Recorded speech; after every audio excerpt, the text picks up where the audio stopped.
Black Dragon Empire, Sandstone Town. Sandstone Town occupied the Black Dragon Empire's southern border and was the nearest town to the Star Moon Kingdom. Unfortunately, the forces of darkness occupied this town, so ordinary players could not venture here. Only players who had joined the forces of darkness could enter the town safely. The forces of darkness controlled very few towns, so many dark guilds were based in Sandstone Town. Among them, the most powerful dark guild was the Million Ghosts. One could say that the Million Ghosts was Sandstone Town's absolute overlord. 1,000 Miles' team was defeated? Impossible. We sent 12 core members to assist them. With the strength of the independent caravans that travel between Starfall City and Copper Mountain City, how could they possibly lose? Inside the conference hall of the Million Ghosts, the Dark Guild's upper echelons were flabbergasted when they received news of Thunder Milebear's defeat. Dark guilds were different from ordinary guilds. Their members relied on strength to raise their positions within the guild. Meanwhile, every person who became a core member was an expert who had fought hundreds and thousands of guild members to get to there. There were only slightly more than 100 core members in the Million Ghosts. If these core members were members of any of the ordinary large guilds, everyone would easily become one of the top few experts within the guild. Yet, of the 12 core members they dispatched, not a single one managed to return alive. It was simply inconceivable. What did the 12 that died have to say? The middle-aged man, who occupied the guild leader's seat, asked. This middle-aged man had dark eyes, a stalwart body, bronze skin, and a chiseled face. When this man spoke, the conference hall immediately fell silent. Nobody dared to act presumptuously before this man. This man was the Million Ghosts guild leader, Lifestealer. He was also an intimidating character who the various large guilds in Black Dragon Emperor had nicknamed Battle Demon. In an ordinary guild, the position of guild leader was only a symbol of status, not a symbol of strength. This held true for most guilds in God's domain. However, for dark guilds, the position of guild leader was the symbol of both status and strength. The fact that Lifestealer had become the Million Ghosts guild leader proved that his strength ranked number 1 in the entire guild. Due to Lifestealer's presence in the Million Ghosts, the various large guilds in the several nearby cities avoided provoking the Million Ghosts at all. Even the guild ruling over Bronze Mountain City, the Holy Church of War, deferred to the Million Ghosts. The Holy Church of War was a second-rate guild with control over 5 cities. It was a top-tier second-rate guild that had over 300,000 members. The guild also had 2 experts who ranked on the God's Domain experts list. Yet, such a guild still allowed the Million Ghosts to manage the trade route to Star Moon Kingdom freely. This was all due to the Battle Demon Lifestealer. Their opponents wore cloaks, so they did not see who they were fighting. However, judging by the enemy's tone, it seems that they looked down on the Million Ghosts. They even warned us not to touch the trade routes. They're taking us too lightly. Guild leader, let me lead some men and hunt down those bastards.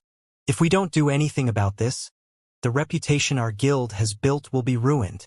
Guild leader, I'll go as well. The nearby large guilds should have learned of this by now. The Holy Church will also be watching. If we show them what the consequences are for messing with us, the Holy Church won't dare consider vying for dominance. The elders in the conference hall began stepping up, one after another, all wanting to teach those who dared provoke the Million Ghosts a lesson.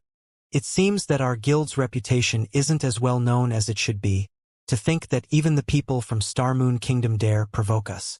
However, there is no need to be anxious.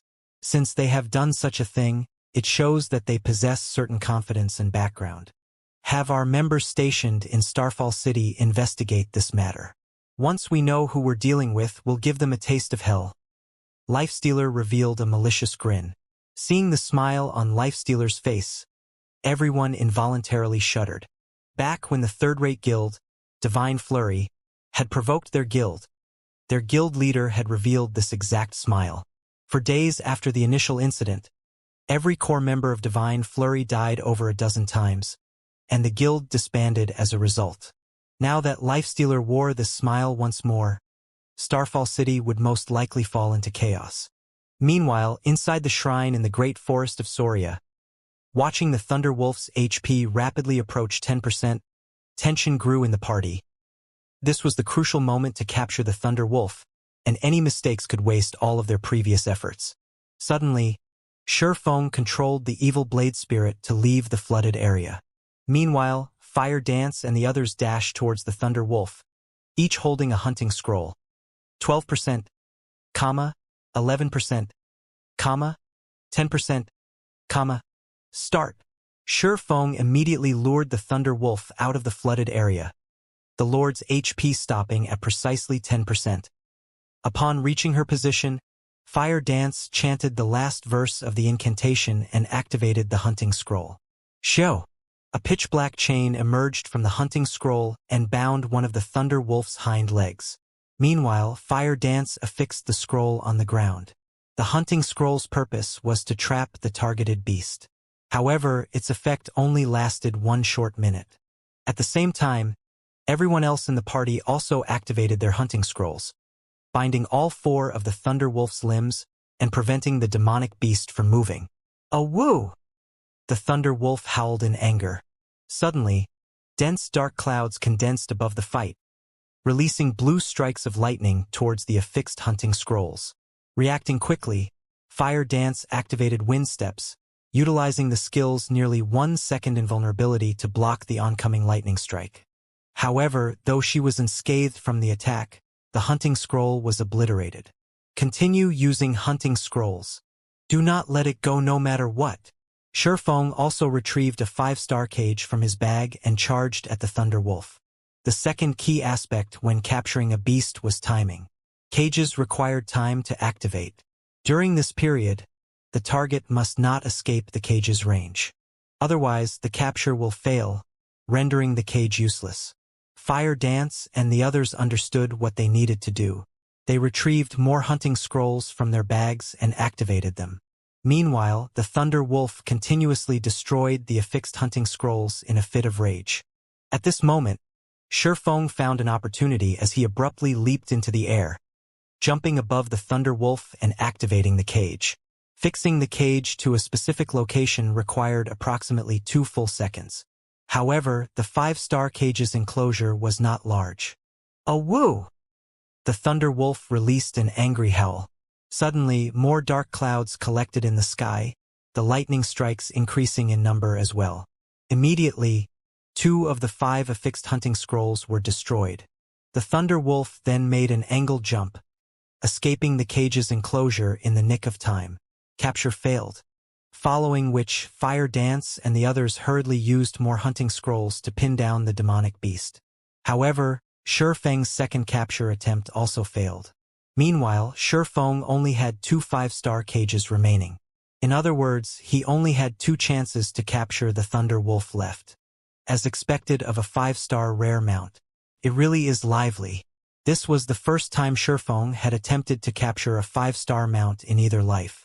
The Thunder Wolf was far more difficult to capture than he had expected. However, Shifeng was not someone to be trifled with. For his third attempt, he activated one of the Abyssal Blade skills, Abyssal Curse, preventing all targets within a 30-yard radius from moving for 5 seconds. Although the Thunder Wolf was a level 50 lord, the skill would still affect it somewhat.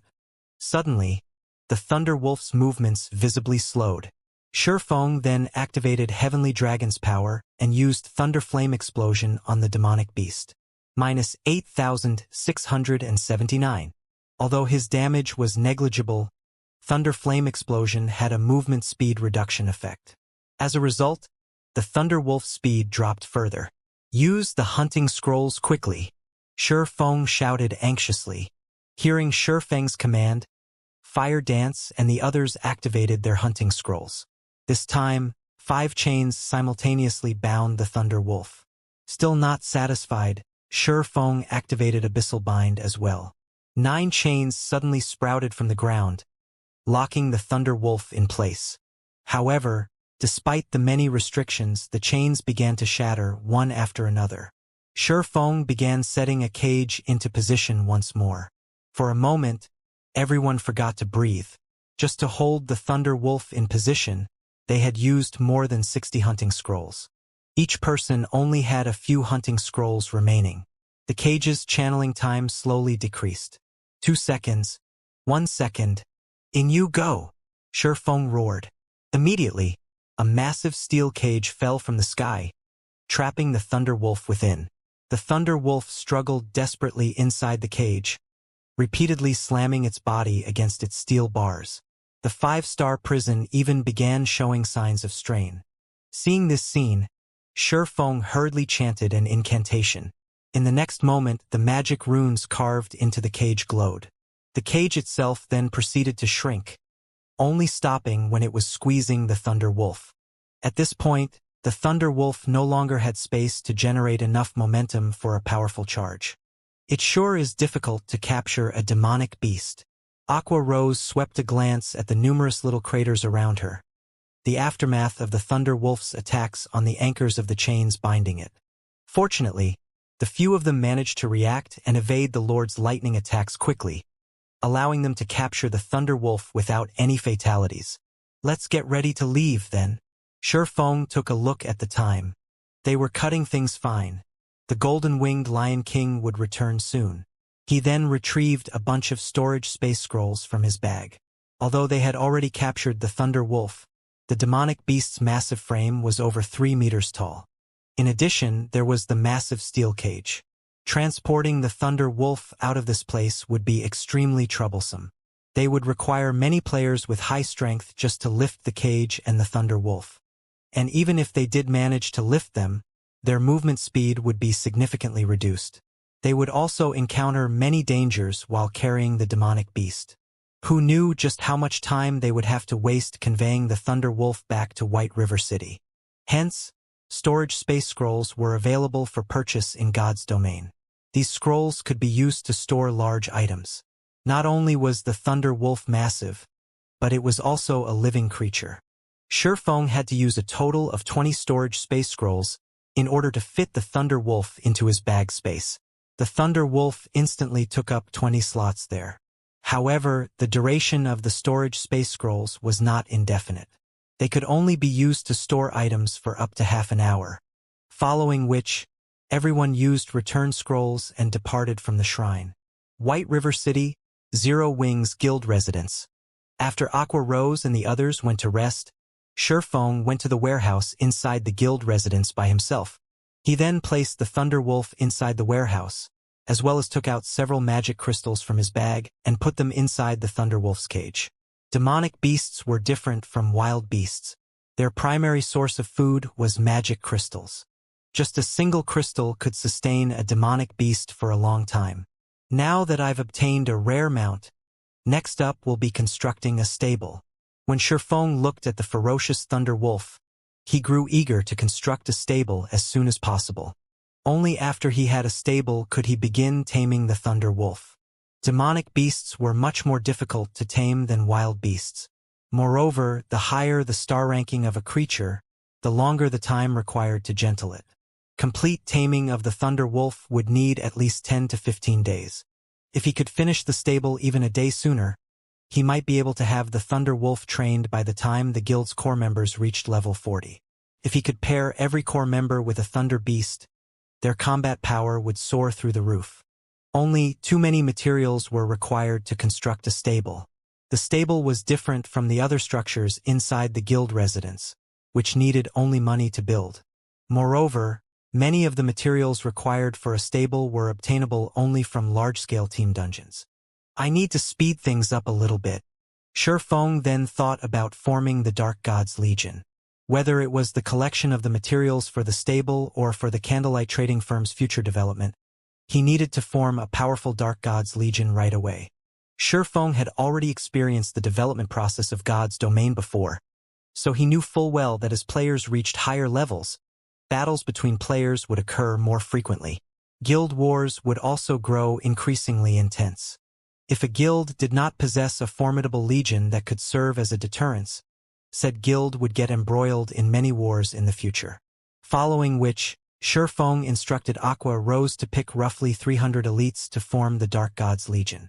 Meanwhile, the equipment provided to the members of the Legion would be inferior only to that of Zero Wing's main force. Shortly after Shi Feng began establishing the Dark Gods Legion, news of this matter spread like wildfire throughout the entire White River City. The development immediately attracted the attention of the many guilds in the city. However, the ones paying the most attention to this matter were still the independent players. At this point, Zero Wing was no longer the small guild it was in the past.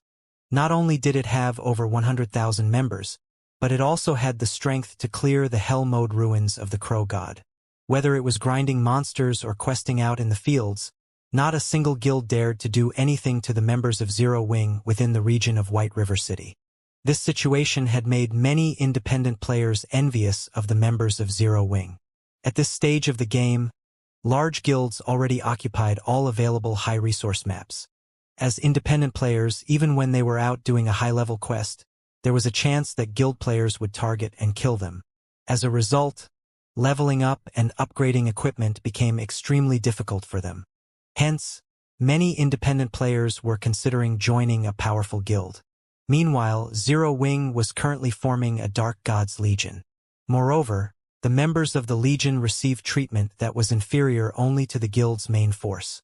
It should be known that, while every guild had plenty of ordinary teams in its midst, there would be only one main force. Zero Wing's formation of a legion was equivalent to establishing a second main force. This situation tempted many independent players to join Zero Wing. For a time, the number of players trying to enter Zero Wing surged once more. Shi Feng spent 2 whole days carefully choosing the members of the Dark Gods Legion. After all, the number of people he could use Light of Darkness on was limited. Even though he could take back the power of darkness he bestowed, he still preferred not to flaunt it. Meanwhile, during this period, Shi Feng produced quite a number of intermediate mana armor kits, which were all meant for the members of the Dark Gods Legion. During these 2 days, many things happened throughout God's domain as well. One of these developments was that many guilds had succeeded in raiding 50-man team dungeons and had moved their competition onto 100-man team dungeons. However, 100-man dungeons were significantly different from 50-man dungeons. One could say that 50-man dungeons were warm-ups for 100-man dungeons. The number of monsters and the monster strength inside a 100-man dungeon were both significantly higher than in a 50-man dungeon. Of course, the loot from a 100-man dungeon would also make many players drool. Initially, level 30 fine gold equipment was extremely difficult to obtain. However, it much easier to get in a 100-man hard mode dungeon. Even the chieftain-ranked monsters inside the dungeon would drop it. There was also fine gold set equipment specifically meant for the various classes. Nevertheless, the most attractive part about 100-man dungeons would still have to be the forging designs and various sorts of rare potion recipes that were not obtainable from any other place. Getting even a single design or recipe would mean endless riches. Meanwhile, Zero Wing was also desperately trying to raid a 100-man dungeon. However, despite obtaining the power of darkness, the progress of Zero Wing's main force was only subpar at best. A 100-man dungeon had a total of 6 main bosses. Currently, Zero Wing had managed to defeat only 2 of them. They had yet to see what the final boss looked like. Aside from competing over 100-man dungeons, the next thing that excited players the most was the activation of the Colosseum list. To experts, this was a relatively good benefit. The Colosseum list also served as an incentive for players to improve their skill completion rates and combat power. The Colosseum list was the combat power rankings of the Divine Colosseum. As long as one managed to rank within the list, they would obtain the corresponding Colosseum points. Players could use these points to exchange for many items such as equipment, skills, potions, rare materials, and many more items. Among them, the greatest attraction was the equipment available. Not only was there level 30 dark gold equipment available, but even level 30 dark gold set equipment was also up for exchange. Due to this reason, Divine Colosseums throughout God's domain became extremely popular. Many players fought desperately to raise their rankings on the Colosseum list. Large guilds sent their core members one after another to challenge the Divine Colosseum. For a time, many hidden experts emerged throughout God's domain, giving players a great shock. Nobody had thought that there were actually so many experts in God's domain. Meanwhile, Shi Feng was currently seated in a large private room in the Divine Colosseum of White River City. Inside the towering Divine Colosseum, Dozens of large screens hung inside the main hall of the Divine Colosseum were currently displaying the battle videos of experts who had managed to reach the 4th floor of the Colosseum.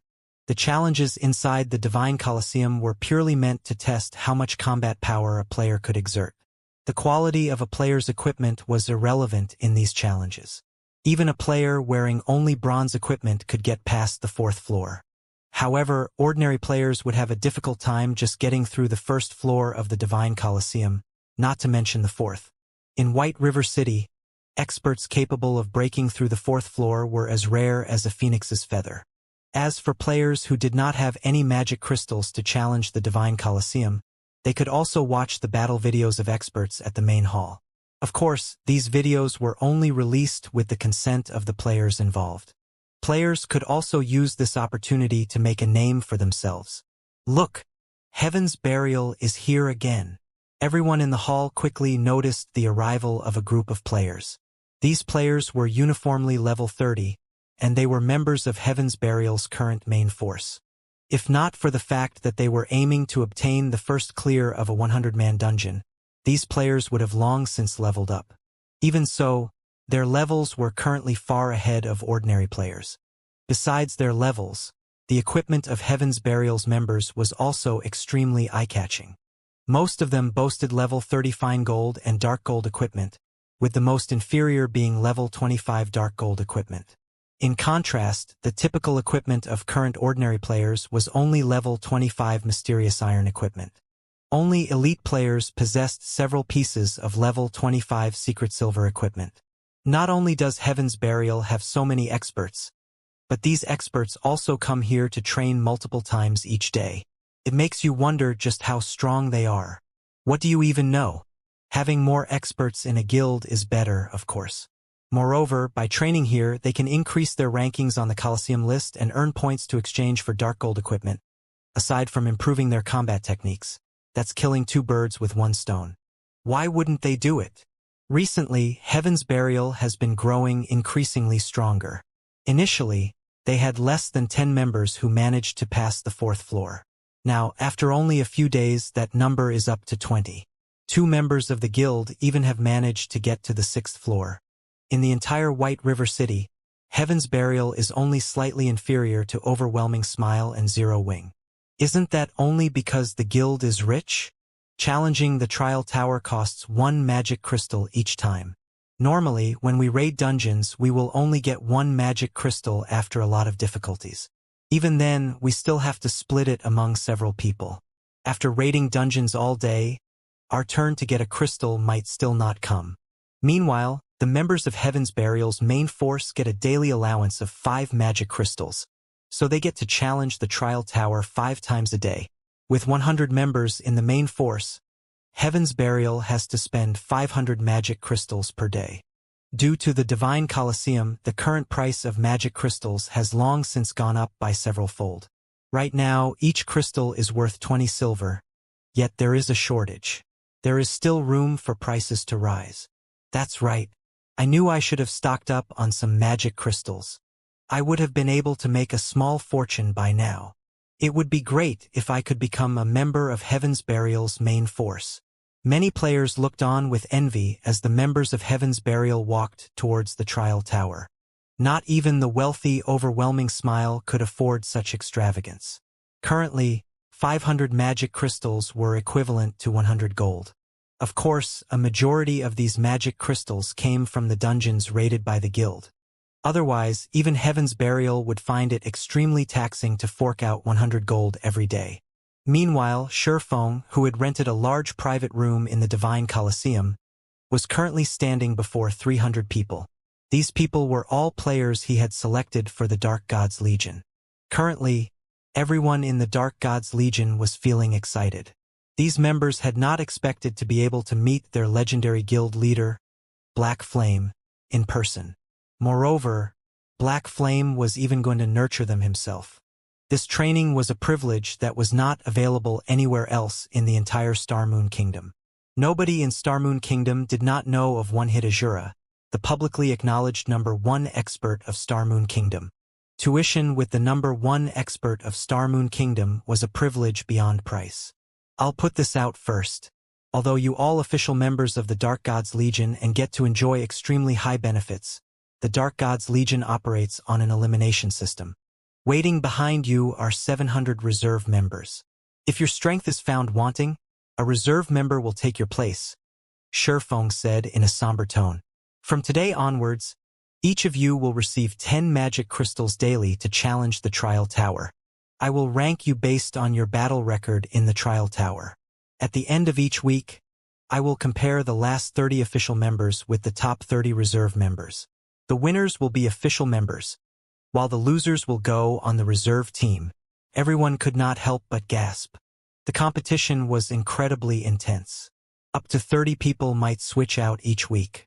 However, everyone was also shocked at Zero Wing's generosity. The Dark Gods Legion had 300 members in all.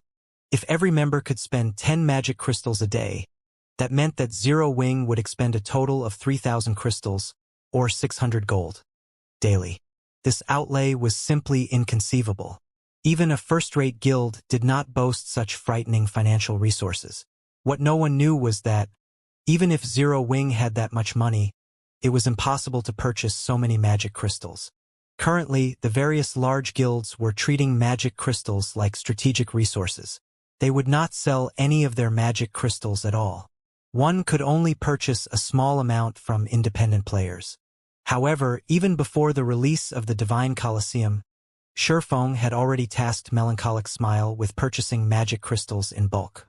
They had spent practically all the coins they earned stocking up on magic crystals.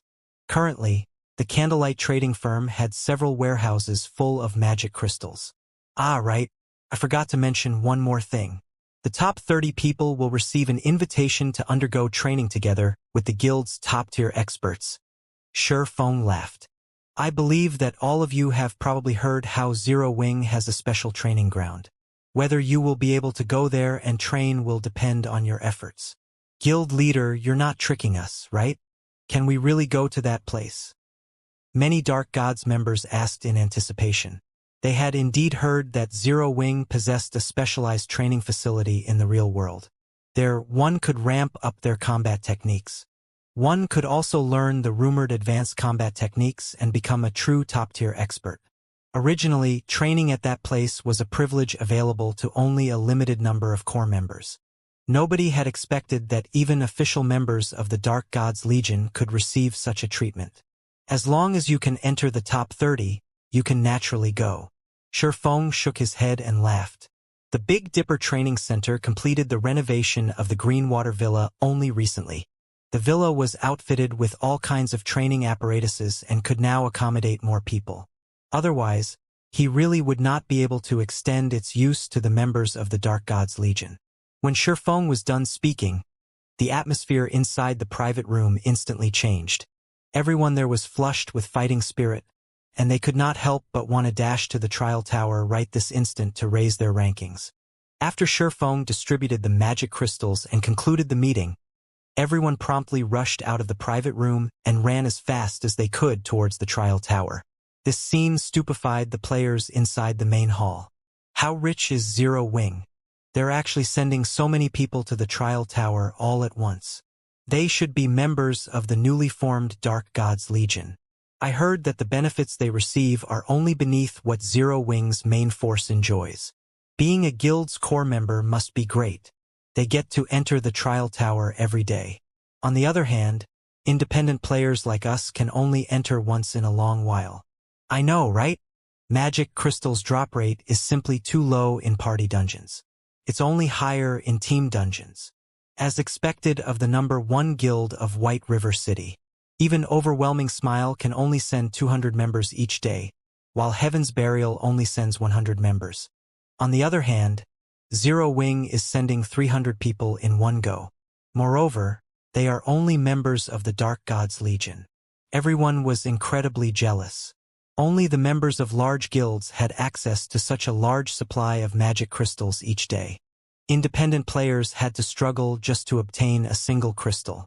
As for small guilds, although they could also afford to supply their members with magic crystals, they could not afford to offer a large amount every day. One could gauge a guild's financial strength in White River City by the number of members that entered the trial tower. What's so amazing about Zero Wing? Can its financial strength compare to overwhelming Smile? The level 30 Guardian Knight, Lone Tyrant, sneered as he entered the Divine Colosseum. Ever since the Dark Star's disbandment, Lone Tyrant held firm to his hatred of Zero Wing. If not for Zero Wing, Dark Star would have been White River City's ruler, and he would have stood as its emperor. Due to Zero Wing's constant rise, he was now only one of Overwhelming Smile's core members. He was not even the guild's chief MT. He was nothing more than cannon fodder. However, it was also because of this that he was able to experience just how frightening Underworld was. Particularly after the third evolution of God's Domain, Underworld had increased its investment in God's Domain by several folds, pouring a massive sum of money into the game. Not only did the organization begin recruiting a large number of experts, but it had also collected a large stock of magic crystals, which were extremely important to current players. Even a first-rate guild could not compete with Underworld's financial resources. Underworld's influence covered a vast expanse of God's Domain, could purchase magic crystals through several avenues. This was an advantage that many first-rate guilds did not possess. With all these magic crystals, Underworld could quickly nurture plenty of experts through the Divine Colosseum. God's Domain was not a game that could be dominated by a single player's strength. Even if Shurfeng were stronger, he could only defend White River City. However, White River City was not the only city in Starmoon Kingdom, much less God's Domain. As far as Lone Tyrant knew, Underworld had yet to give up on the feast that White River City offered. Hence, the organization had once more invested significant funding and magic crystals, enough to even put a first-rate guild to shame. On the surface, Overwhelming Smile sent only 200 members to the Trial Tower each day. Moreover, every member could only challenge the Trial Tower 3 times a day.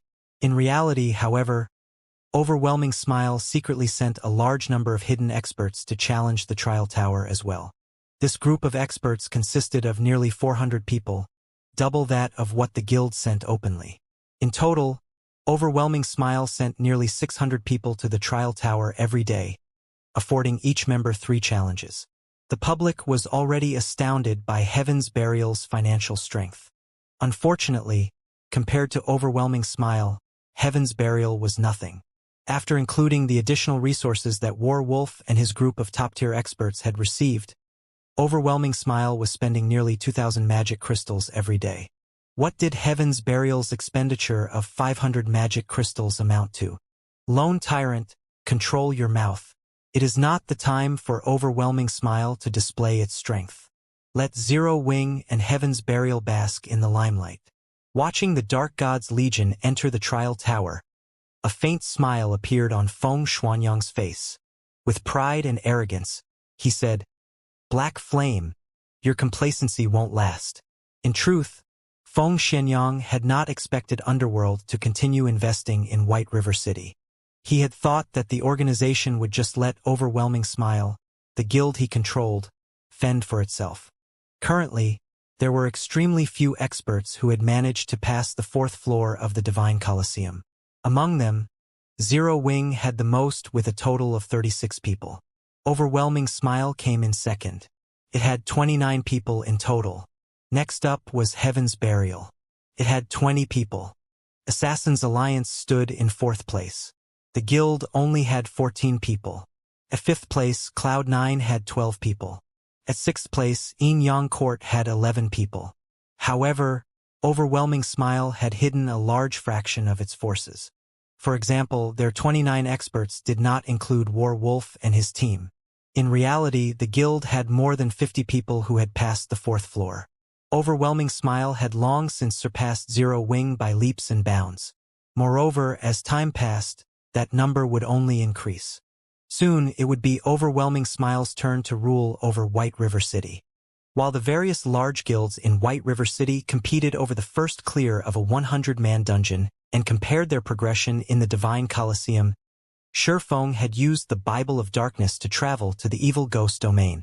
After his 2-day absence, Shurfeng found that District 1 had developed rapidly. The shelter had annexed 6 other shelters and invested all of the soul crystals they obtained into promoting the Lion's Bar, upgrading it to a 2-star bar. Now, the 100-berry wine's production had increased to 50 bottles per day. According to Shifeng's arrangements, 20 bottles would be held for District 1's shelter, while he would take the remaining 30 with him. Shifeng had been away for 2 days now, so he had a stockpile of 60 bottles. Shifeng had also brought with him a huge stock of lightstones for Blue Frost and the others. The nights in the dark den were longer than the days. Hence, lightstones were far more useful to these players. Having a guild is awesome. I never imagined that we would get our hands on an item like this. Even at night, our top 10 parties will be able to grind safely. Blue Frost expressed his shock as he stared at the light stone in his hand. Not a single shelter in the dark den had anything like the light stones. Other than grinding and questing, the light stones could also be used during monster attacks to weaken the monsters, making it much easier to defend the shelter. Right, my main goal in coming here this time is to give this to you, Shifeng said as he retrieved the chapter of shelter from his bag. The chapter of shelter was an item that could promote a shelter by a single rank, up to a maximum of large shelter. When everyone saw the chapter of shelter, they were stupefied. Up until now, large shelters were something that only guild forces possessed. Although they had thought of upgrading District 1's shelter to a large shelter countless times before, it was simply too difficult for independent players. They would require at least a month to gather the required manpower and resources. That time might be extended further depending on their progression on the quests involved. Now, however, with the chapter of shelter, they could upgrade District 1's shelter into a large shelter without going through all that trouble. They would then qualify to compete for dominance in the Dark Den Zero Wing was astonishing. Shifeng's generosity had engraved this notion on Blue Frost and everyone else's hearts. The many guild forces in the Dark Den had spent a ridiculous amount of effort to upgrade a medium shelter to a large shelter. They had gathered all of the resources from the shelters under their control and had spent significant time to do so. On the other hand, Shifeng had completed a similar feat by casually revealing a chapter of shelter. If the other guild forces discovered this, they would definitely be dumbfounded. Lotus, begin the preparations. We're going to upgrade the shelter, Blue Frost proclaimed, grinning at the chapter of shelter in Shifeng's hand. The evil ghost domain was vast.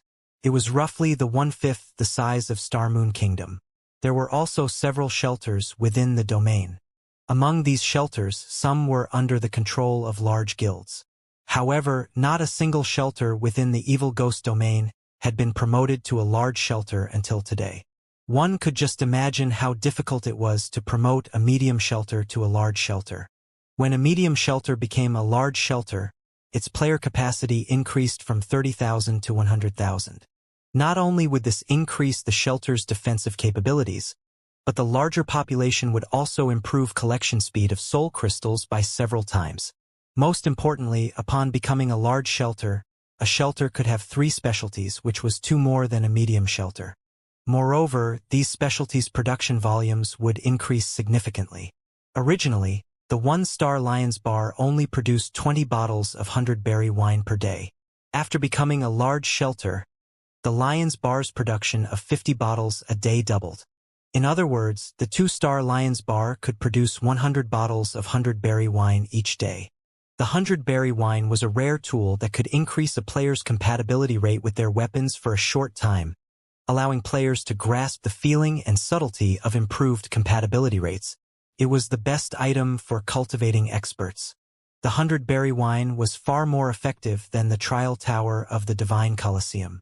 Otherwise, with no Divine Colosseums inside the Dark Den, these players would stagnate and fall far behind players elsewhere. Half an hour later, the heavenly crystal pillar inside District 1's shelter released a dazzling red light that shot into the sky. A faint red barrier then began to form around the shelter. For a time, aside from Shifeng and the others who were currently inside the heavenly crystal pillar, every player was teleported out of the shelter. In the next moment, the shelter began to expand. At the same time, new buildings began appearing, one after another. A short while later, the medium shelter size had increased by 10-fold. When the shelter stopped expanding, a system announcement reached out to every player inside the Evil Ghost domain. Evil Ghost domain system announcement. Congratulations to the shelter of District 1 for becoming the first in the Evil Ghost domain to become a large shelter.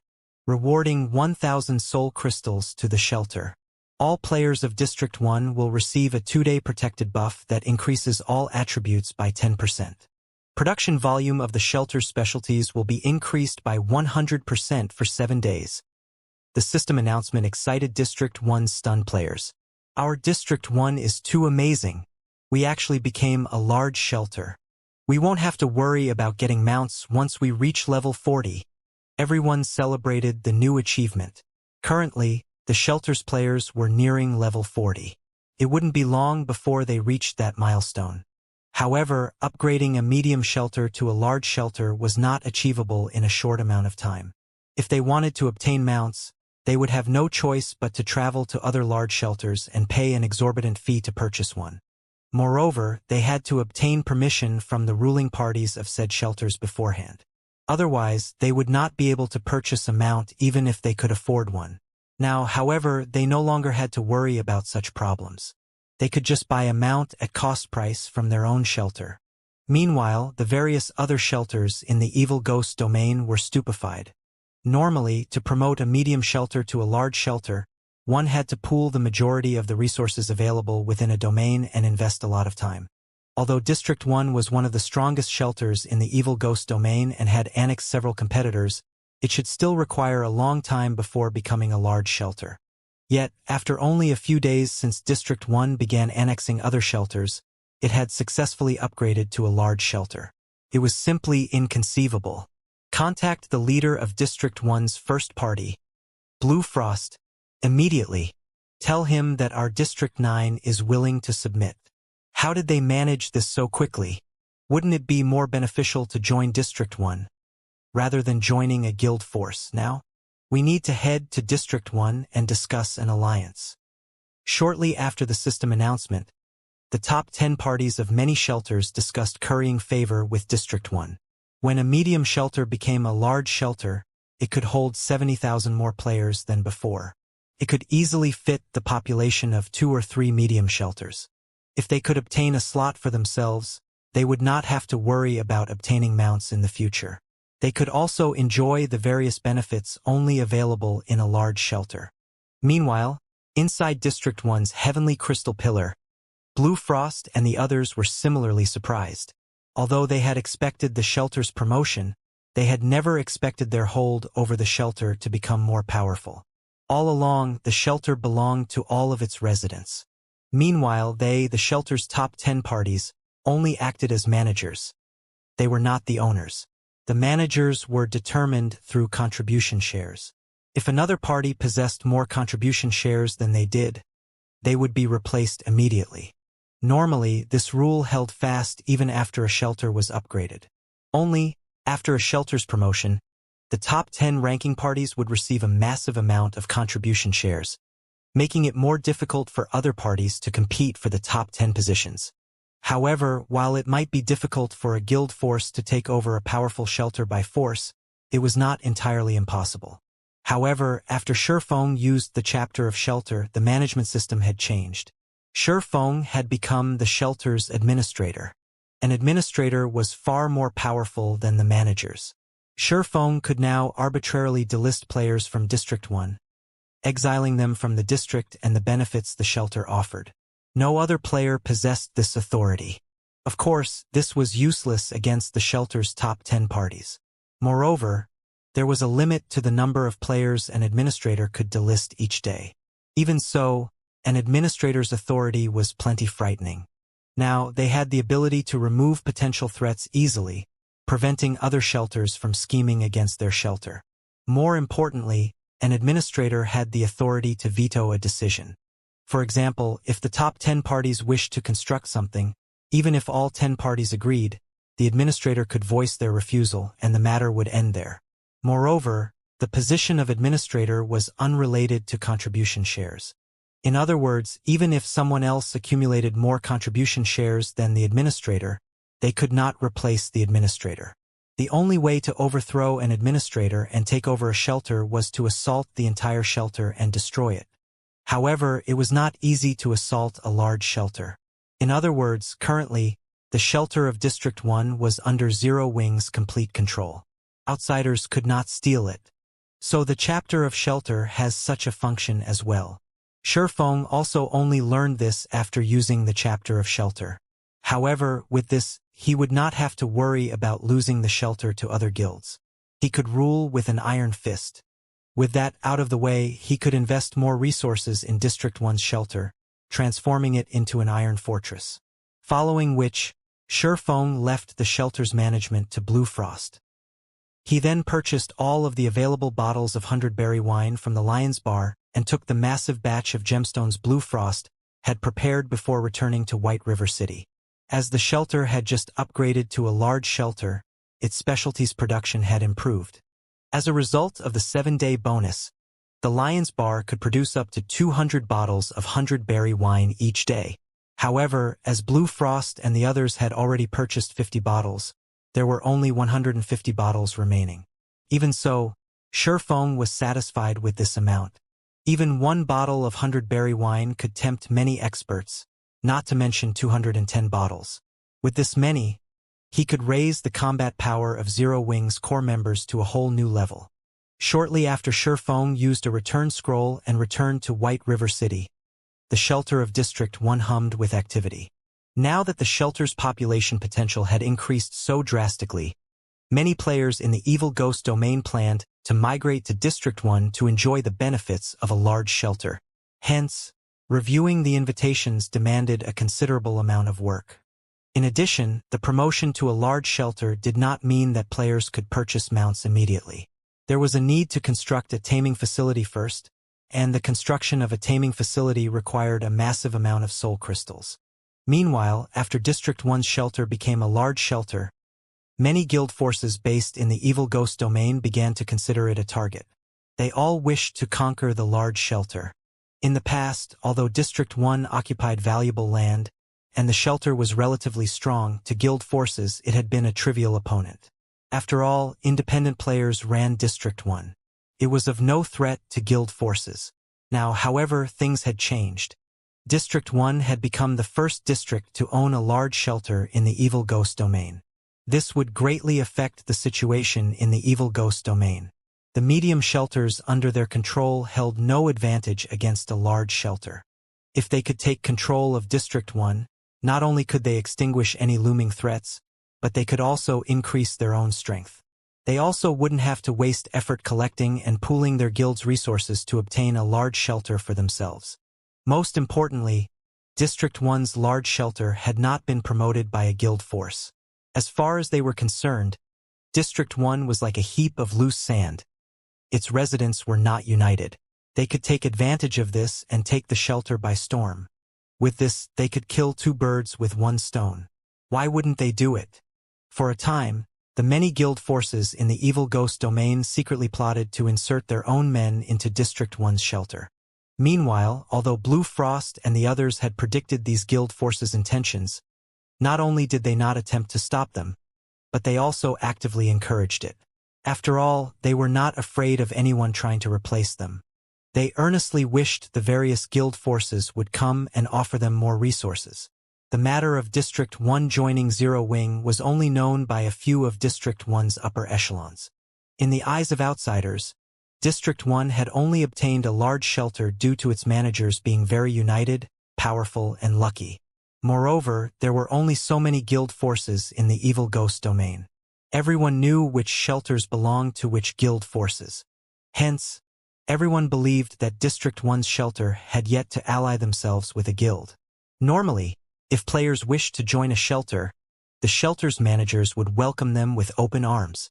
After all, more players would strengthen the shelter itself and increase the number of soul crystals the shelter could obtain. For District 1, however, other than those who had been recruited by the shelter's upper echelons, any player who wished to join District 1 was required to pay a fee of 1 soul crystal.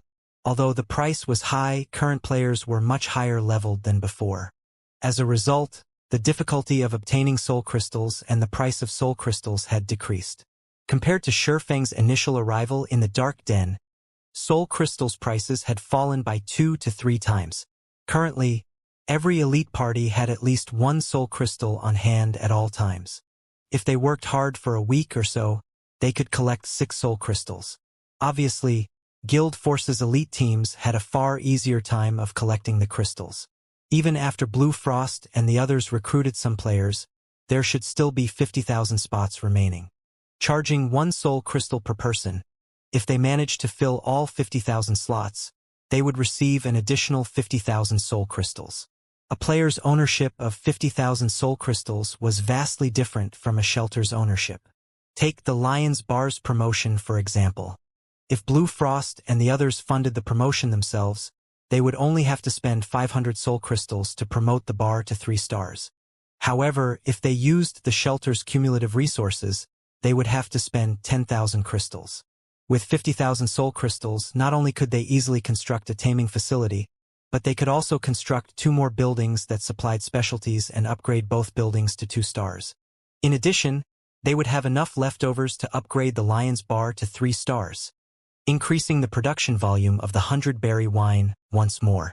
Meanwhile, Shifeng had returned with a large stock of gemstones and 100-berry wine to White River City.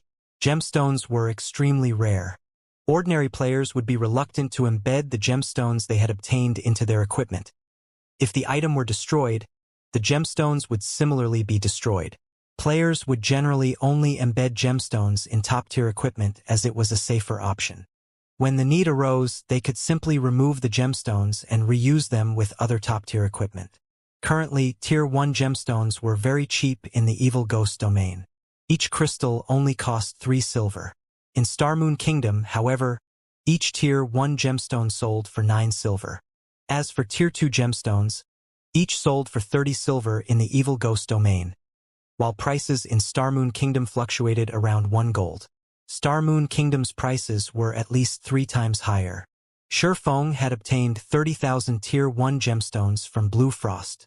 These gemstones had either been secretly purchased from the various shelters in the Evil Ghost domain or traded for lightstones. A single stack contained 20 gemstones. Shifeng had returned with a total of 1,500 stacks of Tier 1 gemstones, valued at a total of 900 gold, which practically filled his entire bag. As for Tier 2 gemstones, he had not bothered taking any as he had the Philosopher's Stone. Through alchemy synthesis, he could produce Tier 2 gemstones from Tier 1 gemstones. After returning to White River City, Shifeng first headed towards the Candlelight Trading Firm. At this point, the Candlelight Trading Firm was the most lively location in White River City. It could be considered the business center of all of Starmoon Kingdom.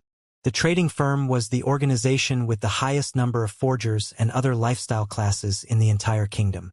There were all sorts of player-made advanced products for sale on its shelves. If it were available in Starmoon Kingdom, the Candlelight Trading Firm would almost certainly have it. Only certain exclusive items such as the overwhelming trading firm's Fire Dragon Potion were not available, as not even Zero Wing could obtain the designs and recipes for these items. Even so, the wide variety of products they offered was enough to overwhelm players. Other than Starmoon Kingdom, thanks to Phoenix Rain's help, the Candlelight Trading Firm had also set up branch shops in the major cities of neighboring kingdoms and empires. The trading firm's daily profits reached several thousand gold. However, this placed a heavy burden on the firm's manager, Melancholic Smile. The Candlelight Trading Firm's ability to earn money far surpassed even first-rate guilds. Only super first-rate guilds and super guilds could rival the trading firm now.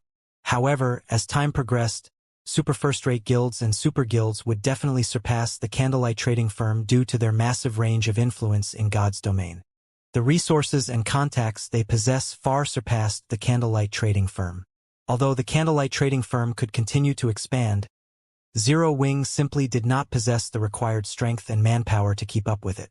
Fortunately, Shifeng had long since prepared for this situation. He had not been the guild leader of a second-rate guild in the past for nothing. Since the first day he logged into God's domain in this life, he had been thinking of ways to improve his guild's background and had come up with a series of plans. At this point, his plans had finally produced some results. Shifeng retrieved the Philosopher's Stone from his personal warehouse and arrived at his exclusive advanced forging room in the Candlelight Trading Firm. He then began to synthesize the Tier 2 gemstones. If he sought out the aid of NPC alchemists to synthesize high-tiered gemstones, not only would he have to foot an exorbitant labor fee, but the success rate was also not particularly high. For Tier 2 gemstones, NPCs only had a 30% success rate. Synthesizing a Tier 2 gemstone required 4 Tier 1 gemstones. With acceptable luck, he might obtain 1 Tier 2 gemstone for every 12 Tier 1 gemstones. However, the Tier 2 gemstones was only 10 times more valuable than Tier 1 gemstones. Hence, it was not profitable to synthesize high-tiered gemstones. On the other hand, the Philosopher's Stone in Shurfeng's possession had a 100% success rate for synthesizing Tier 2 gemstones. If he synthesized Tier 2 gemstones using the Philosopher's Stone, he could easily multiply his profit. Naturally, Shurfeng could not let this opportunity escape him. Only, Shurfeng's goal was not to earn money. Tier 2 gemstones have already become a mainstream item among large guilds. If I want Zero Wing's main force to clear a 100-man dungeon even a day sooner, I will have to set Tier 3 gemstones as the standard. Shurfeng took out his Tier 1 gemstones and began the alchemy synthesis. Currently, the highest tiered gemstone one could obtain from monsters in God's domain was a Tier 2. As for Tier 3 gemstones, they only dropped from level 30 and above large-scale dungeons. Meanwhile, NPC alchemists only had a 20% success rate to synthesize Tier 3 gemstones.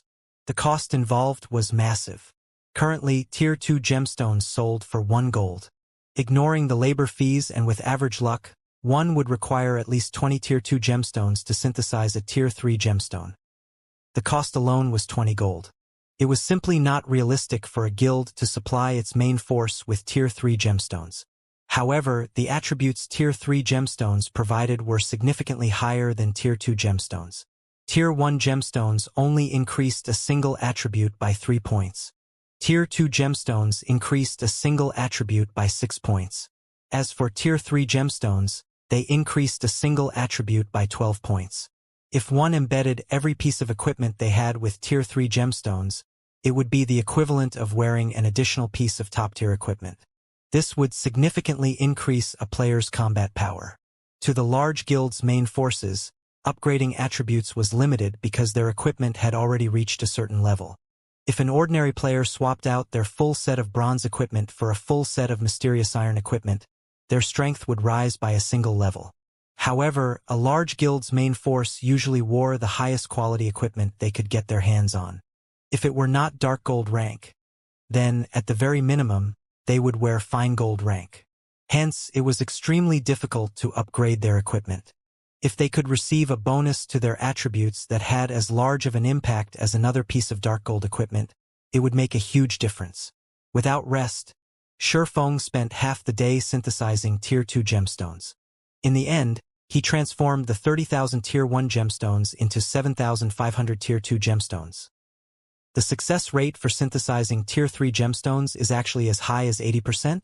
Shurfeng could not help but grin when he saw the message that the Philosopher's Stone displayed. Initially, Shurfeng would have been satisfied with a 60% success rate.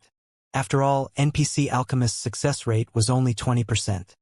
Furthermore, Shurfeng's luck attribute was also relatively high. That would most likely lower his expenditure even further. 4 hours later, Shurfeng had a total of 1,674 Tier 3 gemstones, 174 more than his initial estimation. If I sold all these Tier 3 gemstones, just how many more plots of land could I buy for the candlelight trading firm? Shurfeng sighed as he stared at the Tier 3 gemstones cluttering the table. It was no wonder why the Philosopher's Stone was a treasure that could incite war between kingdoms and empires. Moreover, it was currently incomplete. Shurfeng could not even begin to fathom just how powerful the complete Philosopher's Stone would be. In the past, during God's domain's initial stages, a Tier 3 gemstone could sell for 25 gold. This price was more than 10 times higher than Tier 2 gemstones. If Shurfeng sold all 1,674 Tier 3 gemstones, he could earn over 40,000 gold. That was enough money to purchase 3 or 4 golden lands. Meanwhile, he had only spent 900 gold on the gemstones. However, Shurfeng had no intentions of selling the Tier 3 gemstones. What Zero Wing lacked right now was a large group of experts. With these Tier 3 gemstones, he could elevate Zero Wing's strength to a whole new level. That way, the guild would have the power to support and stabilize the Candlelight trading firm's development. Just as Shurfeng was excitedly contacting Aqua Rose and preparing to replace the main force's Tier 2 gemstones with Tier 3 gemstones, the situation at White River City's Divine Coliseum had reached a boiling point. More experts from Heaven's Burial suddenly broke through the 4th floor of the trial tower. Currently, the guild had a total of 42 members who had reached the 5th floor, double that of their previous record and surpassing Zero Wing's previous record of 36 people. Although 3 more people from Zero Wing have passed through the 4th floor, Heaven's Burial is superior. Another 22 of their people have passed the 4th floor within the same time span. It really makes you wonder just how they have nurtured so many experts.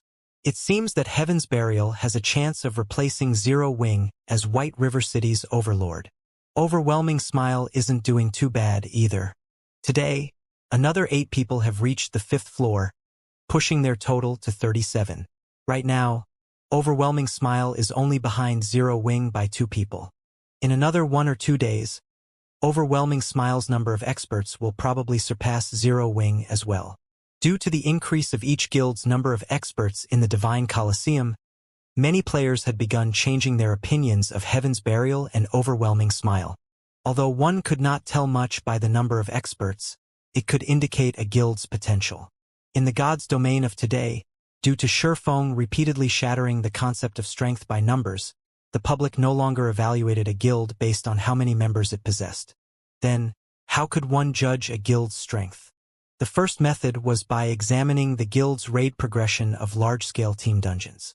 This was the best way to judge the comprehensive strength of a guild. The second method was by reviewing the number of experts a guild possessed. At present, passing the 4th floor was the commonly accepted standard for an expert. Very quickly, this matter attracted the attention of the various large guilds in White River City.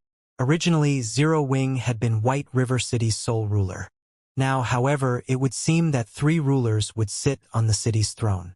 Heaven's Burial, in particular, was very mysterious.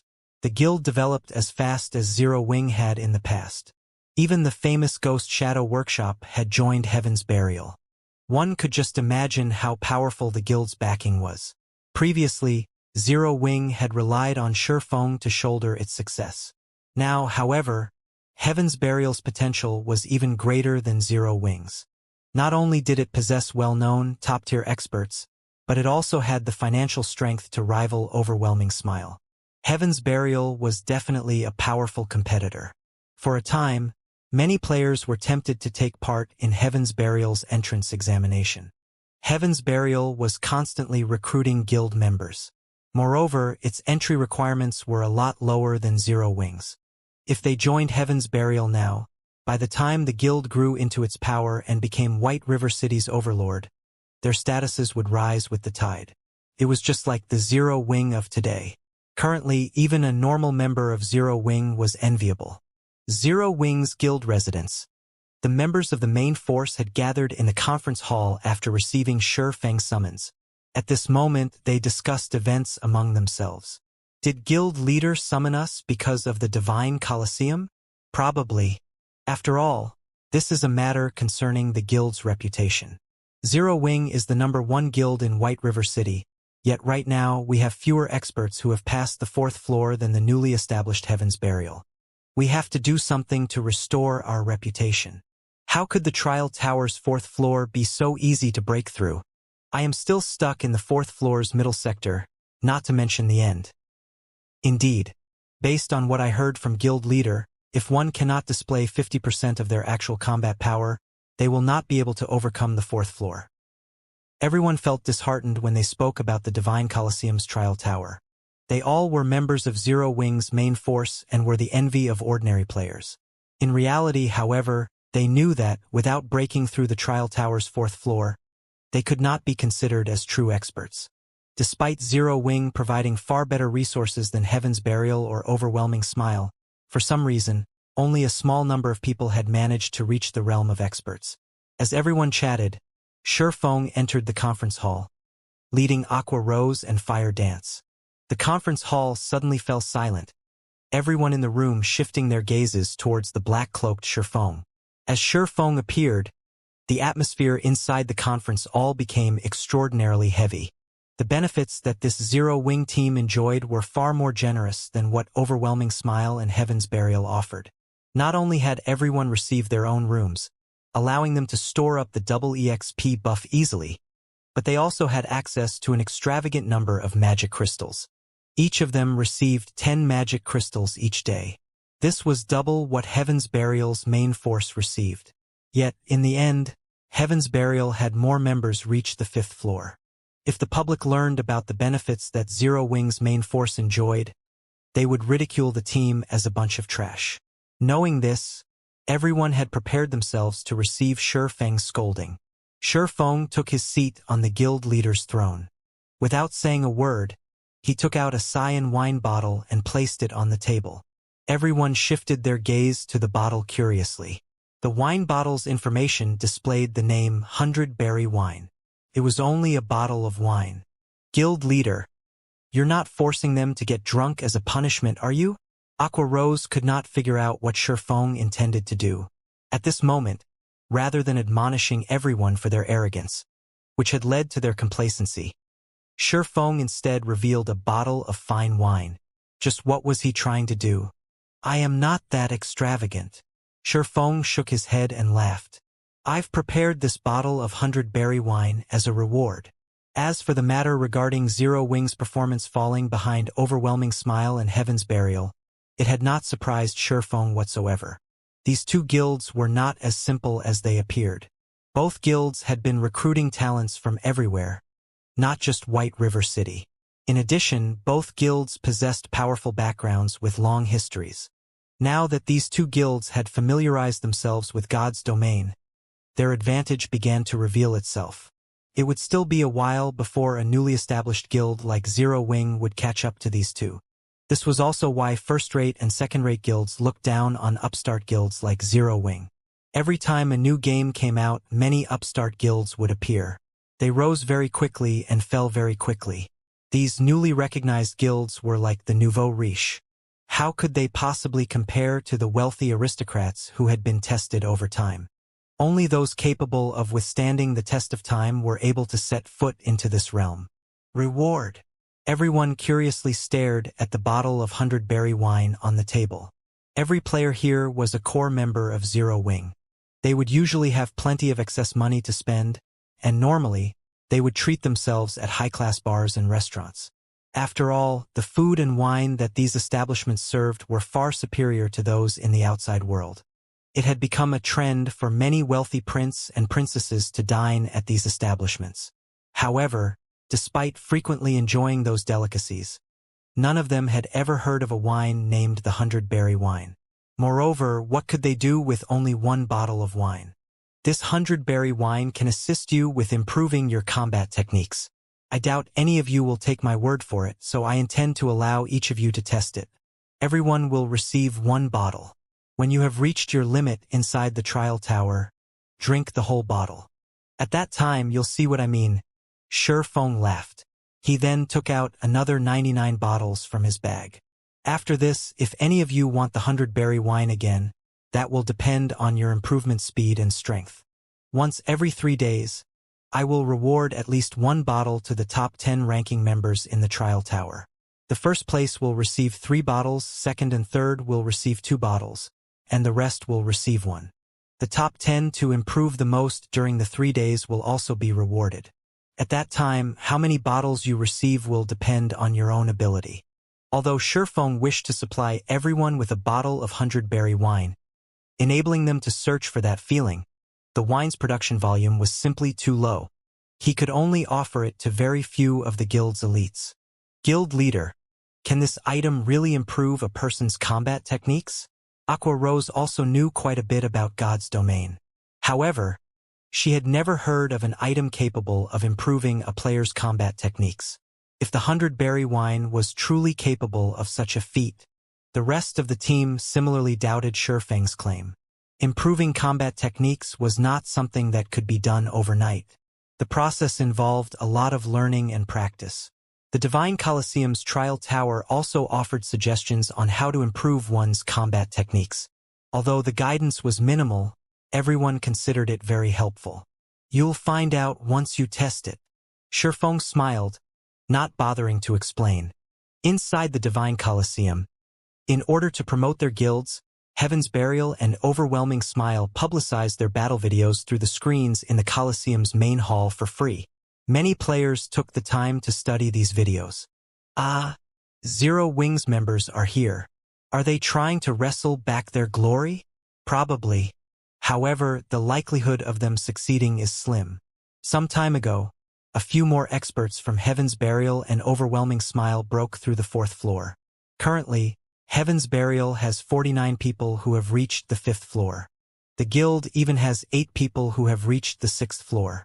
Their position as White River City's #1 guild is solid now.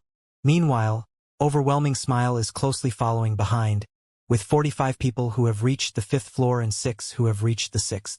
Both guilds are way above Zero Wing, who only has 39 people on the 5th floor and 4 on the 6th. Many players were not optimistic about Zero Wing's chances. Whether it was the members of the guild's main force or the Dark God's Legion, both had already challenged the Trial Tower today. I never thought that there would be a moment when Black Flame would panic. However, his actions only bring him more despair. Seated in a room on the 2nd floor, Feng Xianyang quickly noticed Shifeng enter the Divine Colosseum with the other members of Zero Wing's main force. With excitement filling his eyes, he said, "Go! Notify Warwolf's team. It's time to show the public who the true ruler of White River City is." Originally, Feng Xianyang had intended to keep Overwhelming Smile's strength hidden for a little while longer. However, after seeing Shifeng personally show up at the Divine Colosseum, he could not suppress the hatred in his heart. Although he could not do anything to Shifeng directly, it would soothe his heart if he could strike a mental blow to Shifeng. As long as Warwolf's team took action, Overwhelming Smile would immediately have a large group of experts pass through the 4th floor. At that time, Zero Wing's efforts to make a comeback would be rendered futile. Its reputation would be in tatters. Meanwhile, the members of Zero Wing's main force, who had just entered the Trial Tower, felt a burden of expectation. Everyone clearly understood their own combat power. To put it simply, it was extremely difficult for them to break through the 4th floor.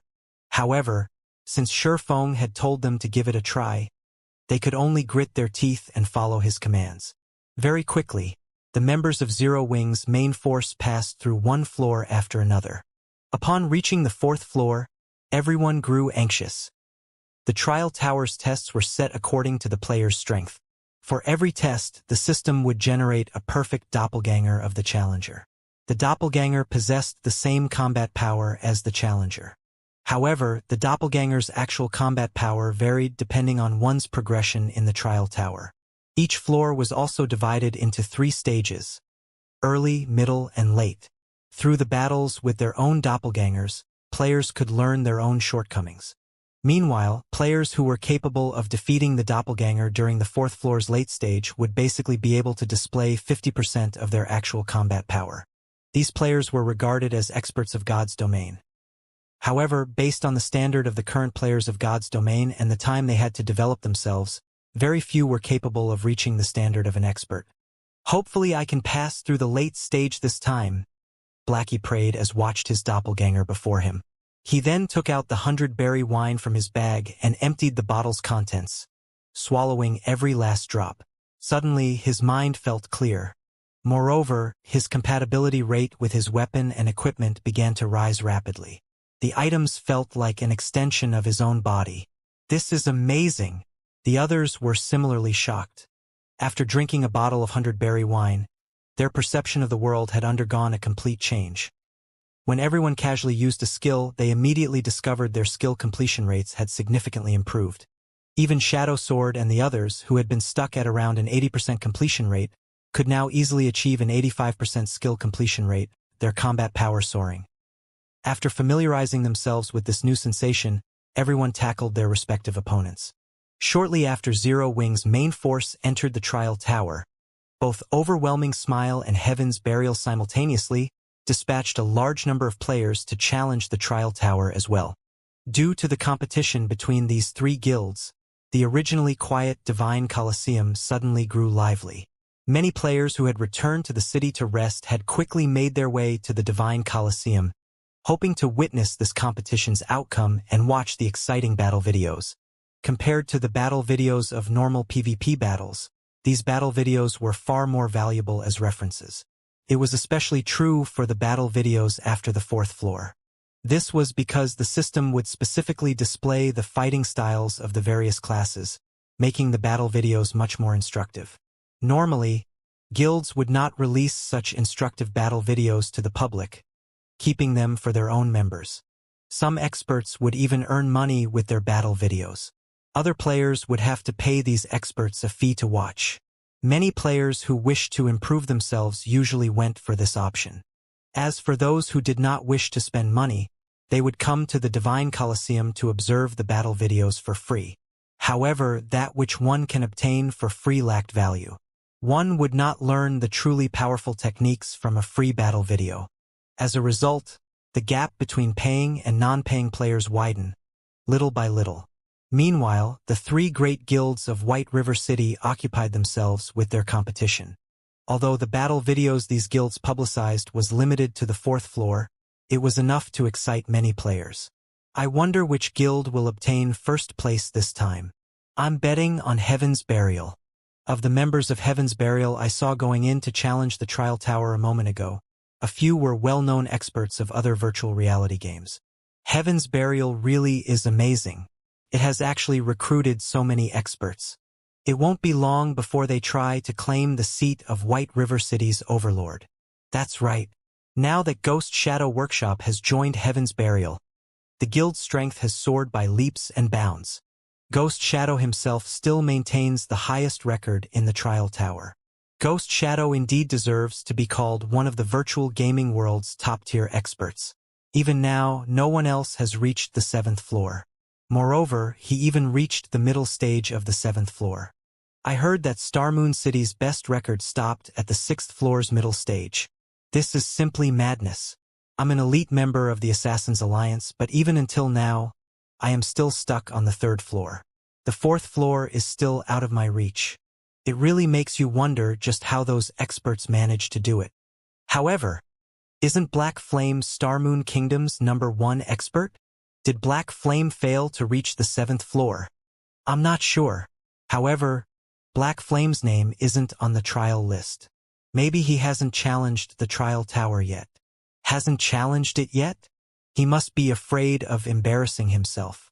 If he fails to surpass Ghost Shadow, he will lose his title as Star Moon Kingdom's #1 expert. Everyone grew excited as they examined the trial tower's ranking list. Normally, it was extremely difficult for ordinary players to meet experts like Ghost Shadow. They lived in two completely different worlds. Now, not only did they have the chance to see these experts in person, but they also got to watch these famous experts compete against the main force of White River City's #1 guild, Zero Wing. How could they not be excited? Just as everyone chatted about which guild was stronger and which expert was more powerful, something changed on the trial list. Quick! Look, someone just passed the 4th floor and reached the 5th. A perceptive player quickly discovered the change. There were two ranking lists posted in the Divine Colosseum. One was the tournament list, which catered towards PvP battles, while the other was the trial list. Trial list held the names of the players who managed to clear each floor and the name of the guild they belonged to. However, only the top 300 players on each floor would be displayed. For those who cleared the same floor, they would be ranked based on their clear time. However, the clear time held no particular meaning, as everyone only paid attention to the players on the highest floors. Nobody would care about how fast a person could clear the first 3 floors. Meanwhile, as there had yet to be a total of 300 players in White River City who had reached the 5th floor, it was very easy for players to notice a change to the number of players currently on the 5th floor and identify the person responsible for the change. Warwolf? Who is that? Why haven't I heard of him before? Really though, his clear time sure is short. His clear time for the 4th floor is only longer than Ghost Shadow's. I never thought that overwhelming smile would have such a powerful expert. If he has cleared the 4th floor so quickly, he should be able to reach the 6th floor. Suddenly, the crowd fell into a heated discussion. In White River City, the players who could reach the 6th floor were as rare as a phoenix's feather. There were less than 20 as of this moment. Moreover, these experts were members of the 3 great guilds. Meanwhile, there was only one person who had managed to reach the 7th floor, and that was the famous Ghost Shadow. 6th floor. Feng Xinyang was filled with disdain when he heard the players chattering downstairs. What does the 6th floor amount to? The number 1 spot on the trial list will belong to Overwhelming Smile. A moment later, Warwolf cleared the 5th floor, his name entering the 6th floor's list. The 6th floor's list housed very few people, so a new addition was bound to attract attention. At the same time, 5 more players passed through the 4th floor. Among them, 2 were members of Heaven's Burial, 2 were Overwhelming Smiles members, and the last person was Zero Wings Blackie, who had once ranked number 1 on White River City's ranking list. It seems Zero Wing really is crap. 3 more experts from Overwhelming Smile have reached the 5th floor, and 1 has even reached the 6th. As for Heaven's Burial, 2 of their players have passed through the 4th floor as well. On the other hand, despite sending so many people in, only 1 person from Zero Wing has managed to reach the 5th floor. It seems that Zero Wing is no match for the 2 other guilds when it comes to nurturing experts. Everyone made their own judgments upon seeing the obvious differences between the 3 guilds. Ha ha ha! Black Flame, do you see now? This is the difference between our guilds. No matter how amazing you are, do you think a guild with the support of only 1 person can surpass a real, large guild? Feng Xinyang celebrated as he looked towards the room Shifeng resided in. Time slowly passed. Suddenly, something inconceivable happened. The 7th floor's list, which originally only had 1 lonely name on it, suddenly had 2. Who is Warwolf? He has actually passed through the 6th floor and entered the 7th floor. This is madness. It would be awesome if he released his battle video. The main hall suddenly exploded with activity. To the majority of current players, the 7th floor was a legend. It was a floor they could never reach. Meanwhile, sitting in one of the rooms on the 2nd floor, Ghost Shadow frowned when he saw this change. So, there's still such an expert in White River City. A hint of excitement flashed in Ghost Shadow's eyes. It was very lonely being an expert of his caliber. It was extremely difficult to find someone to compete with. Throughout White River City, there were only 2 experts who he was interested in. The first was Black Flame, while the second was Flameblood. Now, 1 more had caught his interest, Warwolf. However, while everyone committed Warwolf's name to memory, another name suddenly joined his on the 7th floor's list. Fire Dance. Everyone knew this name, the commander of Zero Wing's main force. Many of Overwhelming Smile's experts had died at her hands. She had even fought valiantly in the Great War with the Dragon Phoenix Pavilion, making a name for herself. Nobody would have thought that she would once more appear in the limelight. Sure enough, Zero Wing will not be replaced so easily. Ghost Shadow could not help his elation when he saw another person reach the 7th floor. How is this possible? Feng Xinyang stared at the name on the 7th floor's list in disbelief. Fire Dance, Assassin Affiliated Guild, Zero Wing. No matter how he looked at it, the name belonged to Fire Dance of Zero Wing. However, a short moment later, another new name appeared on the 7th floor's list.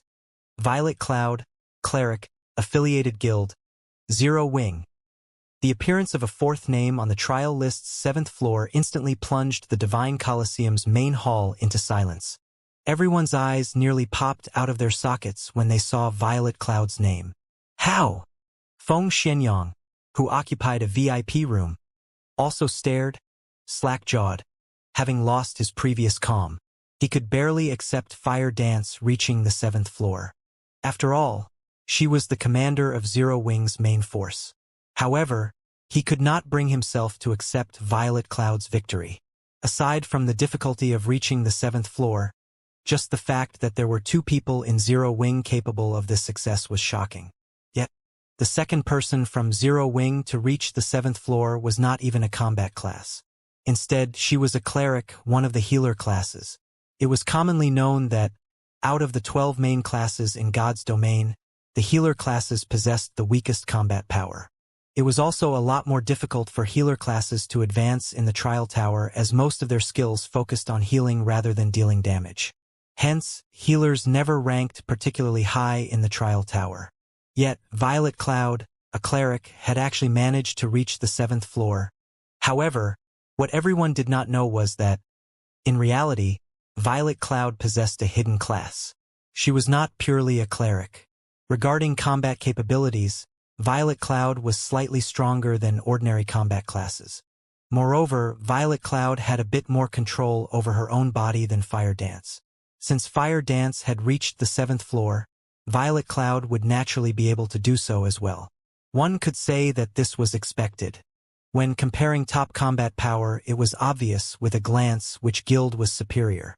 Zero Wing grasped a complete victory. Zero Wing really is the #1 guild. They actually have 2 top-tier experts capable of reaching the 7th floor.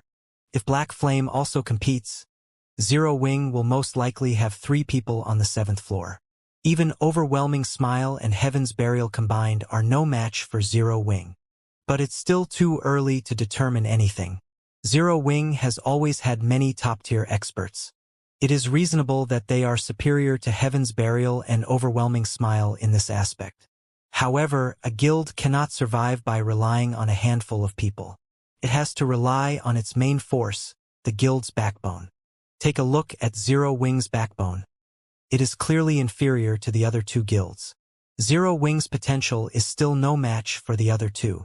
We are no longer living in the past. Before, Zero Wing was White River City's absolute overlord.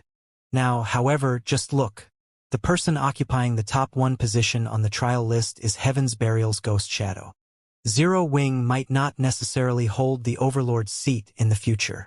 Many players in the main hall began discussing the matter, and the majority did not have a favorable view of Zero Wing's future. A guild had to depend on a powerful team for support. Even if an individual was stronger, how much of a difference could they make by themselves? Not to mention, Zero Wing had yet to obtain the #1 position on the trial list.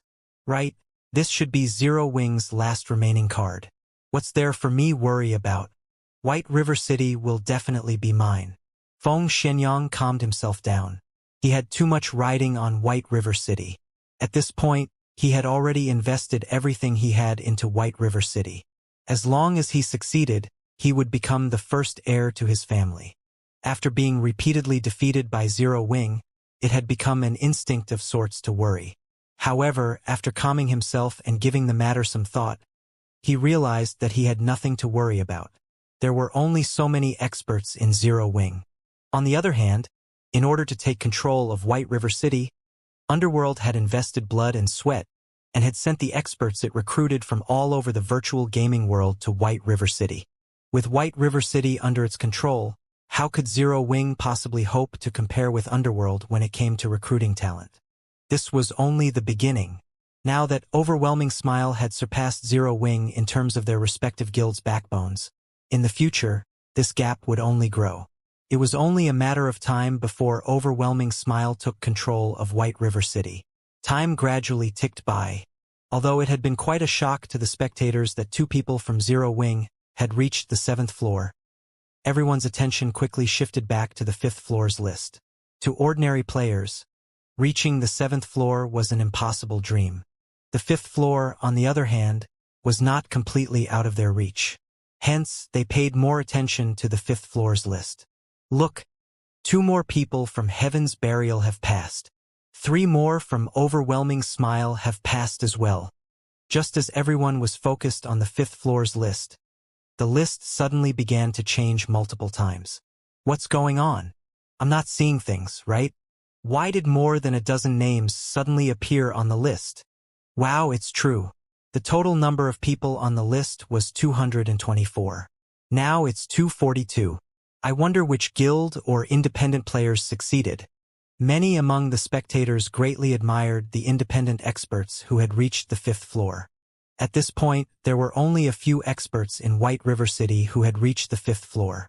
If one were an independent expert, large guilds would shower them with invitations and various offers. They would become famous overnight and would no longer have to live an ordinary life. This situation had driven many independent players into a frenzy. It was one of the reasons why so many independent players were desperately challenging the trial tower. Today's mainstream experts were already on the 5th floor. After some more time passed, when these experts reached the 6th floor, it would be far more difficult for independent players to experience such overnight fame. As everyone began searching for the identity of those 18 experts, they suddenly realized that something amiss. Why does it seem like these people are from Zero Wing? This is a lie, right? All 18 people are actually from Zero Wing. None of the spectators dared to believe their own eyes. They immediately began counting the total number of players Zero Wing had on the 5th floor. In the end, they discovered that there were indeed 18 more 5th floor experts in the guild. Instantly, Zero Wing became the guild with the most experts on the trial tower's 5th floor. However, just as they finished counting, another group of experts managed to pass through the 4th floor. This time, the numbers were even more frightening, with a total of 45 people. Moreover, all 45 were members of Zero Wing. Suddenly, the Divine Colosseum fell silent. Just what was this? Nobody in the main hall could make sense of what was happening. In the morning, Zero Wing's main force had challenged the trial tower. At that time, however, not a single person had passed through the 4th floor. Yet now every single one of them passed. Zero Wing now had a total of 103 people on the trial tower's 5th floor, far ahead of Heaven's Burial and Overwhelming Smile. Impossible! This is not possible. Something must have gone wrong with the trial tower. Feng Xianyang abruptly stood, his eyes bulging as he stared at the trial list. If it were just an additional dozen or so people, he would have, at most, been surprised. However, if every single member of Zero Wing's main force was an expert who passed the 4th floor, the term shock was no longer appropriate. This was simply terrifying. To obtain more experts who could pass through the 4th floor, Feng Xianyang had scoured and poached talents from various other cities. He had also received a continuous supply of experts from Underworld. Yet, even so, he still couldn't produce a 100-man team of such experts. What about Zero Wing? Not only was it a guild without any backing whatsoever, but it also lacked a wide array of connections. How did such a guild manage to obtain so many experts? Zero Wing really knows how to hide its strength. Ghost Shadow squinted his eyes at the 5th floor's list. He, too, felt a heavy pressure weigh on him. There was no longer anybody who dared to look down on Zero Wing. Nobody dared disparage the guild anymore, claiming that its position as White River City's overlord was no longer stable. What a joke. If Zero Wing's entire main force consisted of 5th floor experts, which guild in White River City could contend with it? Not to mention White River City, even in all of Starmoon Kingdom, there was not a single guild that was a match for Zero Wing. However, before everyone could recover from their daze, another change occurred on the trial list's 7th floor. This time, however, there was no addition to the list itself. Instead, the rankings had changed. The lofty and overweening Ghost Shadow, who had stood at the very top of the trial list, had fallen. Moreover, he had fallen not just one, but 2 places, taking the 3rd place on the 7th floor. Meanwhile, the 1st and 2nd ranks on the trial tower's 7th floor now belonged to Fire Dance and Violet Cloud. Respectively, the floors of the trial tower were divided into 3 stages. For the trial tower's first 4 floors, the difference between each stage was small. However, from the 5th floor onwards, the required combat power would increase significantly with each subsequent stage. Hence, every time a player passed a stage after reaching the 5th floor, they had to undergo a relatively long period of training to proceed further.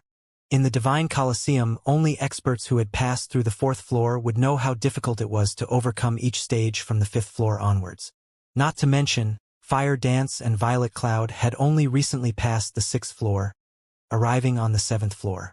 However, of everyone in the Divine Colosseum, the situation shocked Ghost Shadow the most. The record he maintained so far was the middle stage of the 7th floor. In other words, both girls from Zero Wing had at least reached the 7th floor's middle stage and had performed better than he had. He knew full well just how difficult the battles on the 7th floor were. That was no longer a challenge that an ordinary human being could tackle. Not only did the 7th floor have a relatively high requirement of 1 skill completion rate, but more importantly, it also required 1 perfect application, executing skills as if they were executing a normal attack. For example, if an ordinary person and a martial arts master were given identical swords, although the weapons were the same, each person's capabilities with the blade were miles apart. Similarly, the combat power each individual could display was miles apart from each other. In this case, skill completion rate was the weapon. The higher the skill completion rate was, the more power the weapon could display. However, how much of that power was actually displayed still depended on the individual's application. Ghost Shadow recognized himself as one of the top players in the virtual gaming world. He was also a talented individual. After coming into contact with God's domain, he had continuously researched and explored ways to better integrate his skills into his basic attacks, displaying the maximum effect of his skills and eliminating any hindrance in battle. Yet now 2 little girls had surpassed him so quickly. It was inconceivable. Have they been holding back all this time? Ghost Shadow wondered. In fact, Ghost Shadow wasn't the only one with such thoughts. Everyone wondered. There was no other explanation. Something like a breakthrough in the face of a crisis was legendary. It might be a coincidence if it were just one person, but it was impossible for 2 people to encounter such a coincidence at the same time. The effect of the 100-berry wine is really impressive. It's a pity that I can only get my hands on so many bottles. Relaxing in a room, Shifeng nodded and smiled as he watched the trial list. Shifeng was not surprised that every member had managed to pass the 4th floor. After all, that was the system-acknowledged standard for an ordinary expert. After drinking the 100-berry wine, a player's compatibility rate would increase significantly. Normally, the wine was capable of increasing a player's skill completion rate by roughly 10%, though the effects grew weaker as one progressed. However, to Zero Wing's core members whose skill completion rates hovered around 70%, their skill completion rates would increase to 80% or more upon drinking the 100-berry wine. Normally, one would pass through the 4th floor so long as they could maintain a stable skill completion rate of 75%. Hence, it was only natural for everyone to reach the 5th floor. Meanwhile, Fire Dance and Violet Cloud were capable of reaching 85% completion rate with their skills. After drinking the 100-berry wine, their skill completion rates could increase to roughly 90%. Although it was only a meager increase of 5%, the power they could display with their skills would improve by 20% or 30%. The basic requirement for reaching the 7th floor was a skill completion rate of 85%, displaying 100% of a skill's effect. In addition, if one were capable of skillfully applying their skills into their basic attacks, they could normally pass through the 7th floor's early stage. Although Fire Dance and Violet Cloud might still lack actual combat experience and were not proficient with skill application, a skill completion rate of 90% would be sufficient to get them through even the middle stage and pushing them into the 7th floor's late stage. Hence, the fact that the 2 girls had managed to surpass a veteran top-tier expert like Ghost Shadow did not surprise Shifeng at all. If Ghost Shadow could achieve a 90% completion rate with his skills right now, at the very minimum, he could set foot on the 8th floor. It's unfortunate that the 100-berry wine only improves a person's combat power temporarily. A person's comprehension depends on the person. Shifeng sighed as he glanced at the remaining 110 bottles of 100-berry wine in his bag. The 100-berry wine was a strategic tool in nurturing experts. It was no wonder why the fantasy shrine had managed to rise to power so quickly in the past. The 100-berry wine had definitely contributed to this achievement. Shortly after every member of Zero Wing's main force passed through the trial tower's 4th floor, news spread at the speed of light. This reminded everyone just how powerful Zero Wing was. Upon receiving this information, many guilds gave up on their development in White River City, shifting their attention to other cities instead.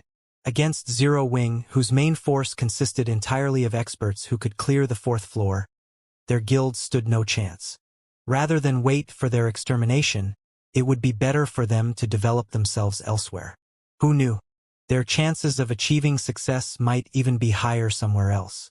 Meanwhile, in Heaven's Burial's guild residence, Just how did Zero Wing manage to recruit so many experts? Flame Blood frowned upon receiving news of the Divine Colosseum's latest events. What happened? A short and chubby middle-aged man beside Flame Blood asked in a low tone. Zero Wing just sent its main force to challenge the trial tower. In the end, every member has managed to reach the 5th floor. Among them, 2 have even surpassed Ghost Shadow's record, Flame Blood said, not showing any signs of the arrogance he usually displayed as the commander of Heaven's Burial's main force. On the contrary, he had lowered his posture when he spoke to the chubby middle-aged man. Although the man before Flameblood was not adept with virtual reality games, the man's position in the real world allowed him to remove Flameblood from Heaven's Burial easily, should he ever wish to. Even the guild leader of Heaven's Burial, Singular Burial, had to treat this middle-aged man with great respect. Interesting. It seems that we won't be able to avoid a confrontation with Zero Wing if we wish to obtain this treasured land, the chubby man said as he caressed his goatee. After a moment of silence, he continued, since we can't beat them with numbers, let's improve the guild's overall strength. Flame Blood, notify Ghost Shadow and tell him that I'll send Daybreak Fog to help out. We need to obtain the first clear of a 100-man dungeon as soon as possible. Daybreak Fog. Flame Blood could not help his surprise at the mention of this name. Are we giving up on Star Moon City? Heaven's Burial's ambition was colossal. The guild aimed to control all of Star Moon Kingdom. The best way to do so was to take control of the kingdom's lifeline first, its players. The 2 cities with the largest player population in the kingdom were Star Moon City and White River City. Both also had the largest gathering of elite players. As long as Heaven's Burial took control of these 2 cities, controlling the rest of the kingdom was only a matter of time. Of these 2 cities, Flame Blood spearheaded the White River City takeover, while Star Moon City was spearheaded by Daybreak Fog. If one compared these 2 people's fame, Daybreak Fog was superior. Flame Blood was merely one of the previous year's top 10 newcomers. On the other hand, Daybreak Fog had been one of the top 10 newcomers of the virtual gaming world 2 years ago. Afterward, she had continued to perform magnificently in many virtual reality games. Her fame was only slightly inferior to the snow goddess, Gentle Snow, as she had made her debut roughly 2 years later than Gentle Snow had. In terms of strength, Daybreak Fog ranked 3rd within Heaven's Burial. If they really sent Daybreak Fog to White River City as support with her strength and her team, Heaven's Burial might actually have a chance of clearing a 100-man team dungeon. After all, during this period, everyone mostly understood the difficulty of a 100-man team dungeon. From the experience of clearing 50-man team dungeons, they had thought up of plenty of strategies. Now all they needed to do was to take action. White River City has become Star Moon Kingdom's business center. The number of elite players migrating to the city increases by the day. Star Moon City is no match in this aspect. Hence, we have to prioritize this side for now. Moreover, when comparing the difficulty of 100-man dungeons, White River Cities is easier. If we allow Zero Wing to continue developing unhindered, it will become impossible to take control of White River City in the future. Suddenly, Shurfeng received a communication request from a friend. Gentle Snow. Miss Snow, long time no see. You look tired, Shurfeng said, slightly surprised as he saw Gentle Snow's haggard expression through the video chat. Gentle Snow was a well-known superwoman in the virtual gaming world. She also had plenty of capable subordinates under her. After not seeing each other for only a few days, Gentle Snow looked so exhausted. It was surprising. It had been quite a few years since Gentle Snow had made her debut. She should be quite competent at managing a guild by now. In addition, the majority of Ouroboros' elders supported Gentle Snow right now, so managing the guild should not be difficult. I've been busy with guild affairs these past few days, so I haven't gotten much rest. Gentle Snow laughed softly, sweeping the matter under the rug with a single sentence. Inwardly, she envied Shurfeng, who could push the majority of guild affairs onto Aqua Rose. Moreover, he only had to focus on White River City. Ouroboros, on the other hand, was competing over dozens of cities, both large and small. However, these cities were still the least of her problems. Star Moon City was the issue, Ouroboros and the Star Alliance had been consolidating their positions in Starmoon City. In addition to several other powerful second-rate guilds, things had become extremely hectic for Gentle Snow. It was especially true for the three upstart guilds that had recently appeared in Starmoon City: Cloud9, Inyang Court, Heaven's Burial. All three possessed extraordinary backgrounds. They even had multiple guild residences in Starmoon Kingdom's major cities. They were developing as fast as a plague.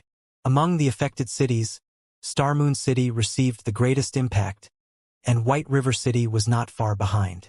Particularly, the manager of Starmoon City's Heaven's Burial, Daybreak Fog, was far more difficult of an opponent than even Galaxy Past of the Star Alliance. So far, Ouroboros had clashed with Heaven's Burial dozens of times, the battles ranging from small skirmishes to large-scale battles. Although Gentle Snow still held the advantage, Ouroboros did not have only one enemy. Both Cloud9 and the Inyang Court eyed Ouroboros like fresh meat. Ouroboros had already been unstable due to Chao Qinghua's theft of several of the guild's core and elite members. Now, before she could settle the turmoil within the guild, she faced so much trouble. In such a precarious situation, how could set aside time to rest? She had not even upgraded her equipment recently. As Gentle Snow knew that Shifeng disliked playing with words, after their casual greetings, she got straight to the point and said, "We have discovered a hidden treasured land near Starmoon City. The area is rich in magic crystals, and I wish to invite Zero Wing to pioneer this treasured land by our side. Are you interested?" Before the Divine Colosseum had been released, magic crystals had not been particularly valuable. Now, however, they were a strategic commodity that every large guild fought over frantically. Although every large guild had a large number of players and was capable of dispatching many teams to raid dungeons each day, team dungeons could only be raided once every 3 days. There were only so many team dungeons available. They could not acquire nearly as many magic crystals as they consumed. Meanwhile, if there was another option, other than team dungeons, for one to obtain magic crystals, this was not an opportunity one could miss. A hidden treasured land? When Shifeng heard these words, the first place that popped up in his mind was the Stoneclaw Mountains. In the past, when Stoneclaw Mountain had been discovered, it incited a great war between every guild in Starmoon Kingdom. The war had been the first kingdom-level war in Starmoon Kingdom. Hundreds of guilds involved themselves, all wanting to get their hands on a share of the profits. That war had caused every guild in Starmoon Kingdom to suffer massive damages. Moreover, Ouroboros and the Star Alliance had even started an all-out war with each other. In the end, taking advantage of the situation, Heaven's Burial, the Inyang Court, Cloud9, and several other second-rate guilds had banded together to form a massive alliance and took over the Stoneclaw Mountains, splitting the profits. Afterward, any players who wished to enter the mountains were required to sign a contract, agreeing to hand over 30% of the magic crystals they harvested. In addition, players were required to pay a fixed fee before they could enter. The various large guilds then split the profits. The Stoneclaw Mountains was a regional dungeon that had formed a space of its own. However, it was not just any dungeon but an Azura mode dungeon. Ordinary team dungeons were divided into 3 difficulties: normal, hard, and hell. However, regional dungeons were divided into 5 difficulties: normal, hard, hell, Azura, and God. The Stoneclaw Mountains existed within the 4th difficulty level of regional dungeons. The dungeon was level 30 to level 49. In other words, only players that were within the range of level 30 to level 49 could enter the dungeon. Unlike team dungeons, however, there was no limit to the number of players who could enter. It was like White Fog Canyon. Inside the dungeon, players could obtain items that were normally unattainable elsewhere. In White Fog Canyon, players could obtain Starfire, or that increased the success rate of forging. There was also the Warfire set equipment. Unfortunately, Shifeng had already ruined White Fog Canyon. As of this moment, the level 35 Great Lord, Anubis's gatekeeper, still roamed the map. As a result, no players dared to approach. Meanwhile, White Fog Canyon was merely a hard mode regional dungeon, whereas the Stoneclaw Mountains was an Azura mode regional dungeon. Survival was far more difficult in the Stoneclaw Mountains. However, magic crystals were vastly important. They must be obtained, regardless of the sacrifices. Even Zero Wing was no exception to this. Currently, several guilds from Star Moon Kingdom are contesting over the rights of this hidden, treasured land. If Zero Wing is willing to help, I can offer 50% of the income. Gentle Snow offered a relatively attractive price. To Gentle Snow, offering 50% of the profits was a big concession on her part. The Stoneclaw Mountains were within the Star Moon City region. It was impossible for Zero Wing to send a large number of players to supervise the map. Hence, the responsibility of supervising the map would fall to Ouroboros. However, Zero Wing possessed extraordinary strength. As of this moment, even Shifeng's strength was a mystery. If Ouroboros and Zero Wing banded together, their chances of coming out on top would be a lot higher. Furthermore, working with other guilds was simply not an option for Ouroboros. Alright, but I have a condition, Shifeng responded after giving it some thought. Zero Wing was based in White River City. There was a limit to how much combat power it could display in the faraway Star Moon City. Even though the guild was powerful, it could not move on the Stoneclaw Mountains by itself. Moreover, it was not realistic for a single guild to monopolize the Stoneclaw Mountains. Tell me. Gentle Snow rolled her eyes at Shifeng. Her offer had already been bountiful, yet Shifeng still had conditions of his own. It's not really a condition. I just need Ouroboros to help me obtain some materials. I'll even purchase them for 20% above market value. Shifeng laughed. He currently had very few of the materials required to construct the stable and teleportation magic array. It would take a long time to gather the necessary materials if he relied on Zero Wing. However, it would be much easier if he used Gentle Snow's connections to purchase the materials because most of these materials could only be obtained by large guilds. It was practically an impossible task for independent players. Yet, even if he tried purchasing these materials, other guilds would only sell them to their allies. Give me the list, then. Gentle Snow released a sigh of relief upon hearing Shifeng's condition. She had thought Shifeng intended to take advantage of her current predicament, but it turned out that he still had some humanity left in him. I'll send it to you now. Shifeng then sent a list of the materials required to construct the stable and teleportation magic array to Gentle Snow. You really are daring. Most of these materials are rare drops from large-scale team dungeons. Although my guild can obtain some 20% above market value is too cheap. I'll need 50% at least. Surprise flashed across Gentle Snow's eyes when she read the list Shifeng had provided. Even if she worked with the Star Alliance, the two guilds could not gather all the materials listed. The cost alone was more than 2,000 gold. Okay, just get them as soon as possible. Shifeng did not care about spending a little more money. If he could get his hands on the materials, he could earn back the money in the blink of an eye.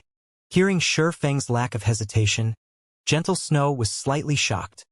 A 50% increase in price would mean more than 3,000 gold. Even to a first-rate guild like Ouroboros, that was a massive amount of money. Yet, Shifeng thought nothing of it. After both sides established a contract, Shifeng contacted Aqua Rose and the others, instructing them to gather. The Stoneclaw Mountains could only be dealt with sooner, and not later. The earlier they occupied a favorable location, the greater their advantage would be when the war began. Although the Trial Towers competition ended with Zero Wing's victory, the members of Zero Wing's main force were well aware that it had been due to the 100-berry wine. Otherwise, they would not have achieved such frightening results. During the challenge, everyone had discovered many of their own imperfections, their combat power improving slightly as a result. What a pity! If I could experience that kind of feeling once more, I might reach a stable skill completion rate at 87% and pass this stage. After the 100-berry wine's effects dissipated, Fire Dance challenged the 6th floor's late stage again. This time, she passed it without any issues and could now reach the 7th floor with her own power. Unfortunately, she suffered defeat in the 7th floor's early stage. But the 100-berry wine did allow me to gain an initial understanding of how to use void steps. Guild leader will be surprised if he finds out. Void steps was an advanced style of footwork and Shifeng's trademark technique. Just gaining an initial understanding of how to use the skill was extremely difficult. If Shifeng learned that Fire Dance could use void steps, he would definitely be surprised. He had spent many years in order to learn the technique, yet Fire Dance had managed to grasp it in such a short time. Although Shifeng's guidance largely contributed to her success, the fact that she had learned the technique in such a short time certainly had something to do with her innate talent. Huh? Return to the residence. Fire Dance muttered as she read the message Aqua Rose had sent to her. She then chose to teleport out of the trial tower. Inside the conference hall of Zero Wings Guild residence, without wasting time, Shifeng retrieved all of the synthesized Tier 3 gemstones from his bag. All of you, equip these Tier 3 gemstones. Shifeng had already replaced all his Tier 2 gemstones with Tier 3 strength attributed gemstones. As a result, his strength attribute had increased by more than 100 points. At this moment, even without activating Heavenly Dragon's power, his strength could match a chieftain of the same level. Even a lord of the same level would struggle to push him back.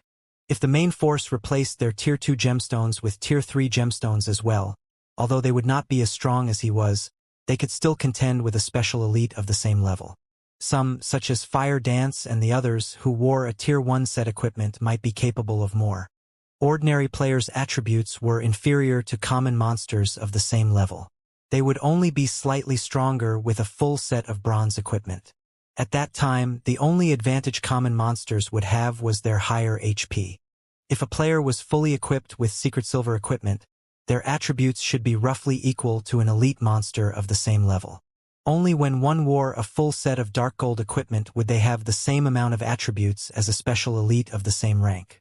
As for Zero Wing's main force, although their equipment was a mix of level 30 fine gold and dark gold equipment, they had the intermediate mana armor kits to make up for the difference. If they embedded Tier 3 gemstones into every item, their attributes should be roughly the same as if they wore a set of level 30 dark gold equipment. None of the main force's members dared to believe their eyes as they stared at the Tier 3 gemstones on the table. Every jaw hit the floor. Aqua Rose was similarly stunned, speechless. She knew full well just how valuable Tier 3 gemstones were. Moreover, no one had found a source for these gemstones yet. One could only obtain them from alchemy synthesis. However, synthesizing a Tier 3 gemstone would cost at least 20 gold. Meanwhile, there were over 1,000 shining gemstones on the table. In other words, the gemstones scattered across this table were worth over 20,000 gold at the very least. We're in a hurry, so equip them quickly. Shifeng had already received a status report about the Stoneclaw Mountains. Although things seemed calm on the surface, and the various guilds were busy killing monsters and grinding for magic crystals, the number of guild players gathering in the mountains increased by the minute. Every guild was rapidly mobilizing their forces. Even Stone Forest Town, the closest town to the Stoneclaw Mountains, was surrounded by players. All of these players were members of various large guilds. It seemed that these guilds intended to capture Stone Forest Town. The nearest teleportation array to the Stoneclaw Mountains was over 10 hours on foot. On the other hand, Stone Forest Town was only an hour from the Azura Mode dungeon. The town was an absolute treasure. Whether it was for repairing equipment or purchasing consumables, Stone Forest Town was the best option. Otherwise, they would have to waste a day to travel back and forth between Starmoon City and the Stoneclaw Mountains. Meanwhile, Stone Forest Town was not under Starmoon Kingdom's control. Instead, the forces of darkness held it. It was one of the towns that players could capture and occupy. As long as the town fell under a guild's control, said guild could hire an army of NPCs to defend the town for 15 days. Even if every guild in Starmoon Kingdom banded together, they would not be able to do anything to the captured Stone Forest Town. After a guild successfully captured Stone Forest Town, said guild would also receive an additional advantage.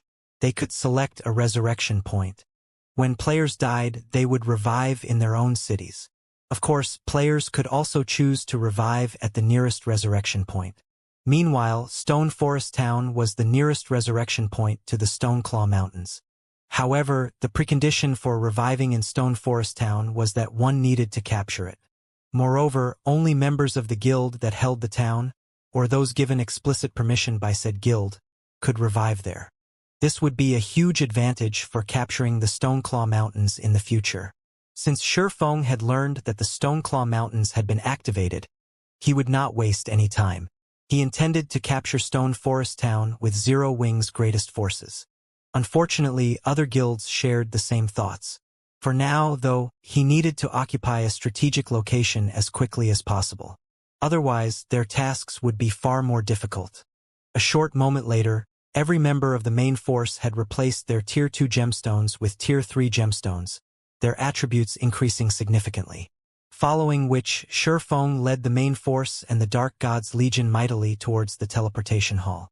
Wow, what's Zero Wing up to? Whoa, that's so impressive. I'm actually having trouble breathing right now. Is Zero Wing planning to start a war? The players on the streets could not help but wonder when they saw Zero Wing's frightening momentum. Over 400 players, fully equipped with the current best equipment, marched down the street. No matter where this army went, they would be a force to be reckoned with. They could easily trample a large guild. Not to mention, over 100 of these players were experts who had surpassed the 4th floor of the trial tower. If they participated in a field battle, they could easily stand against several thousand elite players. Meanwhile, a single large guild only had several thousand elite players. Suddenly, the various large guilds in White River City began to panic. Although an army of over 400 players seemed small, its strength was no laughing matter. If they wanted to, they could easily obliterate any guild team that was grinding out in the fields. Does Black Flame intend to move against us? Feng Xianyang trembled upon receiving this news. He was so shocked that he nearly jumped out of his seat. But why? We haven't provoked Zero Wing recently. We even yielded a few high-resource areas to them. They shouldn't have any reason to deal with us. Did some fool go and provoke Black Flame again? At this moment, the upper echelons of the various large guilds in White River City felt threatened. Every one of them immediately withdrew from the fields, returning either to White River City or the nearest town as fast as possible. Starmoon City, Stone Forest Town. Ever since the Stoneclaw Mountains had been discovered, the upper echelons of the various large guilds had realized the importance of Stone Forest Town. As a result, the various large guilds in Starmoon City had frantically gathered their members around the town. Upon receiving information regarding the Stoneclaw Mountains, large guilds from other cities also mobilized their forces to Stone Forest Town. However, as the teleportation fees were a problem, they could not dispatch too many members. Most of the members they sent were the guild's elites. After arriving at Stone Forest Town, these guilds would send their main forces to the Stoneclaw Mountains to grind for magic crystals, while leaving behind the majority of their elites to stand guard a short distance away from Stone Forest Town to observe other guilds. At this moment, Stone Forest Town was surrounded. There were over 300,000 players watching the town, making the town's resident players quite uncomfortable.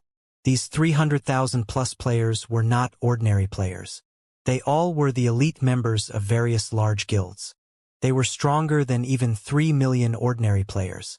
If these elites surged into Stone Forest Town at the same time, although the town was protected by level 55 dark NPCs, these NPCs would most likely fall under the fierce assault of so many elite players.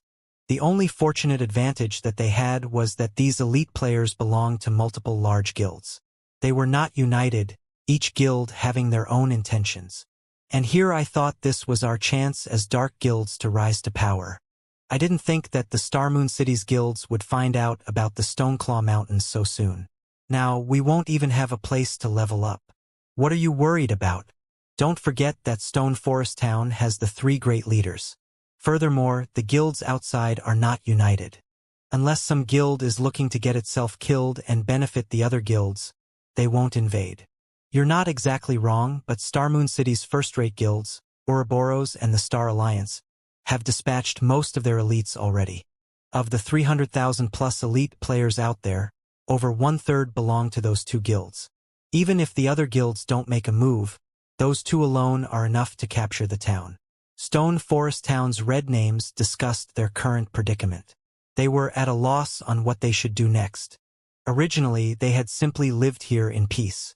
When they had nothing better to do, they would kill some players to earn some money or complete some high-level quests. They lived carefree lives. Hence, They had never imagined that such a massive issue would arrive on their doorsteps one day. On a hilltop a short distance away from Stone Forest Town, a group of players quietly observed the town below. These players were uniformly level 30 and wore level 30 fine gold or above equipment. Not far behind these players, there were more than 70,000 players standing at attention. The majority of the players in this army were level 28, with the lowest being level 27. They were 2 or 3 levels higher than the current average level of players. These players were none other than the members of the Star Alliance led by Galaxy Past. Star Alliance was also the guild that had dispatched the most players to Stone Forest Town. An army of 70,000 elite players. This was the strength of a first-rate guild. It was not something a second-rate guild could hope to compete with. Ordinary second-rate guilds would only have over 100,000 members, while a more powerful one would have up to 200,000 or 300,000 players. Of these players, only a maximum of 30,000 or 40,000 would be elite players. After deploying these elites across multiple cities, it would be amazing enough if a second-rate guild could dispatch 20,000 elites for a single expedition. However, compared to a first-rate guild like the Star Alliance, second-rate guilds were not worth mentioning. Guild Leader. I've put together a detailed report on Stone Forest Town with the results from my investigation. There are roughly over 1,000 NPCs in the town, and the majority are level 55 elite guards. There are over 100 level 60 tier 1 NPCs and roughly 30 level 60 tier 2 NPCs. If a fight breaks out, more NPCs might show up. However, the largest challenge of capturing the town will be Stone Forest Town's 3 great leaders. Flourishing Willow, who wore dark blue leather armor, reported softly. Are the 3 great leaders very powerful? Galaxy Past asked. According to the information I obtained from the red names living there, these leaders are only tier 2 NPCs. However, they possessed very high intelligence. They are far more powerful than ordinary tier 2 NPCs regarding combat power. It is especially true for the great leader, Saria. He is a tier 2 professional mage, and I have heard that he knows how to use large-scale destruction spells. Hearing Flourishing Willow mentioning large-scale destruction spells, everyone frowned. Large-scale destruction spells were Zerg Tactics' Achilles' heel. Moreover, a high-intelligence NPC's combat techniques were far more powerful than ordinary players. Based on the settings of God's domain, Saria should be capable of displaying more than 50% of his actual combat power. In other words, he was at least as skilled as an ordinary expert. If a player possessed the attributes of a level 60 tier 2 NPC and large-scale destruction spells, said player would be a natural disaster to the current players of God's domain. Right? I've also received news that White River City's Zero Wing has sent people over. It seems that they have designs on this area as well, Flourishing Willow said. Zero Wing. Galaxy Past laughed. This is the Star Alliance's home ground. Do they think that they can just show up and take a slice of the pie as well? Zero Wing was indeed powerful. However, that was limited to White River City. Stone Forest Town was in the Star Moon City region. How many people could Zero Wing possibly dispatch? Moreover, the ordinary guards one hired could not be used in the fields. Only personal guards could be used. On the off chance that a personal guard died, it would be extremely difficult to revive them. Hence, players would not use their personal guards casually. Even if Zero Wing sent its personal guards, their impact would be minimal. Ignore them. Since we can't capture Stone Forest Town in a short time, have the main force grind for magic crystals for now. However, we can't let Ouroboros relax either. Look for opportunities to kill some of its members. After all, the Stoneclaw Mountains still belong to our 2 guilds. Galaxy Past smiled lightly. It truly is fortunate that Chao Chunghua stole a large number of experts and elite players from Ouroboros. The Stoneclaw Mountains will belong to the Star Alliance. In Star Moon City, the Star Alliance had far more experts and elite players than Ouroboros. Currently, Ouroboros barely held on. As for the other guilds in Star Moon City, they were nothing to the Star Alliance. At this moment, many guilds that had completed their investigation of Stone Forest Town had decided to give up on the idea of capturing the town.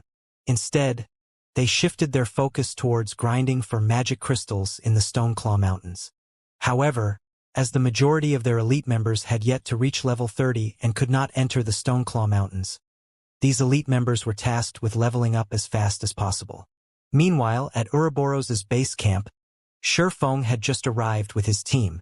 Very quickly, Shi Feng's group became the center of attention. The group was simply too impressive. Not only were the members of Zero Wing's main force uniformly level 30, but many in the Dark God's Legion were also level 30. In addition, the most inferior piece of equipment worn by the group was fine gold rank. Most importantly, every member's aura inflicted a deep fear. They felt like a group of primordial beasts. Even those standing quite a distance away could not help but tremble when they glanced at this group of players. This is Zero Wing? Sure enough, their reputation is well-deserved. Zero Wing is simply too powerful. We don't even have so much top-tier equipment. The members of Ouroboros could not help discuss Zero Wing's members. Meanwhile, when Gentle Snow emerged to welcome Shi Feng and the others, she was similarly surprised. How did Zero Wing manage to recruit so many experts? Gentle Snow could clearly feel that, among the 400 players Shi Feng had brought with him, many radiated an intense pressure. There were even a dozen or so people who felt extremely dangerous. Although she had been busy settling the guild's internal affairs, she had not fallen behind or neglected her own development. Throughout Star Moon City, extremely few players were capable of making her feel nervous. There were even fewer experts who felt dangerous to her. Star Moon City should only contain a handful of such experts. Yet Zero Wing had over a dozen such people. It was simply inconceivable. It had been a relatively long time since God's Domain launched. During this period, even an ordinary player's sensitivity towards danger had increased significantly, not to mention experts. Many a time, experts of God's Domain would not judge an opponent's strength based solely on the other party's weapons and equipment. They also judged their opponent's strength based on the degree of danger they felt from their opponents. An expert's combat power was not limited to their weapons and equipment. Combat techniques and powerful skills also affected a person's combat power. These were hidden aspects not visible until combat. Hence, one had to rely on intuition to judge a person's strength. Gentle Snow was very confident of her own perception because, up until this day, her intuition had never failed her. It reminded her of her first encounter Yi Feng. Although Yi Feng's equipment had been pathetic, his level had been very low, and he had not felt threatening in the least. Her intuition had told her that Shi Feng was extraordinary. And indeed, her intuition had not been wrong. Time had proven that Shi Feng was truly extraordinary. Meanwhile, Gentle Snow's intuition currently told her that the group of people in front of her was very deadly. They were not as simple as they appeared. It felt as if every single player had a ferocious beast hidden inside their bodies. Only these beasts had yet to expose their true nature. Zero Wing is growing more mysterious by the minute. Gentle Snow laughed bitterly as she subtly examined the crowd from Zero Wing. In the past, Zero Wing had been no more than a small, weak guild. Yet, before anyone realized it, the guild had grown into a towering existence. Even Ouroboros had to treat Zero Wing seriously. Fortunately, their two guilds had long since formed an alliance. Otherwise, Zero Wing would be a formidable enemy. "Let's talk inside," Gentle Snow said as she led the way to a large tent. Shi Feng nodded and entered the tent with Aqua Rose and Fire Dance. During God's Domain's early stages, players only had needed to travel for a short time to arrive at their destination. However, as players reached higher levels, the time they spent on travel increased. When going out to the fields to level up, it was typical for players to not return to their respective cities for several days. Meanwhile, when players wished to rest, they could rely on these field tents. HP and mana would recover quickly when consuming food and beverages. However, concentration and stamina would not. Generally, players had to return to a city to rest and recover. With a field tent, however, there was no need to do so.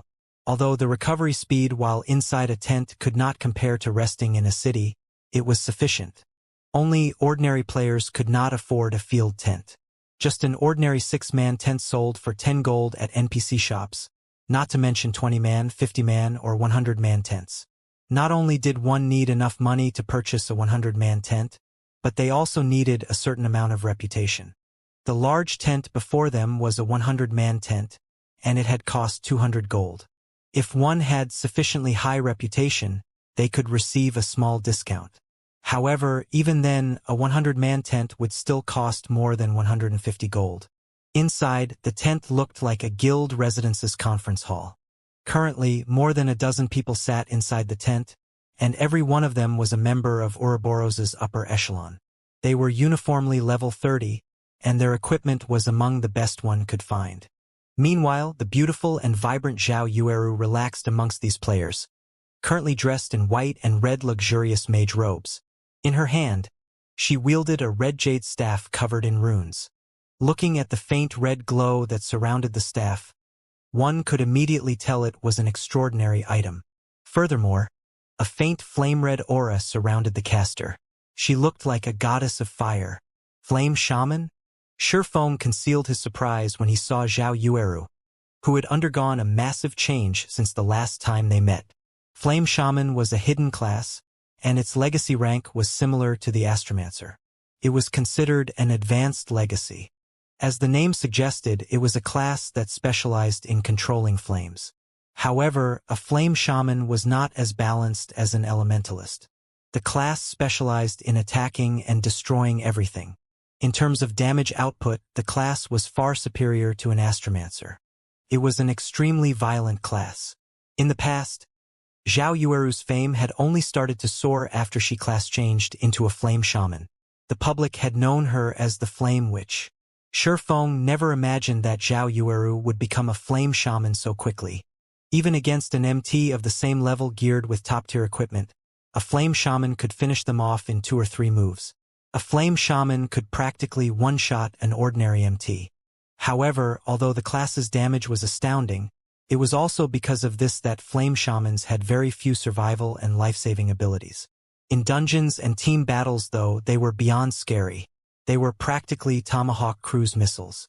After sweeping a glance over everyone present, Shifeng understood the general situation regarding Ouroboros's top combat power. Although Ouroboros had lost many of its top combatants, the guild was still much stronger than second-rate guilds with its remaining forces. "This is the data we collected on Stone Forest Town," Gentle Snow said as she handed Shifeng a folder. Slowly, she explained, "Currently, every guild is trying to occupy the town. However, the town is strong enough to avoid capture even if we combine our guild strengths. I suggest that we strike at the Stoneclaw Mountains first, harvesting magic crystals and building our strength. With both of our guild's experts, we should be able to occupy the high-resource areas within the mountains quickly. We can then use the opportunity to widen the gap between us and the other guilds. Currently, nobody could do strike against Stone Forest Town. The best option right now was to accumulate their strength. This was also why Gentle Snow had asked for Zero Wing's help. There is no need to go through all that trouble. We can just capture Stone Forest Town. Once we occupy the town, it will be simple to obtain the rights over the Stoneclaw Mountains," Shifeng said, shaking his head. He did not agree with Gentle Snow's idea. In the past, it was precisely such thinking that had led to the various large guilds ending in a deadlock with each other. As a result, more guilds had involved themselves in the situation in the Stoneclaw Mountains. Once that happened, they would lose the chance to capture Stone Forest Town. At this moment, the various large guilds were still helpless against Stone Forest Town, so they would focus their attention on the Stoneclaw Mountains. This was the best chance to capture Stone Forest Town. Otherwise, if time dragged on, the number of guilds in the area would increase. At that time, the number of experts who were interested in this area would also increase, and their chances of capturing Stone Forest Town would decrease. Hearing Shifeng's resolve, Gentle Snow was momentarily stunned. That was suicide. Immediately, she explained, "You should have seen the information regarding the 3 great leaders for yourself. All 3 are high-intelligence NPCs. They are equivalent to expert players who have reached the 5th floor. They also possess large-scale destruction spells. Furthermore, if we attack Stone Forest Town, the other guilds will not sit by and do nothing. They will take advantage of the situation and try to annihilate us. What if we don't give them the chance?" Shifeng smiled confidently. On his way here, Feng had considered the matter of Stone Forest Town extensively. It was extremely difficult to deal with the three great leaders. Not to mention they would have to give the other guilds the slip. However, there was a simpler method of capturing Stone Forest Town. Don't give them the chance? Gentle Snow grew curious.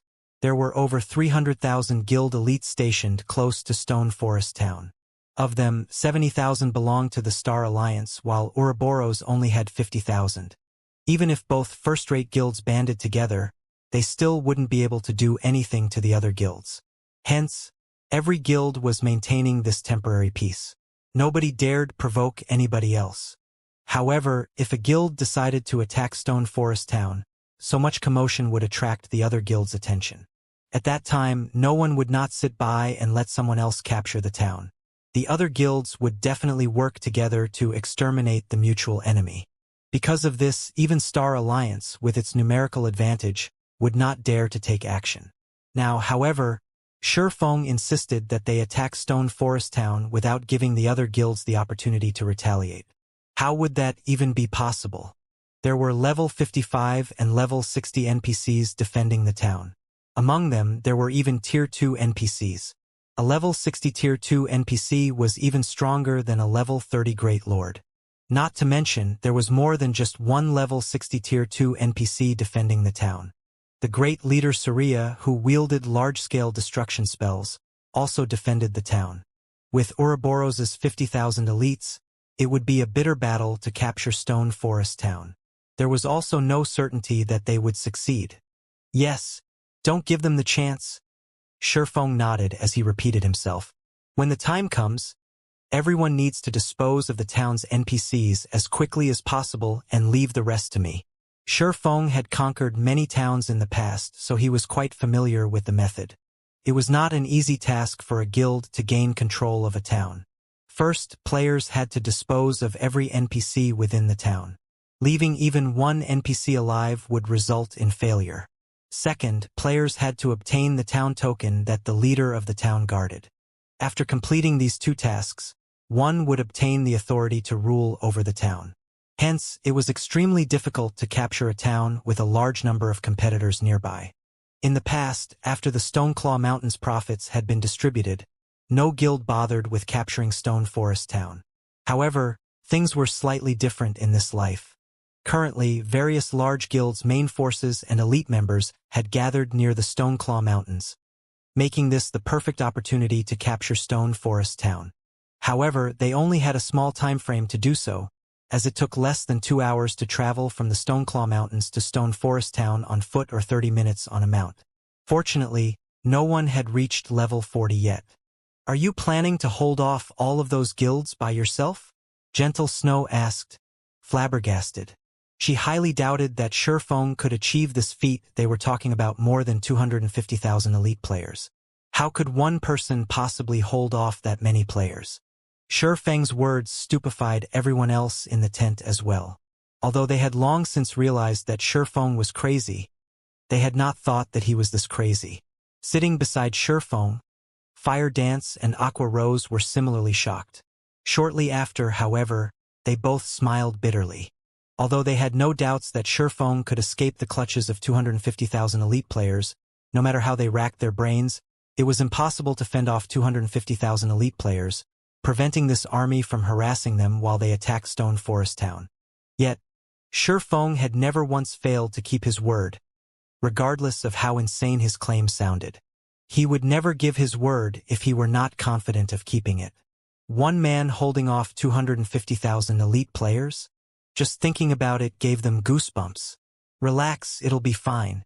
However, whether or not we succeed will depend on how fast you can clear the NPCs in the town, Feng said confidently. Following which, Feng gave Fire Dance and Aqua Rose their respective orders. In the upcoming battle, Fire Dance was tasked with leading the main force, while Aqua Rose was tasked with leading the Dark God's Legion. As for Gentle Snow and the others, they still hesitated to make a decision. Snow, are we really going to do this? You know how insane this is, right? Zhao Yueru asked softly. Gentle Snow took a deep breath. In the next moment, cold determination flashed in her eyes as she said, We have no other options. The Star Alliance grows stronger by the day. Other guilds constantly harass us as well. At this rate, the Star Alliance will overtake us. Afterward, Gentle Snow began organizing her guild's forces, preparing for battle. Shifeng, however, was in no hurry. First, he investigated the various large guilds, particularly their main forces. Before they took action, Shifeng used the Bible of Darkness to summon a Tier 2 demon. 3 hours later, Shifeng summoned another Tier 2 demon. The two level 35 Tier 2 demons were as large as small hills. Tier 2 demons were the equivalent of Lord-ranked monsters. It was quite reassuring to have two level 35 lords on their side. I never imagined that Black Flame would have something like this. It's no wonder he was so confident of fending off the other guilds. Gentle Snow was stunned when she saw the two powerful Tier 2 demons. Even a 100-man team could deal with an ordinary Tier 2 demon, although they might struggle. However, a Tier 2 demon under a player's control was far more terrifying. It could annihilate even a 1,000-man elite team. If two Tier 2 demons banded together, their impact would be multiplied several folds. With these two Tier 2 demons, Shifeng could successfully delay the other guilds for some time. Just as Zero Wing and Ouroboros were about to mobilize their forces, the various large guilds received news of this matter. The various large guilds each had their own information network. With Ouroboros mobilizing such a large army, how could news of it escape the eyes and ears of the various large guilds? Has Gentle Snow gone mad? She really believed Black Flame? Does she think Black Flame is a god that can fend off an army of 250,000 players? Galaxy Past, who was currently in the Stoneclaw Mountains, laughed madly when he received this information. Notify the others immediately. If Ouroboros dares attack Stone Forest Town, find an opportunity to strike. Galaxy Past wasn't the only person with such thoughts. The other guild leaders similarly thought that Gentle Snow had lost her mind. Black Flame was similarly insane. Did he really think that their guild's elite members were blockheads that would just stand by and die for him? If all 250,000 players worked together, the ranged attacks alone could kill a lord of the same level instantly, not to mention a player. Suddenly, the various large guilds surrounding Stone Forest Town began mobilizing their forces, preparing to take action at a moment's notice. Now all that was left was for Ouroboros and Zero Wing to move. As for the various large guilds' main forces and elite members, they all continued grinding for magic crystals in the Stoneclaw Mountains. News sure flies. However, this isn't too bad either. It would have bothered me if they didn't make a move. Shifeng chuckled. He then activated the aura of Wind's Wind Rider, transforming into a blur as he flew to Stone Forest Town. What is he trying to do? Gentle Snow muttered in confusion. Shifeng's actions even confused Fire Dance and Aqua Rose as Shifeng had not revealed his true plans. Let's begin then. Shifeng grinned. Immediately, he swapped the aura of wind for the aura of fire. He then cast Firestorm on Stone Forest Town's NPC stronghold. Suddenly, flames engulfed the third and highest floor of the stronghold. Some nearby players turned to ash instantly. As for the NPCs inside the stronghold, they sustained heavy damage as well. In the blink of an eye, the stronghold's third floor was nothing more than scorched ruins. The crowd watching from afar was stupefied. Shifeng had actually attacked the NPC stronghold by himself. He was seeking death. At this moment, a white-haired old man in black robes emerged from the ruins. This old man was Saria, a level 60 Tier 2 NPC. Looking at Shifeng, Saria shouted angrily, saying, "Intruder! You actually dare to provoke me? I will show you how terrifying it is to anger a mage." Saria, Great Leader, Professional Mage, level 60, HP 5500, 000/5, 500, 000. In addition, two NPCs with imposing auras stood beside Saria, and they were the second leader, Lime, and third leader, Pato. Lime, second leader, Swordmaster, level 60, HP 6, 500, 000/6, 500, 000. Pato, third leader, Berserker Master, Level 60. HP 7, 000, 000, 7, 000, 000. Shifeng's Firestorm had only dealt around minus 80,000 damage to the 3 leaders, a meager amount comparing to the millions of HP they possessed. However, their stronghold's destruction was what truly infuriated the 3 leaders. At this moment, the 3 leaders glared at Shifeng, their eyes containing the promise of a painful death. Laughing, Shifeng turned and flew away. Nobody can escape our fury. Surya and the other 2 leaders summoned their mounts and chased after Shifeng. The difference between having a mount and not having a mount was massive. Despite Shifeng having activated Wind Rider, the 3 NPCs caught up with him very quickly. Shit, they're heading towards us. The spectating guilds quickly noticed that something was off as Shifeng flew towards them. Wind Rider only had a short duration of 24 seconds. Shifeng could cover just enough distance in that time to land right in the middle of the various large guilds. At this moment, Surya, who rode his horse, drew line after line of runes in the air. He then flicked his finger, and suddenly, thunderclouds began to condensing above the army of players. Turn to ash.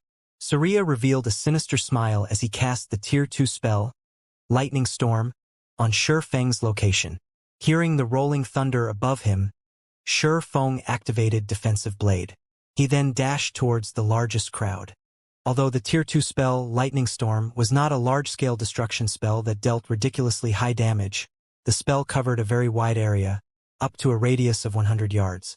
After the Tier 2 professional mage had chanted the spell's full incantation, even Shifeng could not withstand or evade the attack. Hurry! Get rid of Black Flame! The upper echelons of the various large guilds saw through Shifeng's ploy. He intended to kill them with a borrowed sword. Hence, as long as they killed Shifeng first, their problems would be solved. However, Shifeng's attributes were far above the standard of current players. Even the strongest powerhouses of the various guilds could not compete with Shifeng in terms of basic attributes. Moreover, as Shifeng had buried himself in the crowd, nobody dared to launch casual attacks. It was especially true for the ranged classes. It would be very easy for their attacks to hit their allies. Only the melee classes could attempt to pin Shifeng down. However, could elite players possibly predict Shifeng's actions? Moreover, Shifeng was extremely cunning as he dashed towards the healers. Hurry up! Use control skills. Don't worry about friendly fire. The upper echelons hurriedly commanded. As the magical classes began chanting their spells, the thunderclouds in the sky reached their climax. In the next moment, blue lightning descended from the sky. For a moment, it looked as if the end of the world were upon them as bright lightning and booming thunder took over the field.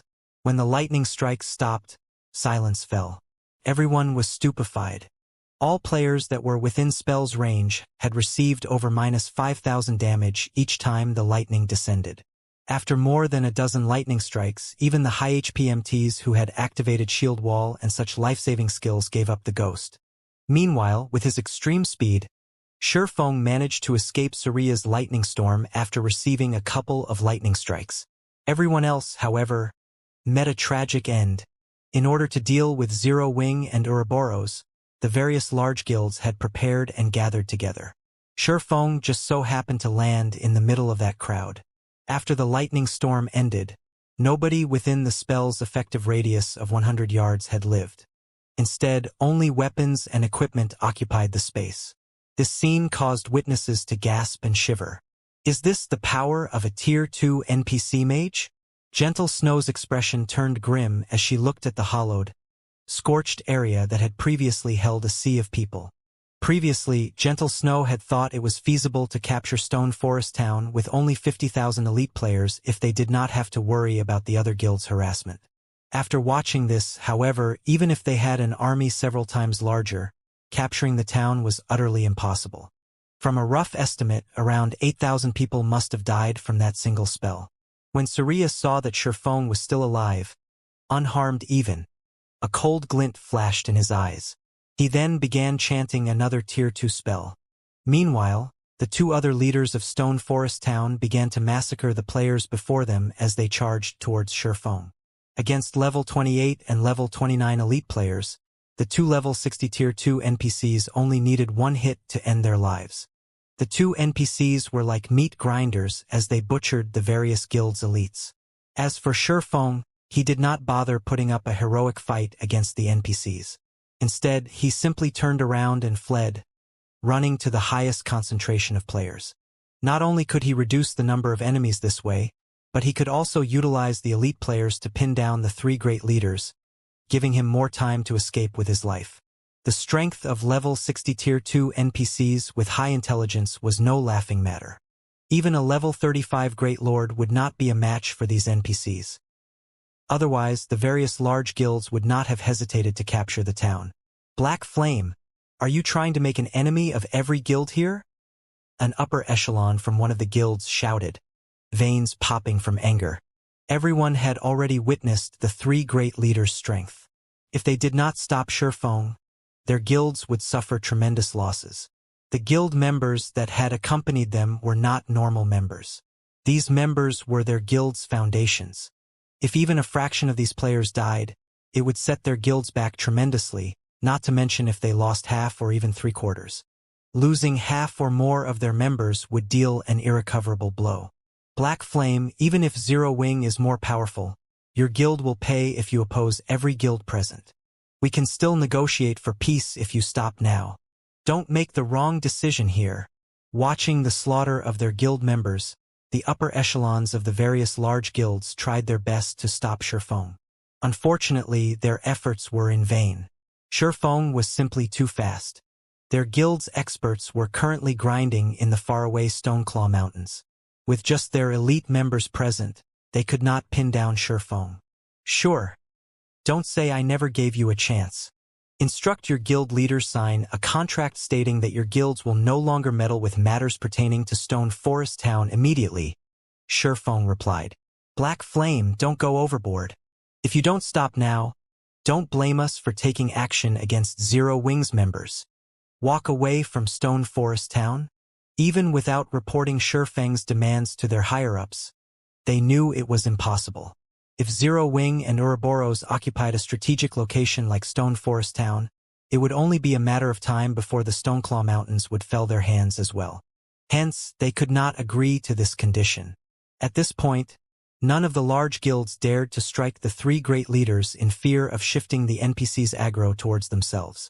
As for having their members scatter and flee, although they could reduce their losses by doing so, once scattered, they would no longer be a threat to Ouroboros and Zero Wing. However, dealing with Zero Wing's 400 members would be a piece of cake for their armies. Even Shurfeng could not save his allies. At that time, both sides would end in mutual destruction, with neither side obtaining any benefits. What a pity. You leave me with no choice, then. Shurfeng then proceeded to dash towards the next crowd of players. You will regret this. The upper echelons of the various guilds had never imagined that Shurfeng would be so decisive and unafraid of their mutual destruction. At this moment, the guild leaders of the various guilds, who currently resided in the faraway Stoneclaw Mountains, had received news of the attack. Black Flame has truly lost his mind this time. He actually dares to declare war against all of our guilds. Since he wants to play, let's play. Tell them to send a small detachment to take out Black Flame. Everyone else is to split up and delay Ouroboros and Zero Wing as much as possible. I doubt that Black Flame will lead the three great leaders towards his own allies. Galaxy Past laughed. Immediately, he commanded, Everyone, retreat from the Stoneclaw Mountains and hurry to Stone Forest Town. Also, contact the other guild leaders. I want to show Black Flame and Gentle Snow that they are doing nothing more than digging their own graves. Before this occurred, the Star Alliance and Ouroboros had both been intimidating guilds. Hence, none of the other guilds would have worked with either one of them. Now, however, the situation changed as Ouroboros actively stirred up trouble. The nail that stuck out would be hammered down. If the Star Alliance could band together with the other guilds to deal with Ouroboros, not only could they obliterate Ouroboros in one fell swoop, but it would also have a better chance of obtaining Stone Forest Town. After all, within the Star Moon Kingdom, No other guild could possibly stand against the Star Alliance. Once Ouroboros was gone, the Star Alliance's word would become law. A short moment later, sure enough, the guild leaders of the various large guilds had formed an alliance with the Star Alliance to deal with both Ouroboros and Zero Wing. After the various large guilds surrounding Stone Forest Town banded together, according to Galaxy Pass's plans, they sent out a force of 80,000 players to suppress Ouroboros and Zero Wing. As for the remaining forces, they scattered and circled the town, preventing anyone from escaping. Black Flame, it's too late. Today, we'll teach you the consequences for antagonizing the masses. The upper echelons of the various guilds directed their members to suppress Ouroboros and Zero Wing. Even if the three great leaders were more powerful, with everyone spreading out, even if the NPCs had free reign, they would only kill a limited number. Against an army of 250,000, that number would only be a drop in the bucket. Meanwhile, the various large guilds had forced Ouroboros and Zero Wing into a corner. It was extremely easy for an army of 250,000 elites to suppress 50,000 elites. Not to mention, the experts of each respective guild were on their way. When their main forces arrived, Ouroboros and Zero Wing would be finished. They've banded together as expected. Shifeng frowned. However, he just shook his head and laughed. Since you want to go for mutual destruction, I'll show you the pits of despair. The three great leaders protecting Stone Forest Town had not revealed all of their strength. Stone Forest Town was in such close proximity to the Stoneclaw Mountains. With the massive benefits from the mountains, how could Stone Forest Town possibly be an ordinary town? Aqua, lead everyone away from the town immediately, Shifeng said through a whisper. Understood. Aqua Rose was slightly stunned by this command. Originally, she had thought Shifeng would use Zero Wing's trump card. She had not expected him to order a retreat and give up on Stone Forest Town. However, since Shifeng had given the command, Aqua Rose had no choice but to lead everyone away. Gentle Snow's army similarly retreated. Throughout Starmoon Kingdom, there was not a single guild that could stand against an army of 250,000 elite players. If they continued fighting, only death awaited them. In truth, though, even if they did fight, their enemy would not leave unscathed either. Both sides would be destroyed. In terms of equipment, Zero Wing's main force was far superior to the other guild's experts, not to mention their elite players. After the main force had swapped out their Tier 2 gemstones for Tier 3 gemstones, their attributes were simply overwhelming. In addition, there were currently no enemy experts to pin them down. As a result, the Zero Wing's main force swept like a scythe across the enemy forces, leaving only devastation in its wake. Spell after spell bombarded Kola, Yi Wumian, and Turtledove, who stood at the forefront of the team. However, these spells had not even tickled the three MTs. Even the most powerful attack only dealt slightly over -1,000 damage. However, all three MTs had over 10,000 HP each.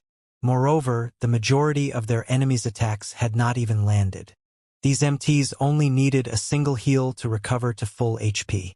There were also the two Tier 2 demons. Both Tier 2 demons were melee fighters with over 3 million HP each. Under Shifeng's control, both demons were like gods of destruction. The two demons were unstoppable as they targeted the enemy healers. Also, although Shifeng could not control the two demons perfectly, he could maneuver them to avoid as many attacks as possible. In terms of basic attributes, the two level 35 Tier 2 demons were much stronger than even Shifeng.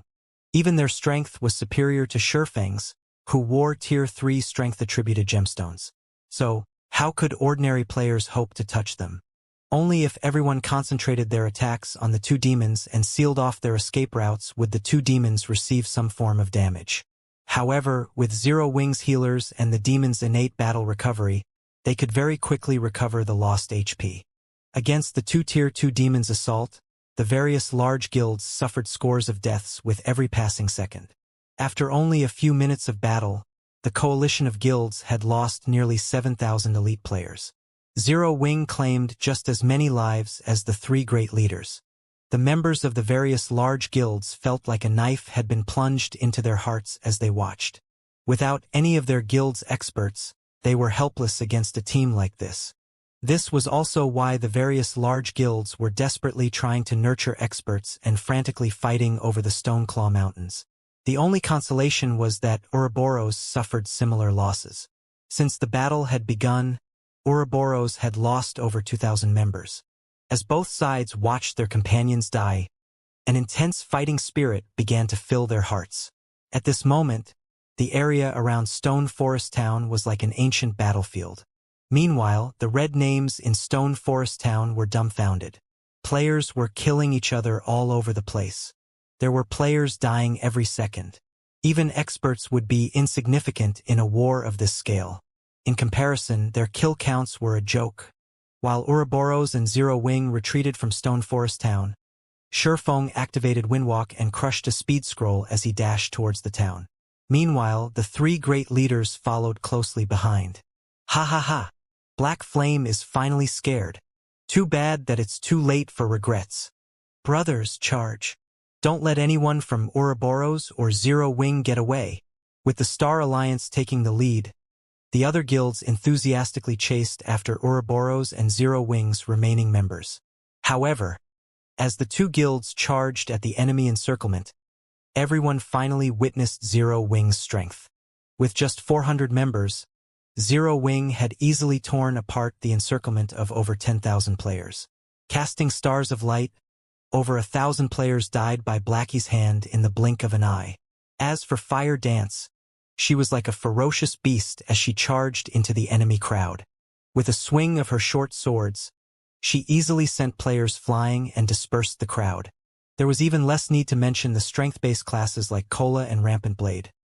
Crashing into the enemy front lines with his shield, Kola easily sent 5 level 28 and level 29 MTs flying, damages of over -1,000 points appearing above the enemy players' heads. After absorbing an accumulated damage of 5,000 points, he then activated Blue Fire Shield, causing 150% damage to an area of 3 by 10 yards in front of him. The enemy players before him lost over half of their HP. As for Rampant Blade, he brandished his Blue Fire double-edged sword, killing an enemy player with each hit. From time to time, he would also trigger the Blue Fire Dance, instantly wiping out a group of elites. However, when it came to group-killing capabilities, Aqua Rose was the strongest of them all. Not only was she a glass cannon, but she also had the Blue Fire Heart. She could summon 3 elite-ranked Blue Fire Crows to assist her in battle. Although the Blue Fire Crows were only elite-ranked and were the same level as Aqua Rose, level 30, their attack power would increase based on Aqua Rose's intelligence attribute. Meanwhile, Aqua Rose currently wore a complete Tier 1 set equipment. In addition, she was also fully equipped with Tier 3 gemstones. Her total intelligence was over 400 points. Overall, each elite-ranked Blue Fire Crow could rival a special elite of the same level. However, the Blue Fire Crow's most impressive aspect was their growth skill. 1 minute after the Blue Fire Crows had been summoned, they could grow from elites to special elites. After 5 minutes, they would become chieftains. After 10 minutes, they would become lords. After 18 minutes, they would become high lords. Finally, at 27 minutes, they would become great lords. At that time, even though the Blue Fire Crows would only last for 3 more minutes, 3 level 30 great lords could easily wipe out an army of 1,000 level 30 elite players. By this point, 18 minutes had passed since the Blue Fire Crow's summoning, so all 3 were already high lords. Their damage could rival even great lords. Aside from MT classes, the Blue Fire Crows only needed 1 strike to kill the other classes. How is Zero Wing so strong? Even though they have so few people, they've killed over 10,000 of our troops. Yet, we've only managed to claim over a dozen or so lives. For a time, after seeing how powerful Fire Dance and the other members of Zero Wing were, the enemy guild members refused charge forward, afraid that they would die instantly as well. Before this, everyone had only heard that Zero Wing was very strong. However, no one had ever actually witnessed their exact strength. Now, however, these guilds finally saw it for themselves. An army of 10,000 elite players was nothing to these experts. This scene also shocked Ouroboros' members. With just 400 players, they had instilled fear into tens of thousands of players. As an enemy, they were a frightening force to reckon with. As an ally, however, they were incredibly dependable. Very easily, Zero Wing punched a hole through the encirclement of the various large guilds, creating a path of escape. However, facing the encirclement of over 200,000 players, even Zero Wing's members could only do so much. Ouroboros, which had started this war with an army of 50,000 players, had less than 30,000 members remaining. Should they continue fighting, they would most likely suffer complete and utter annihilation. Meanwhile, Stone Forest Town suddenly began to collapse, the buildings within the town crumbling, one after another. A massive obelisk then emerged in the heart of the town, and Shifeng stood atop this obelisk. What's going on? This commotion instantly attracted everyone's attention as they felt the ground beneath their feet quake. It was like an earthquake measuring 7 on the Richter scale had hit the area around Stone Forest Town. What are you trying to do? Surya shouted anxiously at Shifeng, an expression of horror on his face. The two other leaders similarly stopped their pursuit as they glared at Shifeng. This obelisk was their group's greatest secret. They had never imagined that Shifeng would know about it or to rush into their stronghold to activate it. Of course, I want to witness the depths of hell. At this moment, Shifeng looked ragged. Not only had he needed to avoid all the traps inside the stronghold, but he also had to dodge the 3 great leaders. Only after using all his usable life-saving skills had he managed to activate the greatest taboo obelisk in the Star Moon City region. Saying so, Shifeng swung the abyssal blade, shattering the dazzling crystal ball on top of the obelisk. Stop! The 3 great leaders shouted in horror. What's going on? Seeing the 3 great leaders' panicked expressions, the players in Stone Forest Town turned to Shifeng, who stood on top of the obelisk. The 3 great leaders were level 60 Tier 2 NPCs. At this stage of the game, these NPCs could squish players like ants. Yet, such powerful NPCs were actually afraid. What was going on? After Shifeng shattered the crystal ball, he switched the 7 luminaries' ring to the aura of space and used space movement to escape the town. In the next moment, a massive 5-fold magic array appeared above Stone Forest Town, enveloping it. Suddenly, mana rain began to fall on the town. Such a high mana density. My spell effects have doubled. This feels awesome. Many magical class players in the town grew excited. At this moment, the members of Ouroboros and the various large guilds had stopped fighting as they shifted their gazes towards the phenomenon in Stone Forest Town. The 5-fold magic array covered the sky above the town and currently released a colorful brilliance. Even from so far away, they could feel the dense mana filling the city. Suddenly, Stone Forest Town became a paradise for players. The higher the density of mana in the environment, the clearer and more active a player's mind was. These areas were helpful for improving a person's skill completion rate. Unfortunately, locations with high mana density were extremely rare in God's domain. Although the environmental mana in the Divine Colosseum's Trial Tower was quite dense, it was nothing compared to Stone Forest Town. Seeing that Stone Forest Town had such a valuable atmosphere, the various guilds' upper echelons began to drool.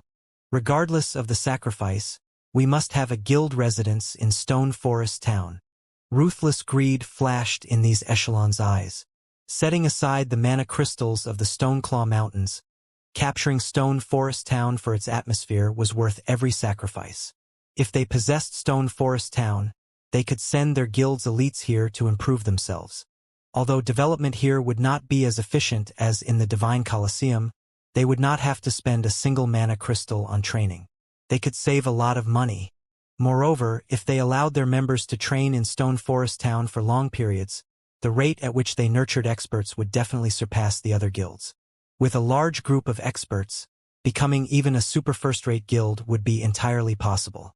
Without hesitation, the upper echelons of the various large guilds immediately reported this to their respective guild leaders. I never imagined that Stone Forest Town would have such a secret. I don't care what it takes. We must obtain Stone Forest Town. Hearing this news, the various guild leaders gave their orders. For a time, none of these guilds paid Ouroboros or Zero Wing any attention. Their members began to surge into Stone Forest Town. Moreover, with the dense mana surrounding the town, the closer these players got to the town, the stronger their combat power became. It was especially true for magical class players. Their combat power more than doubled. At this moment, it would be a piece of cake to clear out Stone Forest Town's NPCs. Although the NPCs in the city had also grown stronger due to the environmental mana, only the magical class NPCs received a damage buff. Their skill completion rates had not changed. However, that was not the case for players. The dense mana created a conducive environment that improved both spell effects and skill completion rate. Players had received a much greater boost to their combat power than the NPCs. Hence, capturing the town became much easier. Guild leader, just what did you do to Stone Forest Town? Aqua Rose could not bring herself to believe what she saw. Stone Forest Town was practically a cultivating heaven for players now. In addition, there were also the Stoneclaw Mountain's magic crystals. Any guild that claimed the town would definitely become Starmoon Kingdom's overlord. Don't ask. Order everyone retreat from the town this instant, Shifeng said sternly. He had long since distanced himself from the town. In the past, when the Stoneclaw Mountains came into being, the dungeon had incited a war between Starmoon City's large guilds. Back then, however, nobody had claimed Stone Forest Town for themselves. Only after a long time had passed did the Star Alliance launch an assault on Stone Forest Town. Naturally, Stone Forest Town had not been a match for the first-rate guild. However, just before the guild captured the town, Saria had activated the obelisk. Shortly after, Star Alliance's army was obliterated. Initially, when Shifeng planned the attack on Stone Forest Town, he had intended to finish off Saria quickly, giving him no opportunity to activate the obelisk. However, since the situation no longer permitted that, he had no choice but to activate the obelisk himself. Under Shifeng's command, even though Aqua Rose and the others were reluctant, they quickly retreated from Stone Forest Town.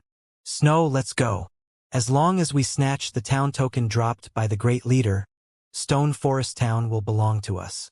At that time, even if the Star Alliance and the other guilds band together, they will not be a match for us, Zhao Yueru suggested anxiously, as she watched the guilds frantically surge into Stone Forest Town. If the other guilds obtained Stone Forest Town, Ouroboros would struggle to survive in Starmoon City.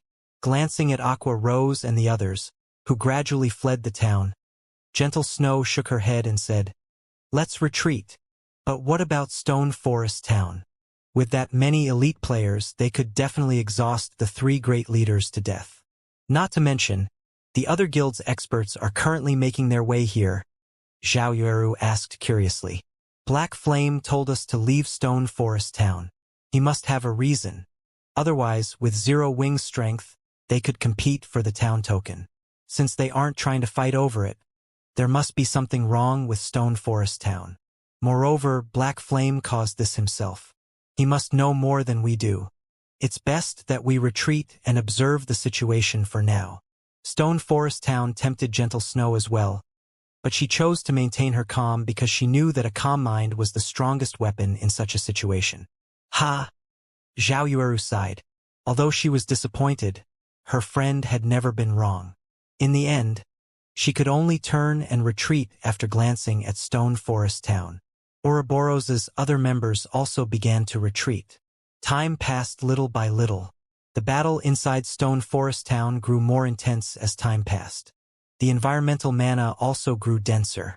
The players in the town fought madly in the thick mana. After more than 10 minutes of frantic battle, the majority of the NPCs inside Stone Forest Town had died. Only a few Tier 2 NPCs remained, desperately fighting for their lives. The elite players that surged into the town in waves were simply too much to handle, even for the three great leaders. At this moment, the three NPCs each had less than 30% of their HP remaining. On the other hand, there were still over 150,000 elite players in the city. Victory was in sight for the various guilds. Kill! Saria only has about 1 million HP left. Focus on avoiding his large-scale destruction spells. Guild leader has issued the command. Whoever secures the town token will be directly promoted to a guild elder, rewarded with a set of top-tier equipment and 5 million credits. The guild's upper echelons secretly sent commands through their respective guild channels. Aside from the guild elder position, Owning a set of top-tier equipment was everyone's dreams. In addition, there was also the reward of 5 million credits. The town token's importance was obvious. To ordinary players, 5 million credits was an astronomical amount. If they had that kind of money, they wouldn't have to work a single day for the rest of their lives.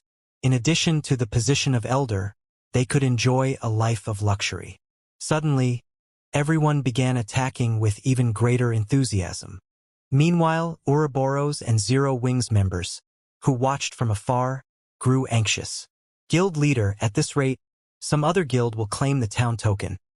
Aqua Rose said anxiously as she looked to Shurfeng, who maintained an extraordinary calm. However, as soon as Aqua Rose finished speaking, Saria, who was inside Stone Forest Town, suddenly bellowed, the sound waves sending all players within a radius of 30 yards flying. Before anyone noticed it, Saria's white hair had become a lustrous black. As if he had grown younger by several decades, his appearance morphed from one of an old man to that of a handsome youth. However, unlike ordinary people, this youth's eyes were pure black like two black pits. Those eyes contained no emotion, and just looking at them would send shivers down one's spine. It's finally coming. Shurfeng grew serious as he watched the distant Saria. Aqua, have everyone prepare. The obelisk functioned as a seal. Meanwhile, crushing the crystal ball on top of the obelisk was equivalent to undoing the seal. Sealed inside the obelisk was something horrifying. Players only discovered later on that the thing sealed inside the obelisk was an awakened. It was akin to mutants among monsters. However, while a mutant was a mutation of a monster, an awakened was a mutation of an NPC. The probability of an awakened appearing was extremely low. Even Shurfeng had never personally witnessed an awakened during his decade of experience playing God's Domain. He had only heard bits of information about them. What followed the emergence of every awakened was a disaster. After the Star Alliance had accidentally triggered one such disaster in the past, more than 100,000 of its elites had crossed the river Styx. Even Galaxy Past had failed to escape back then. Compared to mutants, an awakened was much more frightening. Unlike mutants, an awakened was born with extremely high intelligence. It was the enemy of all living creatures. In addition, an awakened could rival even a fallen angel, a higher being, of the same tier, so it was ridiculously powerful.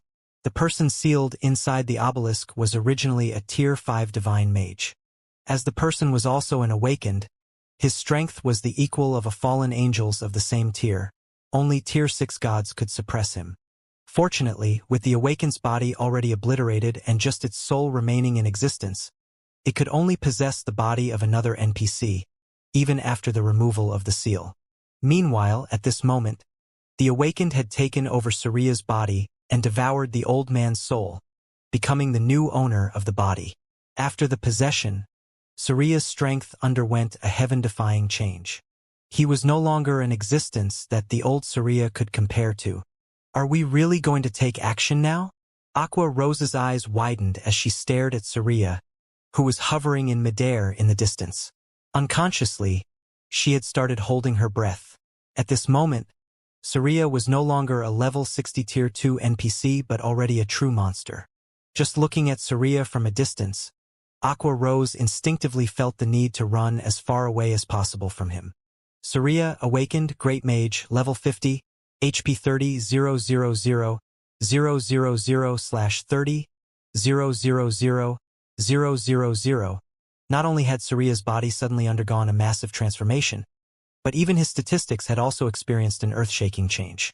Although the NPC's level had fallen quite a bit, his HP had recovered back to full status. His class had even risen from a Tier 2 professional mage to a Tier 3 great mage, his strength increasing disproportionately. A Tier 3 NPC was equivalent to a great lord of the same level. On the other hand, a Tier 3 awakened NPC possessed a strength that could rival even a Tier 4 NPC of the same level. A Tier 4 NPC was not an existence that current players could challenge at all.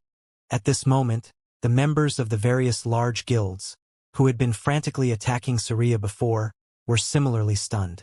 After his transformation was complete, Saria flexed his body tentatively.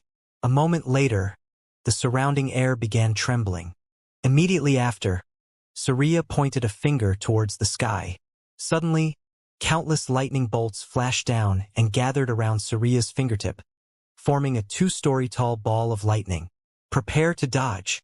With so many people remaining, even a Tier 3 Great Mage is no match for us, a commanding level 29 elementalist shouted.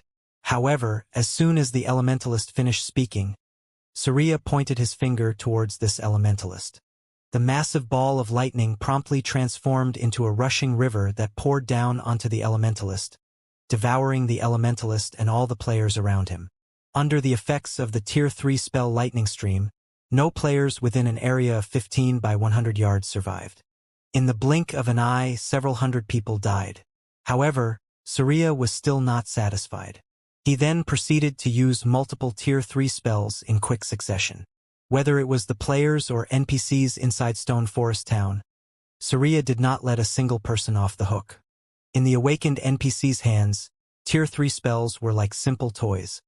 He could forego chanting incantations, immediately casting his spells, not giving his targets any time to dodge at all.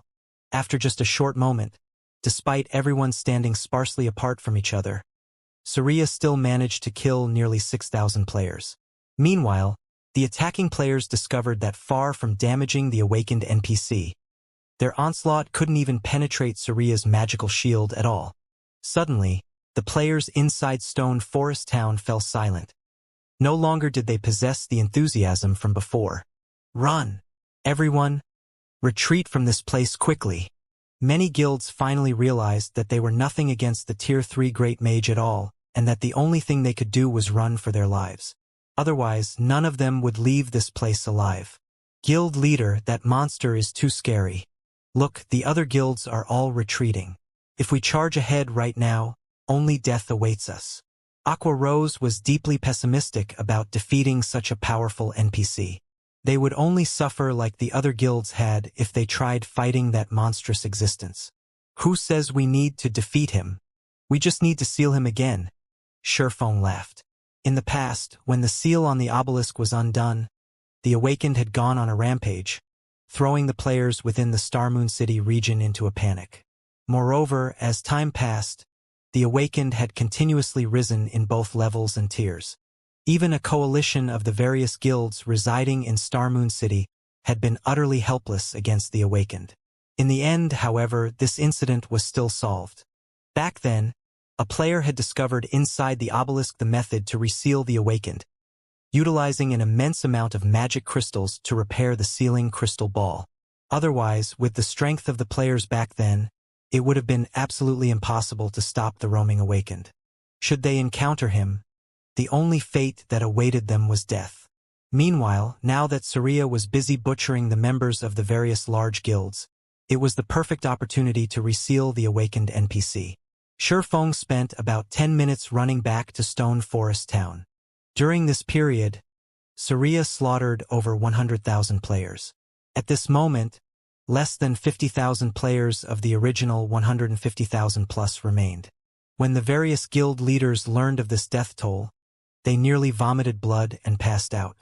Meanwhile, the guild that suffered the greatest loss was the Star Alliance. From their initial 70,000 elite members, less than 20,000 remained. Moreover, this number continued to decrease. Ha ha ha! With this, the Star Alliance is finished. After losing so many elite members, they will take a long time recovering from this loss. Zhao Yueru giggled as she pressed her hand to her chest. Although Ouroboros had suffered severe casualties in this war as well, having less than 30,000 elite members surviving out of the original 50,000, those were inconsequential compared to the losses of the other guilds. With this, Ouroboros would become the #1 guild of Starmoon City. Is this Black Flame's true plan? This moment drove home to Gentle Snow how fearsome Sherfong was. Just a single Stone Forest town had plunged so many elite members of the various large guilds to their deaths. If not for them working together with Zero Wing, Ouroboros would most likely have been one of those guilds right now. While Saria was hunting the members of the various guilds, Sherfong took the opportunity to dash towards the obelisk. Arriving at the top of the obelisk, Sherfong immediately retrieved 10,000 magic crystals from his bag and placed them atop the altar on which the crystal ball had originally sat. To any guild, 10,000 magic crystals was a massive sum. Fortunately, Shurfeng had tasked Melancholic Smile to purchase them in bulk before the appearance of the Divine Colosseum. If not for capturing Stone Forest Town, Shurfeng would not have readily parted with 10,000 magic crystals. In the next moment, the 10,000 magic crystals transformed into droplets of transparent liquid that quickly agglomerated into a sealing crystal ball. Despicable human! Surya panicked when he noticed the reformation of the crystal ball that had kept him sealed all this time. Using instantaneous movement, he flashed towards Shurfeng. "You best return to where you came from," Shurfeng muttered in a low tone as he looked at the rapidly approaching Surya. He then pressed his hand on the sealing crystal ball, muttering, "Five-fold seal, activate." All at once, a five-fold magic array appeared above Stone Forest Town once more, illuminating the area around the town. "No!" Surya shouted defiantly as he attempted to use Tier 3 spells to attack the sealing crystal ball. Unfortunately for him, under the suppression of the five-fold magic array, he failed to cast even a single spell. In the next moment, golden chains descended from the magic array and wrapped around Surya's body. Shurfeng had seen these golden chains before. Chains of order. Even gods were helpless against them. What more of Surya? These chains then dragged Surya above the obelisk. Suddenly, a blue chain emerged from the tip of the obelisk and pierced through his body. In the next moment, Surya released an agonized scream as the blue chain dragged a half-transparent soul out of his body and into the sealing crystal ball. Meanwhile, Surya's body, which had long since lost its original soul, died with the sealing of the awakened soul. A pile of loot also showered the ground along with the NPC's death. He died. Everyone looked at the corpse of Surya, which had fallen on top of the obelisk like a broken rag doll, in disbelief. The Surya that had sent over 200,000 elite players running for their lives like dogs had perished almost instantly. It was like waking up to find that everything that happened before had been merely a bad dream. Just what did he do? Gentle Snow did not dare believe this situation was real. Such a powerful NPC like Surya had actually been no more than a toy for Shurfeng. All this time, the various large guilds had been dancing on the palm of Shurfeng's hand, as if these large guilds were at his beck and call. This feat was much more frightening than just relying on pure strength to defeat the various guilds. With this ability of his alone, he could easily instill fear in every guild in Starmoon Kingdom. While everyone was still stunned at the sudden development, some of the guild upper echelons quickly reacted. The town token. The town token was an item that dropped only from the leader of the town. Now that Surya had died, he would naturally drop the town token. As long as they obtained the town token, they could turn Stone Forest Town into a guild town. They would also receive protection from the kingdom for a limited time, during which they could set up shops and establish their own guild residences, allowing a smooth transfer of town management. In addition, the maps around Stone Forest Town ranged from level 30 to level 50. Players were sure to come to this area in the future, meaning the town had a very strategic location. Not to mention, the Stoneclaw Mountains were only a short distance away. Everyone, charge! We must get that town token no matter what. The upper echelons of the various guilds issued commands one after another, passing down the same order from their respective guild leaders. The various large guilds had already suffered tremendous losses from the war. If they still failed to obtain the town token, then wouldn't all their efforts have benefited their enemy instead? Under a unified command, everyone charged madly towards the heart of Stone Forest Town, all fully intent on killing Shurfeng and taking the town token. At this time, Gentle Snow had also reacted, immediately shouting, "Everyone, protect Black Flame as he retreats. Don't let the enemy succeed." After the town token dropped, a marker would appear on the player who picked it up. The marker would disappear only after 2 hours. The town token would also drop upon death. Moreover, during this period, the player holding the town token would not be able to use return scrolls and similar items. Hence, Shurfeng could not escape to the city using a return scroll. He could only endure and survive through the 2 hours. At this point, Shi Feng was the closest to Suria's corpse. Everyone else was still quite a distance away. It was obvious to everyone that the town token would fall into Shi Feng's hands. Although the opposing guilds had less than 50,000 elite members left alive, these still posed a threat to Shi Feng. Not to mention, there was still a large group of experts on their way to the town.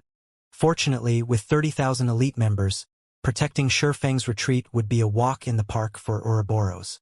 Once he was out of harm's way, he only needed to hide in a secluded location and wait out the 2 hours.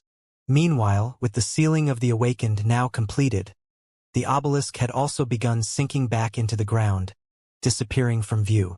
As for Shi Feng himself, he was leisurely picking up the loot Suria dropped, paying no mind to the rapidly approaching army. Once an item was in his hands, it was practically impossible for anybody to steal it from him. Despite being only a Tier 2 NPC, the loot Suria dropped was quite bountiful. Suria had dropped more than 20 items, though the majority of them were magic crystals and some rare materials. Of the items dropped, the most valuable was the town token. The next was a magic array design. The rest were some level 50 weapons and equipment. However, the items were of low quality, uniformly of secret silver rank. Moreover, current players could not equip these items. Although this basic mana gathering magic array is a good item, unfortunately, it costs too many magic crystals to operate. Present, no guild will be able to sustain a magic array like this. Shi Feng inwardly felt disappointed as he looked at the tattered design in his hand. The basic mana gathering magic array could gather and condense mana into an area of 30 by 30 yards, allowing players to meditate and improve on their skill completion rates within it. Although the density of the mana inside the magic array would be slightly higher than in the Divine Colosseum's Trial Tower, the magic array cost 50 magic crystals per hour to maintain. In terms of development functions, the Trial Tower had the main god system showing players the perfect combat style of each class. This aspect of the Trial Tower was superior to the basic mana gathering magic array, which did not supply players with any opponents. However, the magic array provided a perfect environment when players wished to train in the usage of their skills. After all, the Trial Tower would not give players any time to drill their skills. Unfortunately, the optimum number of players the basic mana gathering magic array could accommodate was roughly 8 to 10. This capacity made the magic array very costly. Moreover, there would not be any noticeable effects if one only trained for 1 or 2 hours. Players usually had to train within the magic array for 5 or 6 hours. In other words, a guild would have to expend around 30 magic crystals per person, an exorbitant price for the current guilds of God's domain. Storing away the basic mana gathering magic array design, Shi Feng took out a golden key from his bag. Of the items Suria dropped, this was the third most valuable treasure, the key to Stone Forest Town's treasury. Every town occupied by a force of darkness would have its own treasury, just like the time when Zero Wing had raided Creek Town. However, as they had been on a crusade quest back then, the system had reduced the amount of treasure they could obtain significantly. Even so, it had still been a considerable harvest. On the other hand, since they had managed to actually capture Stone Forest Town without the aid of a crusade quest, the amount of treasure they could obtain would no doubt be enough to make guilds go crazy over it. However, this was a secret known only to players who had captured a town.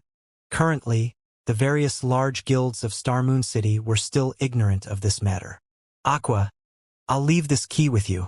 Take the main force and the Dark God's Legion, and clean out the treasury. Afterwards, reconvene back at White River City. Saying so, Shi Feng passed the golden key to Aqua Rose. He then made a straight dash out of Stone Forest Town. Although he could easily shake off the various large guilds, he had no choice but to spend some time playing around with these guilds to buy some time for Aqua Rose and the others. Shit! Black Flame's escaped. After him. We can't let Black Flame get away no matter what. When the various large guilds saw Shi Feng exiting Stone Forest Town and running towards the Limestone Hills, they immediately changed their course and headed in that direction as well. Looking at the elite army chasing behind him, Shi Feng reduced his speed to give his pursuers some false hope as he slowly lured them away from the town.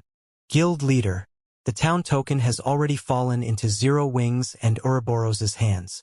Our men most likely won't be able to keep up with Black Flame's speed. With this, it will become a lot more difficult for us to compete for the Stoneclaw Mountains. Purple Eye frowned when she watched the video from the members at Stone Forest Town. Stone Forest Town provided a geographical advantage in capturing the Stoneclaw Mountains. Now that Zero Wing and Ouroboros had secured the town, they had at least a 50% chance of claiming the dungeon for themselves. Not to mention, with the massive loss that the various guilds of Star Moon City had just suffered, nobody was capable of hindering Ouroboros and Zero Wing. Given some time, the odds that the two guilds would claim the Stoneclaw Mountains would rise to 70% to 80%. It seems that I really underestimated Black Flame. However, ultimately, Star Moon City is still the Star Alliance's territory. Even if Zero Wing and Ouroboros have obtained Stone Forest Town, they should not even dream of monopolizing the Stoneclaw Mountains, Galaxy Pass said, a cold glint flashing across his eyes. Let's return to Star Moon City for now. Purple, contact the other guilds and have them spread the news about the Stoneclaw Mountains. I want to see just how Zero Wing and Ouroboros intend to swallow up the Stoneclaw Mountains. Time passed quickly. After Shifeng toyed around with the various large guilds for 2 hours, he immediately used a return scroll and teleported back to White River City. However, Shifeng did not return directly to the guild residence. Instead, he brought the town token of Stone Forest Town to the Adventurers Association. Ever since players had started paying attention to the guard system, the Adventurers Association had seen increased traffic with every passing day. Many players who were not proficient in battles had focused their attention on NPC guards. Many were also taking advantage of this growing popularity to make a fortune for themselves. At this point, physical class bronze guards sold for 120 gold. The selling price for a magical class bronze guard, on the other hand, was over 300 gold. Meanwhile, physical class mysterious iron guards sold for 600 gold. Not to mention magical class mysterious iron guards. As long as one managed to obtain a physical class mysterious iron guard, a player could easily get rich overnight if they sold said guard. Hence, more and more players came to the Adventurers Association to test their foresight and luck. As a result, the Adventurers Association was packed every day with players, who would chat idly while waiting for their turn, and the Adventurers Association had become the #1 source of information in every city. Many independent players would come to the Adventurers Association to either exchange or collect information regarding God's domain. Before Shifeng even entered the building, he had already heard plenty of people discussing the Stoneclaw Mountains. A regional dungeon appeared over at Star Moon City. I heard that even the small mobs there drop magic crystals. It can't be true, right? Shouldn't it just have a slightly higher drop rate compared to team dungeons? Ha ha ha. This is something else that I heard from a friend of mine over at Star Moon City. Because of the Stoneclaw Mountains, every guild in Star Moon City is in chaos. The guilds even waged war a few hours ago. In the end, the various large guilds suffered tremendous losses. For now, the Stoneclaw Mountains remain unclaimed. Currently, as long as you are level 30, even an independent player can enter the dungeon freely. It's a pity that my level is still too low. Otherwise, I would have been grinding for magic crystals there already. I've also found out about this matter from one of my friends who's in a guild. According to him, you can obtain 1 or 2 magic crystals just by grinding inside the Stoneclaw Mountains for an hour. The efficiency there is higher than even in a 20-man hard mode team dungeon. Currently, guilds in the various cities across the kingdom are organizing teams to set out for the Stoneclaw Mountains. All of you have outdated information. There aren't just magic crystals inside the Stoneclaw Mountains. The monsters inside also drop plenty of level 30 or above top-tier equipment. The potential income there is much higher than even from large-scale team dungeons. Not to mention the cities in Star Moon Kingdom. Many players from the surrounding kingdoms and Black Dragon Empire are also heading towards the Stoneclaw Mountains. The rumors immediately tempted the many players inside the association who heard about the Stoneclaw Mountains. Unfortunately, none of them had reached level 30 yet. Otherwise, they, too, could get a share of the pie.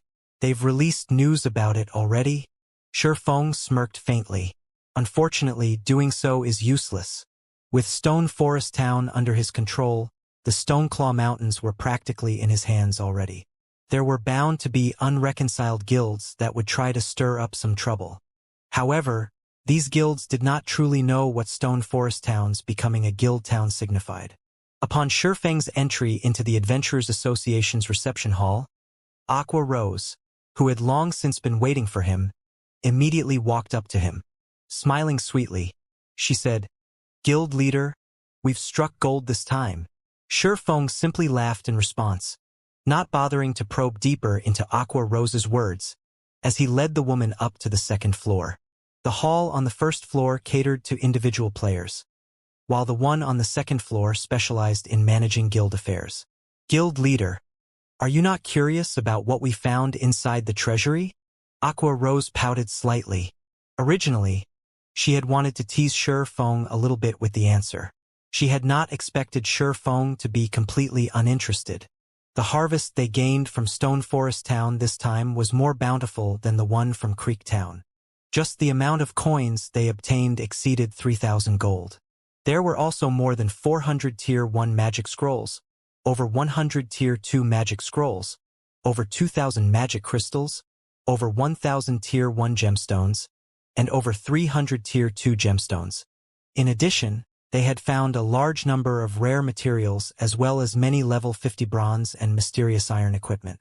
Normally, such a harvest would require a very long time for Zero Wing to amass. However, they had managed to get it from just a single town battle. If the other guilds knew, the various guild leaders would most likely die from anger, yet Shifeng remained utterly indifferent to it. "Have you brought the money?" Shifeng turned around and asked Aqua Rose. "I've retrieved the money from the guild and the candlelight trading firm." Aqua Rose nodded, then handed all the coins to Shifeng. Before she had come to the Adventurers Association, Shifeng had tasked her with making a trip to the candlelight trading firm to collect all the funds the trading firm had earned recently. She had also retrieved Zero Wing's income from guild quests. When Aqua Rose was collecting the money, despite having been an honorary elder of Twilight Echo, a long-established first-rate guild, even she received a fright. She had never imagined that Zero Wing actually possessed that much money. There was a total of 13,000 gold. Not to mention one first-rate guild, even 3 or 4 first-rate guilds combined would not possess that much liquid funds. "Including what I have here, it should be enough." Shifeng accepted the money and quickly arrived before a counter. "Greetings, Lord Count. How may I be of service to you today?" The blonde NPC beauty asked with a smile. "I wish to construct a guild town. Here is the town token," Shifeng said, placing the town token on the countertop. "A moment, please." After the NPC clerk accepted the town token, she began manipulating the crystal ball on the counter. "This is the town token for Stone Forest Town. Stone Forest Town is situated within the Star Moon City region. If you wish to construct a guild town, you will have to pay a registration fee of 6,000 gold, as well as a basic construction fee of 5,000 gold. In the future, you will also have to pay a monthly management fee of 5,000 gold. Does my lord wish to hire any guards?" "Yes." Shifeng nodded. "Okay. The offers we have here are as follows. 10 level 150 common guards for 10 gold per 3 days, 10 level 150 elite guards for 50 gold per 3 days, 10 level 150 tier 1 guards for 100 gold per 3 days, and 10 level 150 tier 2 guards for 300 gold per 3 days. May I know how many guards my lord wishes to employ?" The NPC clerk reported. Meanwhile, standing beside Shifeng, Aqua Rose was shocked when she heard these prices. She never imagined that hiring guards would be so costly. However, what Aqua Rose did not know was that their guild could get these guards only because they had just established the town. Once 15 days passed, they would no longer receive such a treatment. "I'll hire 300 common guards, 40 elite guards, and 10 tier 1 guards for 15 days. Shifeng replied after making a rough estimate based on the size of Stone Forest Town. Normally, a town of such a size required around 500 NPCs. However, he lacked funds at the moment, thus he could hire only this many. "Okay, the total is 15,000 gold. However, as my lord is a count of the city, you receive a 10% discount, lowering the total to 13,500 gold." The NPC clerk said, smiling. In contrast to the sincere smile on the female NPC's face, Aqua Rose had an extraordinarily gloomy expression on her face right now. If Shifeng were not a count of White River City, entitling him to a 10% discount, the money she brought definitely would not have been sufficient. However, Shifeng paid the 13,500 gold without hesitation. After all, he knew full well that, compared to the money he just spent, he would earn even more money from Stone Forest Town in the future. The wealth a guild town could bring was originally quite daunting already, not to mention Stone Forest Town with its close proximity to the Stoneclaw Mountains. After handing over 13,500 gold, the NPC clerk handed Shifeng a deed. With this deed, Stone Forest Town would only belong to Shifeng from this point forward. He could construct any building he desired within the town's confines without restriction. I finally have some capital. Shifeng was inwardly overjoyed as he looked at the deed of Stone Forest Town. There were countless guilds in God's domain. If a guild wanted to stand on its own feet, it first needed its own guild residents. If a guild wanted to develop and flourish, then it needed its own guild town. A guild was a massive machine, a machine that required a large sum of money to operate and maintain. Although a guild could earn a lot of money through trading firms during the early stages of the game, it was chump change compared to what a guild town could generate. However, as players reached higher levels, they would have more sources to earn an income.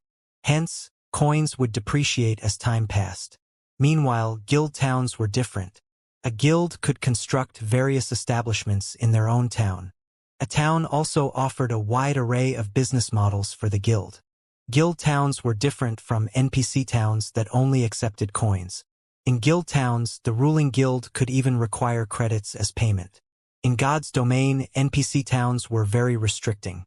For example, it was extremely difficult for players to purchase their own houses or shops. However, guild towns did not have those restrictions. Only money was necessary.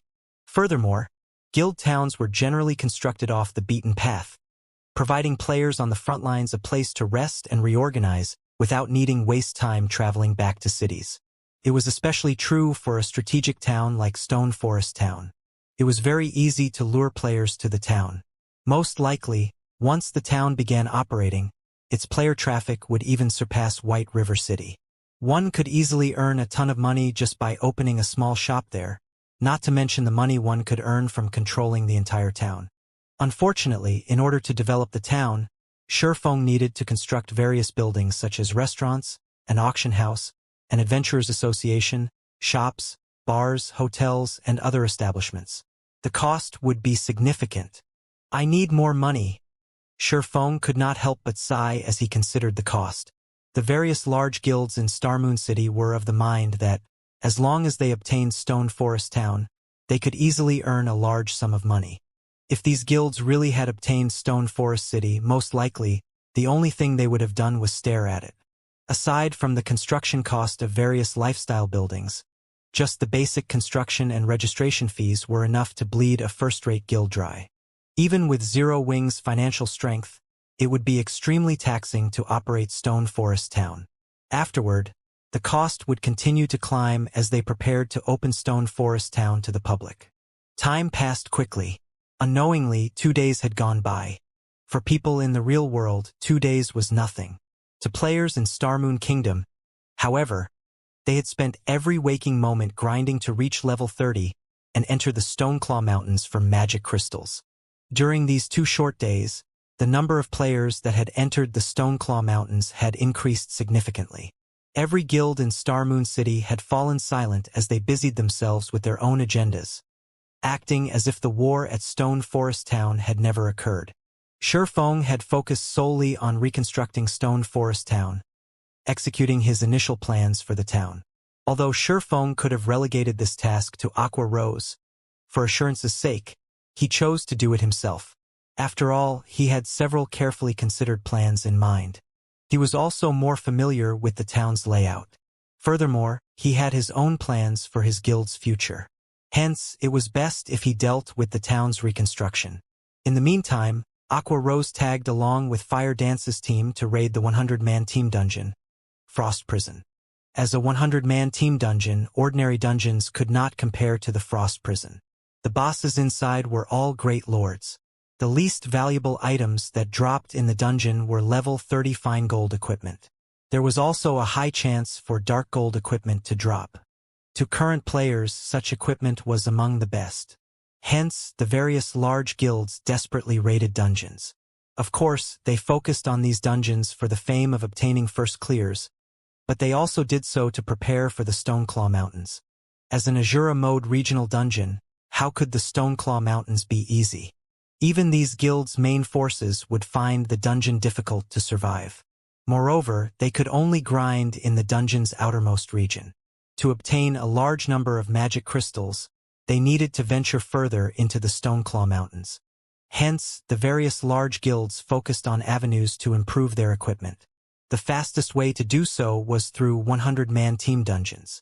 Meanwhile, Zero Wing's dungeon progression thus far was quite efficient.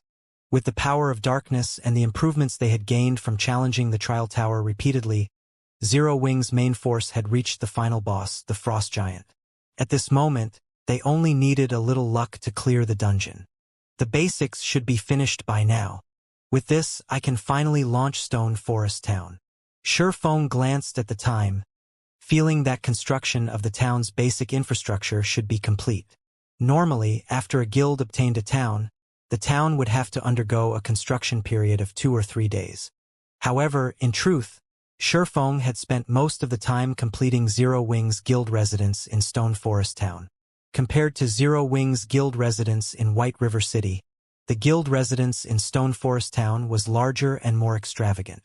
While Zero Wing's residence in White River City could only accommodate a few tens of thousands of people at one time, the newly constructed guild residence in Stone Forest Town could accommodate up to 100,000 people. Moreover, as Zero Wing was a 2-star guild, there were plenty of 2-star private rooms in the new residence. In comparison, White River City's guild residence did not even have enough private rooms for the guild's core members. Guild leader, here are the materials you requested, Melancholic Smile said, as she entered the advanced forging room and unloaded the collection of rare materials onto the large stone table. By this point, Melancholic Smile had become an intermediate forger thanks to the large amount of resources that she had been given access to. Currently, she was very close to becoming an advanced forger. In addition, she was also one of the 8 great intermediate forgers in Starmoon Kingdom. Among these 8 great intermediate forgers, 4 belonged to the Candlelight trading firm. Throughout Starmoon Kingdom, not a single trading firm could compete with Candlelight. Good. Notify Coco and the others. We'll be going on a trip in a moment. Shurfeng nodded as he stored his plans. He then took inventory of the materials. Melancholic Smile nodded in confusion. She did not understand why Shurfeng suddenly wanted her and the others to accompany him. They were simply forgers. They had no combat capabilities whatsoever. Gathering these materials sure took a lot of time. If not for Gentle Snow, who knows how long it would have taken. After confirming that nothing was missing, Shurfeng smiled satisfactorily. These were the materials he needed to construct a teleportation magic array. Every one of these items was extremely rare, even to large guilds. Gentle Snow had only obtained these materials for Shurfeng after using her personal connections. Following which, Shurfeng stored the materials and led Melancholic Smile and the others towards Stone Forest Town. Arriving in Stone Forest Town, the town was no longer a gathering place for red names.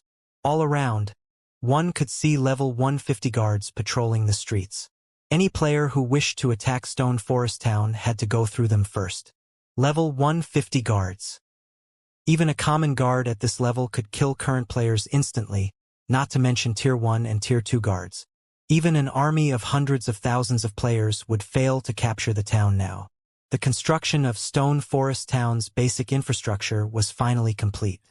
A massive, 8-story tall building dominated the town's heart.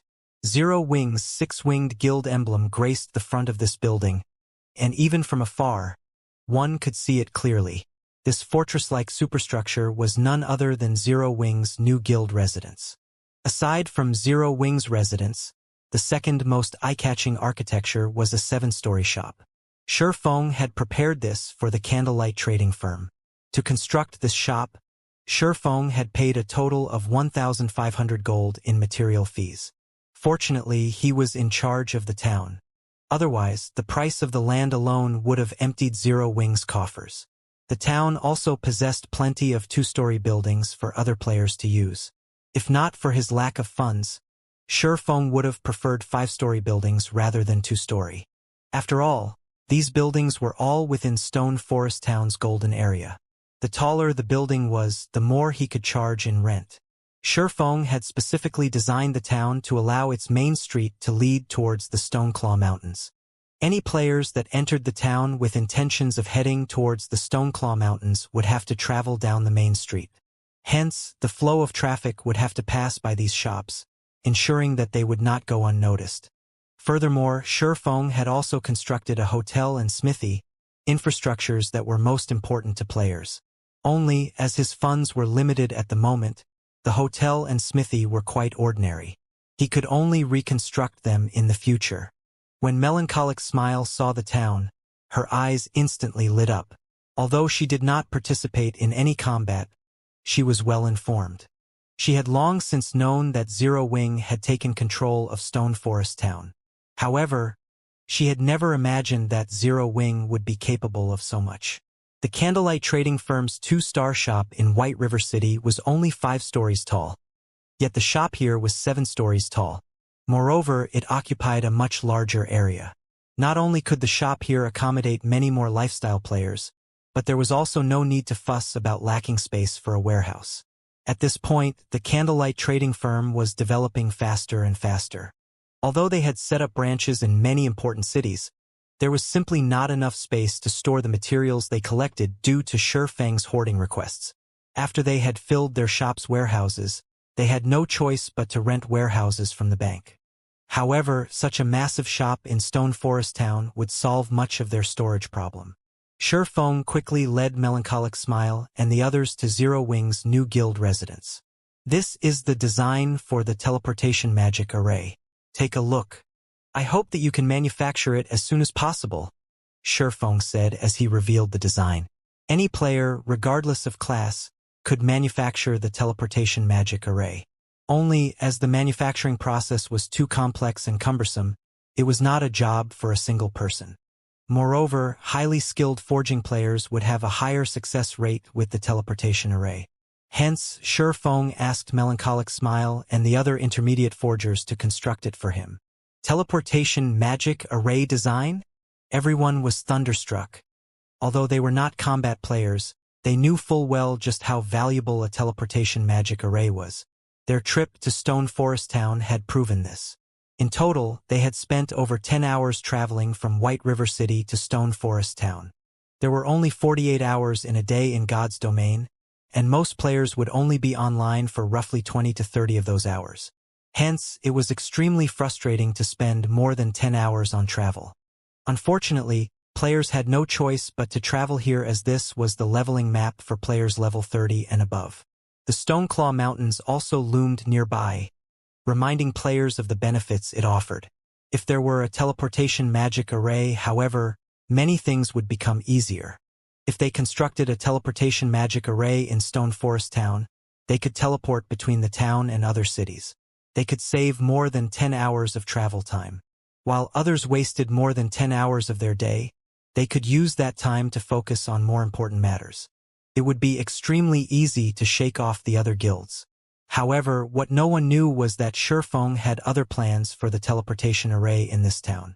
The teleportation magic array's manufacturing process is so complex. Cream Coco's interest was more than piqued. When forging weapons and equipment, forgers would often engrave runes or other strange images on the items. She was absolutely clueless about the meaning behind these runes and images. However, as they played an important role in determining her forging success rate, she often retreated to the library for research. Unfortunately, what she could learn from the library was limited.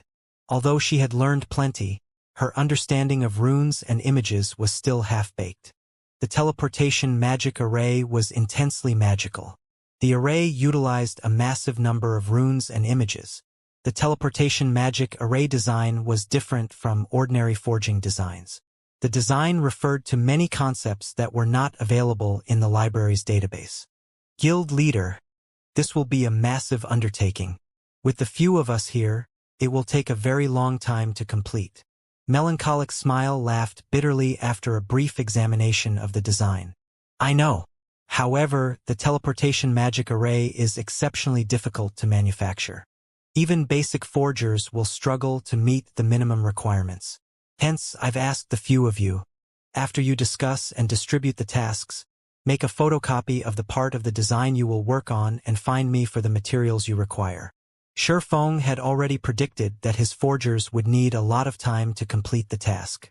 However, he would rather waste a little time than deal with unnecessary failures. Fortunately, the teleportation magic array was an assembly of parts. Even if Melancholic Smile and the others failed to manufacture certain parts, they would not need to restart the process from scratch. However, the materials he had on hand were limited. He really did not dare risk letting basic forgers try their hand. After Melancholic Smile and the others finished splitting up the workload and photocopied the teleportation magic array design, Shi Feng stored the design and headed towards the first floor's lounge. The teleportation magic array design was different from ordinary designs. It was not a learning type design. After a player clicked to learn an ordinary design, said design would become useless, and the player would have learned to produce the item recorded. However, the teleportation magic array design could not be learned in such a way. Players could only mimic the procedures recorded. Moreover, the design was a consumable item. Once players completed all procedures and managed to manufacture the teleportation magic array, it would not be functional yet.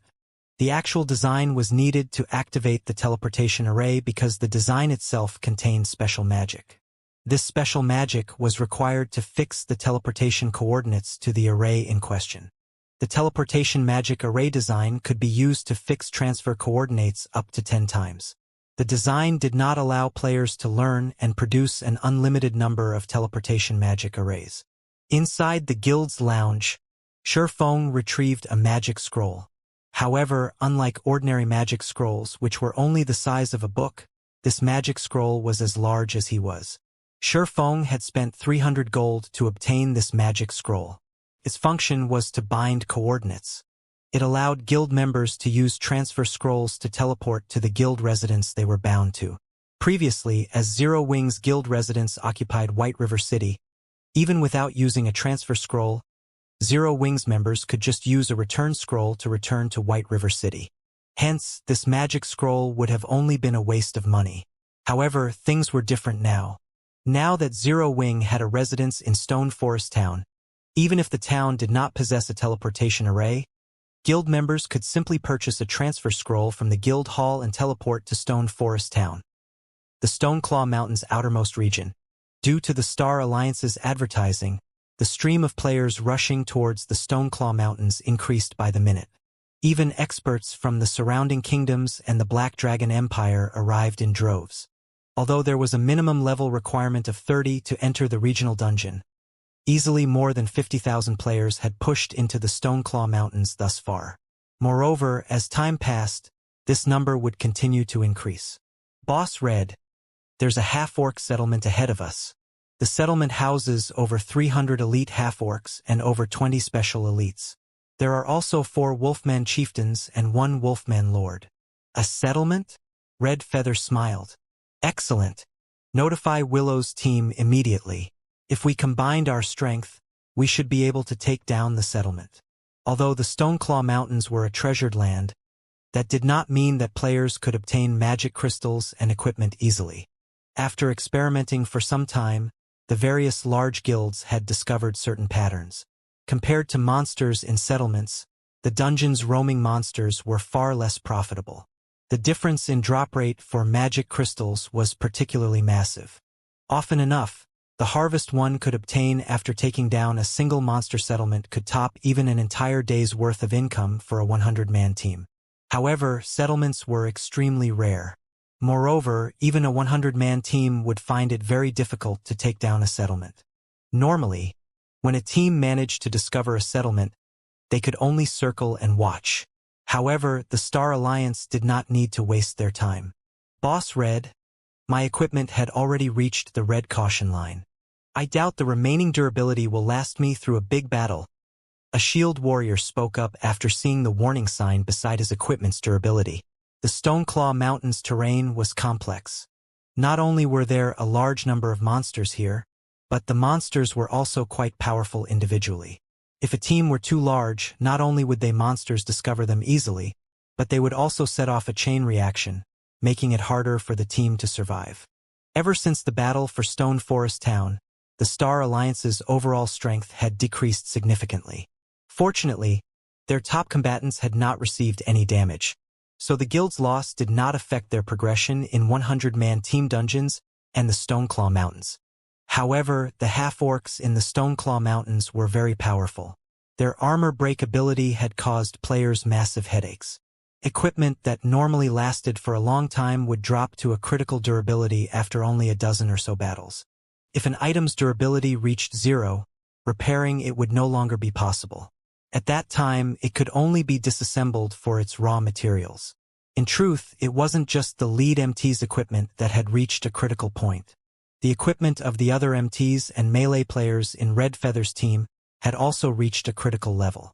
Weapons and equipment were different. One could recover a weapon's durability through advanced whetstones.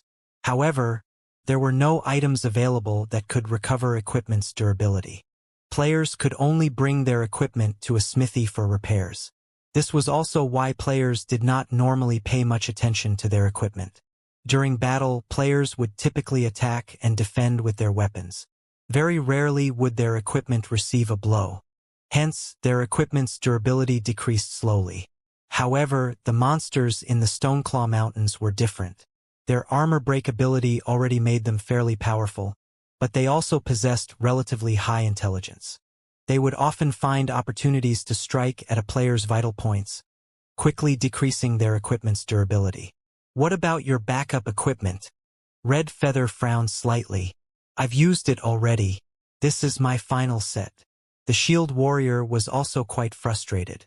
After entering the Stoneclaw Mountains, the various large guilds quickly discovered that the dungeon exhausted their equipment's durability.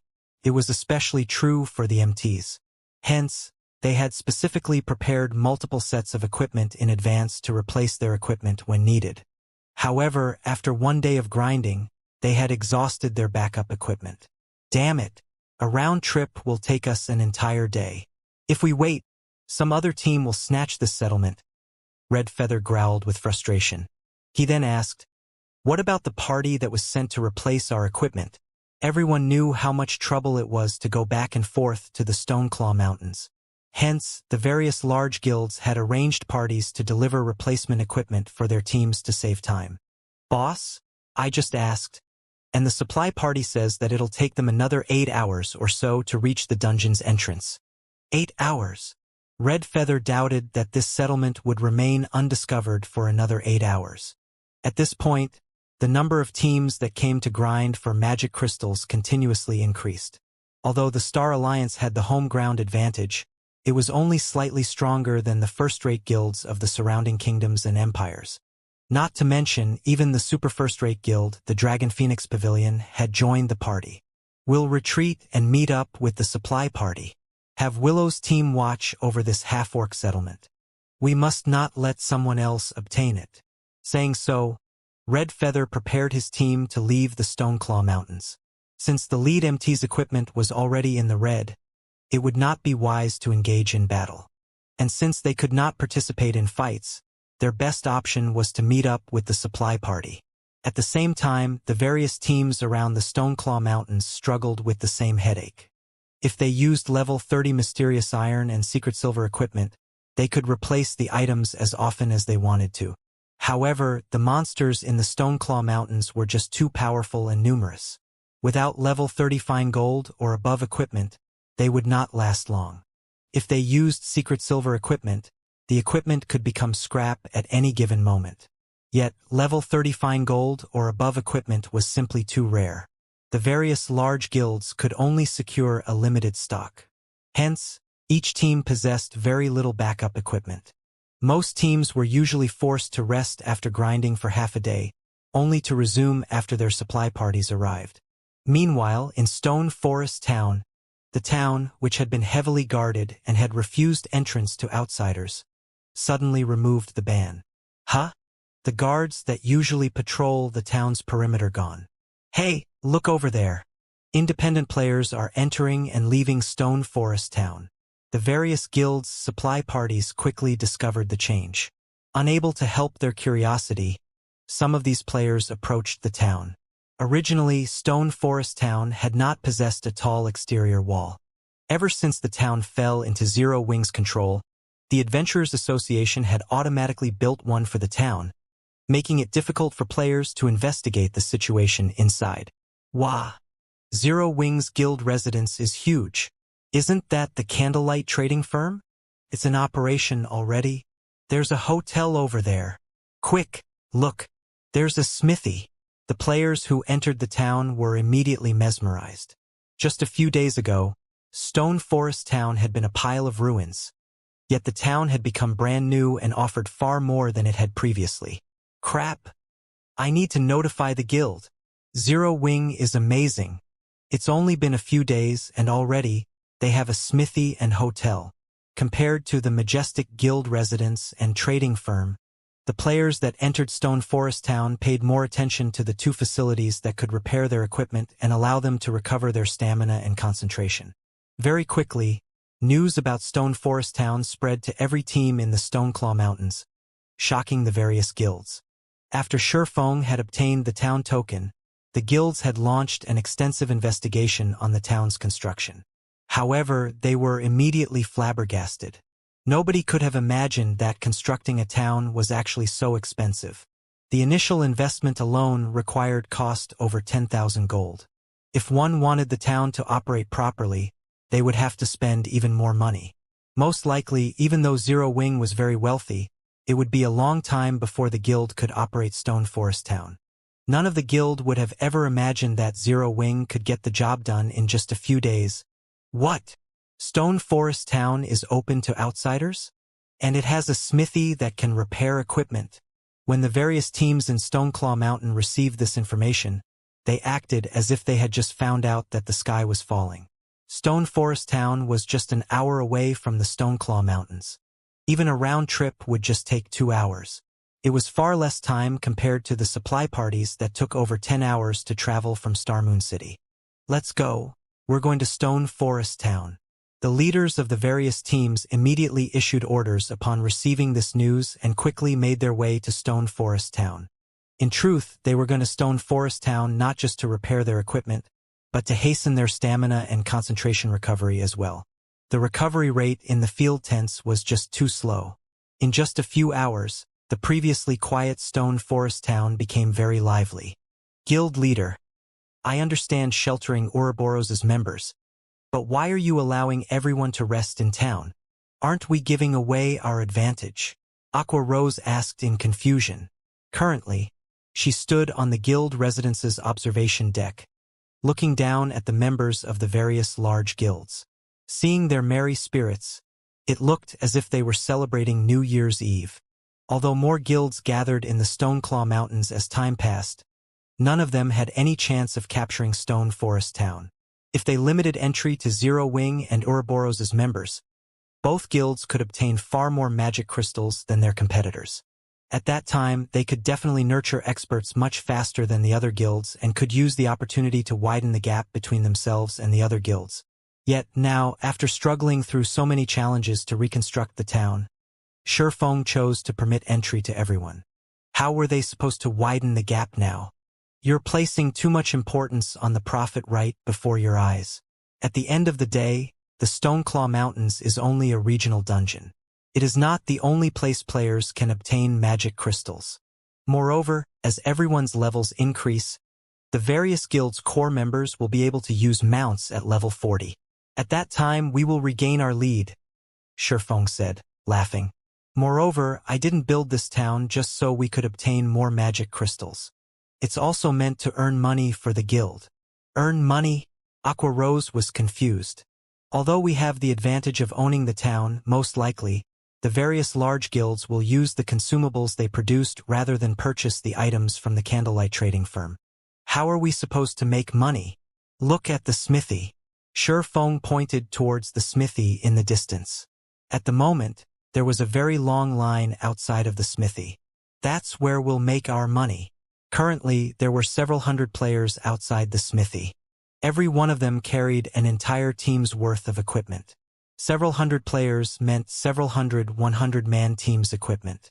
One could just imagine how profitable the equipment repair business was. However, we don't claim the smithy's repair fees. We only collect taxes. Aqua Rose was even more confused now. We collect a fixed tax. However, don't forget that all the properties in the town are under our control. I have merely hired NPCs to man the smithy and repair equipment. As for prices, I have the final say, Shi Feng explained with satisfaction. Hence, I've tripled the smithy's repair fees. These players can decide whether or not they want to pay the fee to repair their equipment. Aqua Rose gasped. She then said, Triple? Why would anyone agree to that? It was not cheap to repair a piece of equipment. Repair fees were a guild's largest expenditure. Raising the fees to 3 times the original price would be fatal to a guild. That's the point. I don't want them to spend coins to repair their equipment because, aside from paying triple the original repair fee, there is another method of payment.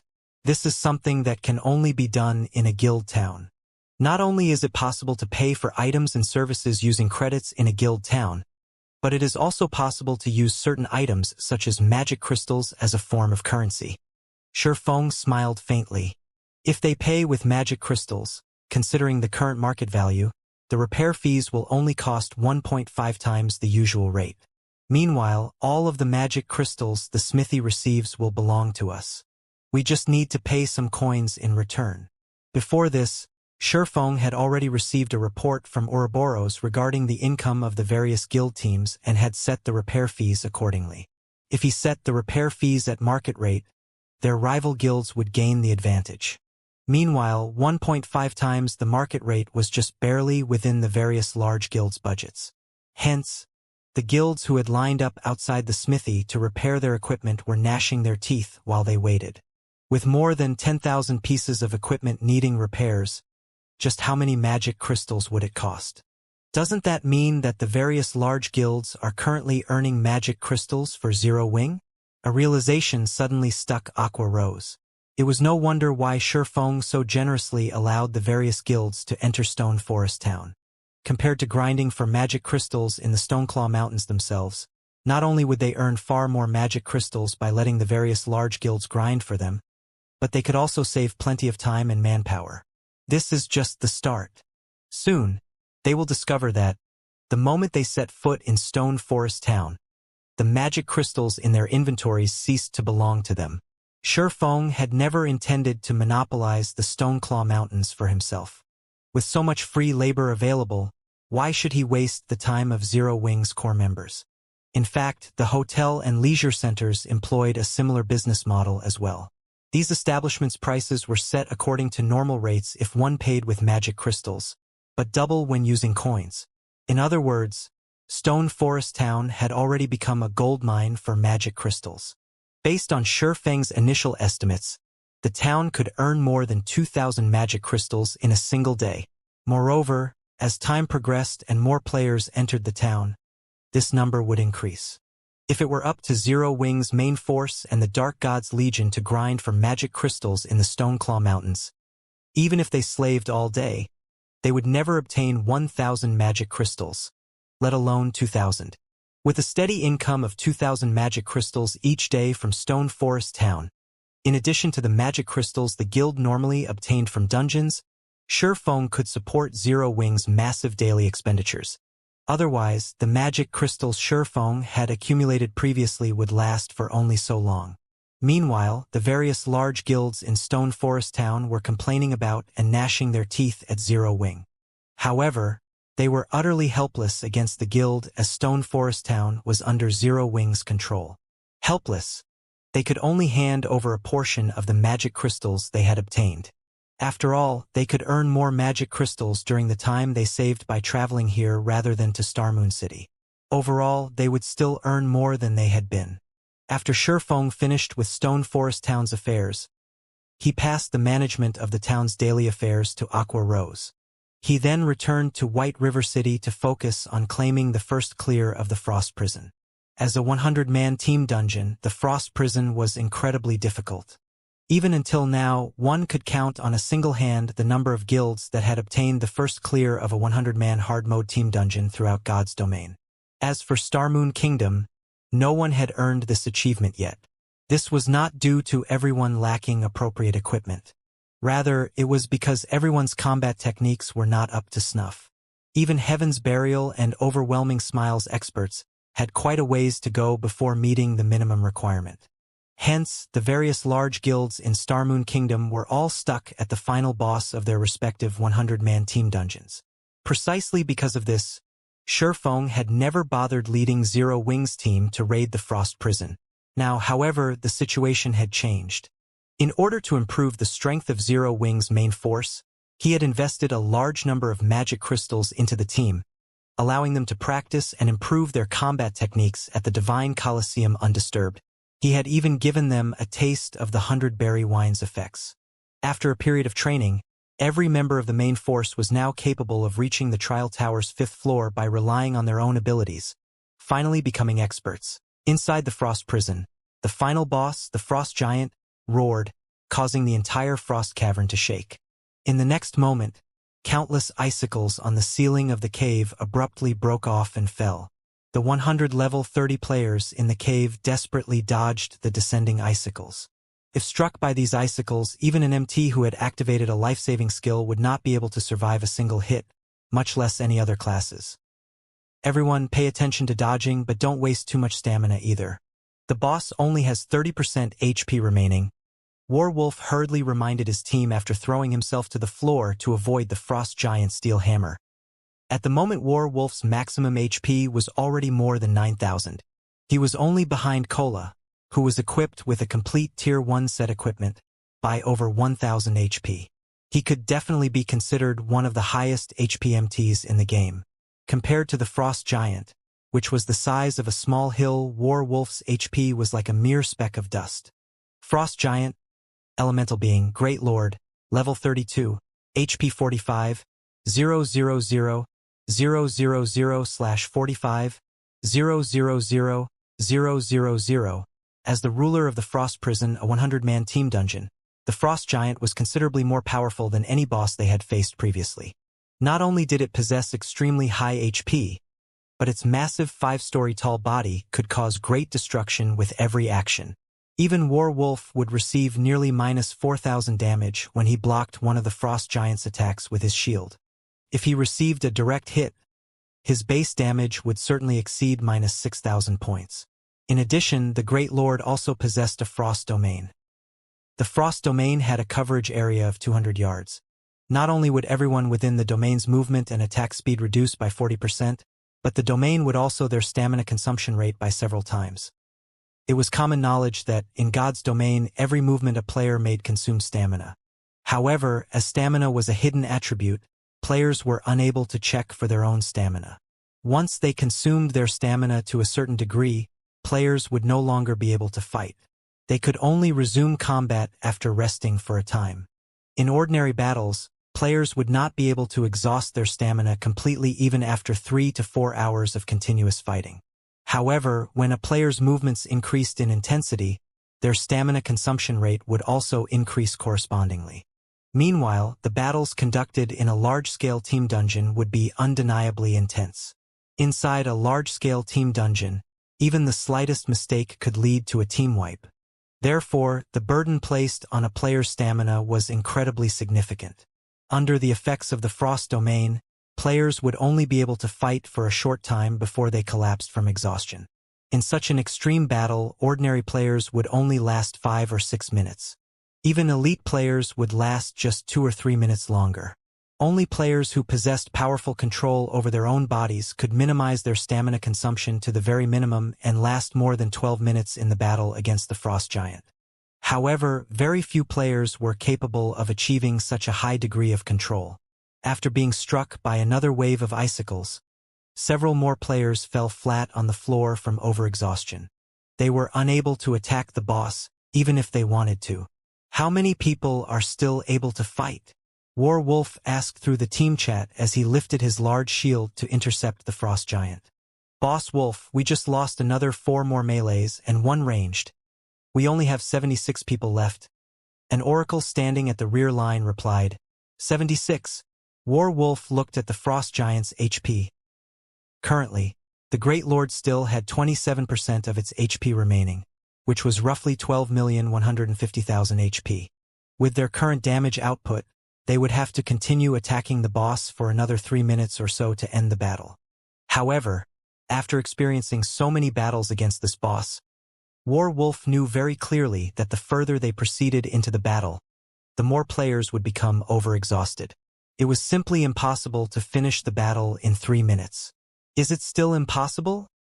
The frost giant did not have many powerful skills. As long as one familiarized themselves with the Great Lord's skills, they could mostly evade the powerful moves of the boss.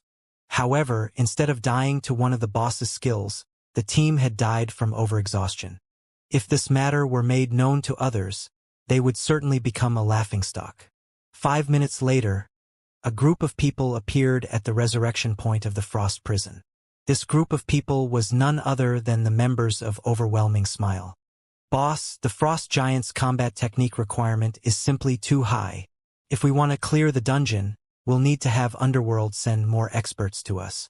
It's no solution to continue losing EXP here, Soaring Snake, clad in black armor, suggested. Although Underworld is paying great attention to White River City, its main focus is still on the Frostwolf Kingdom and the Snowstorm Kingdom. The organization won't be willing to dispatch many experts to us. Besides, we can now bring the final boss down to less than 10% HP. As long as we have over a dozen people still alive near the end, we can clear the dungeon. Warwolf shook his head, denying Soaring Snake's suggestion. He then said, "It's a pity Yulan is too busy with managing the trading firm and guild over at Maple City. With her skills and wisdom, we might have already cleared the dungeon by now." Hearing Warwolf say so, everyone could not help but nod their heads in agreement. When one spoke about the experts of Overwhelming Smile, the strongest expert was definitely Warwolf. However, nobody could ever guess that the second strongest expert in the guild was actually Yulan. Yulan's harmless appearance must not fool one. When it came to an actual fight, even the prideful and talented Soaring Snake was not a match for her. So much so that Soaring Snake could not even shave off 1/3 of Yulan's HP before being defeated. The fight between Yulan and Soaring Snake had stupefied everyone. Originally, Soaring Snake was considered one of the top few experts of Ouroboros. After receiving Warwolf's knowledge of numerous combat techniques, Soaring Snake's strength had soared by leaps and bounds. Yet he was still not a match for Yulan. "Let's head back," Warwolf said through the team chat. He no longer wished to waste any more time here. Just as the members of Overwhelming Smile were about to leave, the sound of a system announcement entered everyone's ears. White River City Region System Announcement. Congratulations to Heaven's Burial for becoming the first team to conquer the hard mode of Frost Prison. All players on the team will be rewarded with 4 million EXP, 70 silver, 100 White River City reputation points, and 40 Star Moon Kingdom reputation points. Star Moon Kingdom Region System Announcement. Congratulations to Heaven's Burial for becoming the first team to conquer the hard mode of Frost Prison. All players on the team will be rewarded with 5 million EXP, 5 Tier 2 gemstones of random attributes, 100 White River City reputation points, and 50 Star Moon Kingdom reputation points. God's Domain Southern Continent System Announcement. Congratulations to Heaven's Burial for becoming the first team to conquer the hard mode of Frost Prison. All players on the team will be rewarded with 6 million EXP, 1 Tier 3 gemstone of random attributes, 100 Star Moon Kingdom reputation points, and 10 Humanity reputation points. The announcement repeated 3 times. The teams raiding the Frost Prison were instantly stupefied. Nobody would have thought that the first guild to clear a 100-man team dungeon in Star Moon Kingdom would be the newly established Heaven's Burial. Heaven's Burial? Warwolf's expression turned grim, a hint of confusion flashing across his eyes. Although there were many experts in Heaven's Burial, they should be about equal in strength to Overwhelming Smile. Yet, Heaven's Burial had actually managed to raid the hard mode Frost Prison so quickly. No matter how he thought about it, there was something fishy.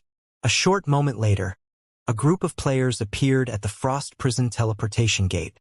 These people all wore the emblem of Heaven's Burial on their chests, and they were uniformly level 30. Meanwhile, the leader of the team, the cleric, Flameblood, looked at Warwolf and smiled. Beside Flameblood, there were also many faces that Warwolf had never seen before. Meanwhile, every one of these new arrivals emitted sharp and frightening auras that were stronger than even Warwolf's. Team Leader Wolf, it seems that Heaven's Burial has managed to come out slightly on top this time, Flameblood said as he walked up to greet Warwolf. I've always thought that Zero Wing was our greatest opponent. I never thought that Heaven's Burial had hidden its strength so deeply. However, although Overwhelming Smile has lost this time, the results will not necessarily be the same the next time. Warwolf replied, smiling. He could not help but take a look at the few people standing beside Flameblood. This time, he was fully convinced of his loss because even he could not see through the strength of the Guardian Knight beside Flameblood. The man gave off a feeling similar to a mountain. Despite having used an advanced identification skill on the Guardian Knight, all Warwolf managed to see was the fact that the Guardian Knight had over 10,000 HP, nearly 1,000 more than he did. The Guardian Knight's strength was definitely above his own. With such a powerful MT, in addition to top-tier experts like Flameblood, Ghost Shadow, and several other experts who were a match for the Guardian Knight expert, it was very reasonable for Heaven's Burial to clear the hard-mode Frost Prison. In the middle of the two's conversation, Shurfeng had arrived before the dungeon together with his team. The expressions on each of their faces at the moment were very ugly. None of them would have thought that Heaven's Burial would obtain the first clear of the Frost Prison. Guild Leader Black Flame, it is truly a pity. If you had come here a little earlier, the first clear of this dungeon might have belonged to Zero Wing instead. Flameblood laughed elegantly. The achievement of obtaining the first clear of a 100-man team dungeon this time would lift Heaven's Burial's reputation to a whole new level. Although it still could not become White River City's #1 guild, at the very least, everyone would no longer think that Heaven's Burial was inferior to Zero Wing. In terms of dungeon raiding capabilities, others might even think that Heaven's Burial was slightly superior. Shurfeng did not make a response regarding Heaven's Burial's unexpected performance. Sweeping his gaze across the members of Heaven's Burial, his attention immediately fell onto a single person. Why is one of the 12 sacred knights here? Shurfeng was inwardly stunned when he saw the Guardian Knight standing beside Flameblood. Other than those extraordinarily rare, God-ranked experts, there had been countless experts in God's domain. There had even been many Tier 5 experts. In the past, the top 12 Tier 5 players of every class had been known as the 12 Sacred Experts. Tier 5 experts were considered treasures to any guild. They were geniuses that could not be ignored. Any guild that managed to nurture a Tier 5 expert would celebrate for days. Meanwhile, the 12 Sacred Experts were a group of players standing at the very peak of Tier 5 classes. They had been geniuses among geniuses. Right now, the Guardian Knight standing beside Flameblood had been one of the famous 12 Sacred Knights, Lightning Blade. Not only was his blade work astonishingly fast, but he was also famous for having an impenetrable defense. In the past, even the 12 Sacred Assassins had been unable to break through his defense. Lightning Blade had ranked 8th among the 12 Sacred Knights. However, the most frightening aspect about him was the fact that he had been an independent player. Had Lightning Blade joined a first-rate guild early on in the past, he might have had the chance to join the Tier 6 God-ranked players. Shurfeng never imagined that Heaven's Burial could actually rope in such a peerless expert. He was slightly surprised. There was no doubting the importance of an MT to a team. Heaven's Burial had already recruited many experts of the virtual gaming world. Now, they had even managed to recruit such a powerful MT. Lightning Blade's entry into the guild instantly elevated the strength of Heaven's Burial's main force by several levels. You're the famous one-hit Azura? Black Flame? Lightning Blade shifted his gaze to Shurfeng. Grinning, he said, I heard that you were Star Moon Kingdom's #1 expert. I have always enjoyed challenging experts. Why don't we have a duel? I want to see whether the rumored one-hit Azura is actually as godly as they say, being able to send anyone to the afterlife with just one hit. Or maybe everything was just a big lie. The moment Lightning Blade finished his words, the surrounding temperature dropped by several degrees. At this moment, every member of Zero Wing radiated an intense killing intent. Shifeng was their guild leader. How dare anyone just walk up to him and issue a challenge, not to mention doing so with such a disrespectful tone. This was an insult to Zero Wing itself. However, as the leader of Heaven's Burial's team, rather than stopping Lightning Blade, Flame Blood simply stood by his side, smiling. Although it was not wise to provoke Zero Wing, Heaven's Burial's momentum was in full swing. It was also a good thing to have Lightning Blade test the depths of Shifeng's strength. Not only would this improve the guild's reputation, but it would also serve as a foundation to deal with Shifeng in the future.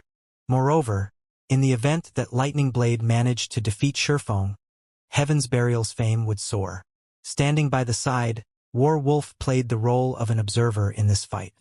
If Shifeng refused Lightning Blade's challenge, Heaven's Burial would definitely spread the news of this matter, claiming that Shifeng was afraid to accept the challenge.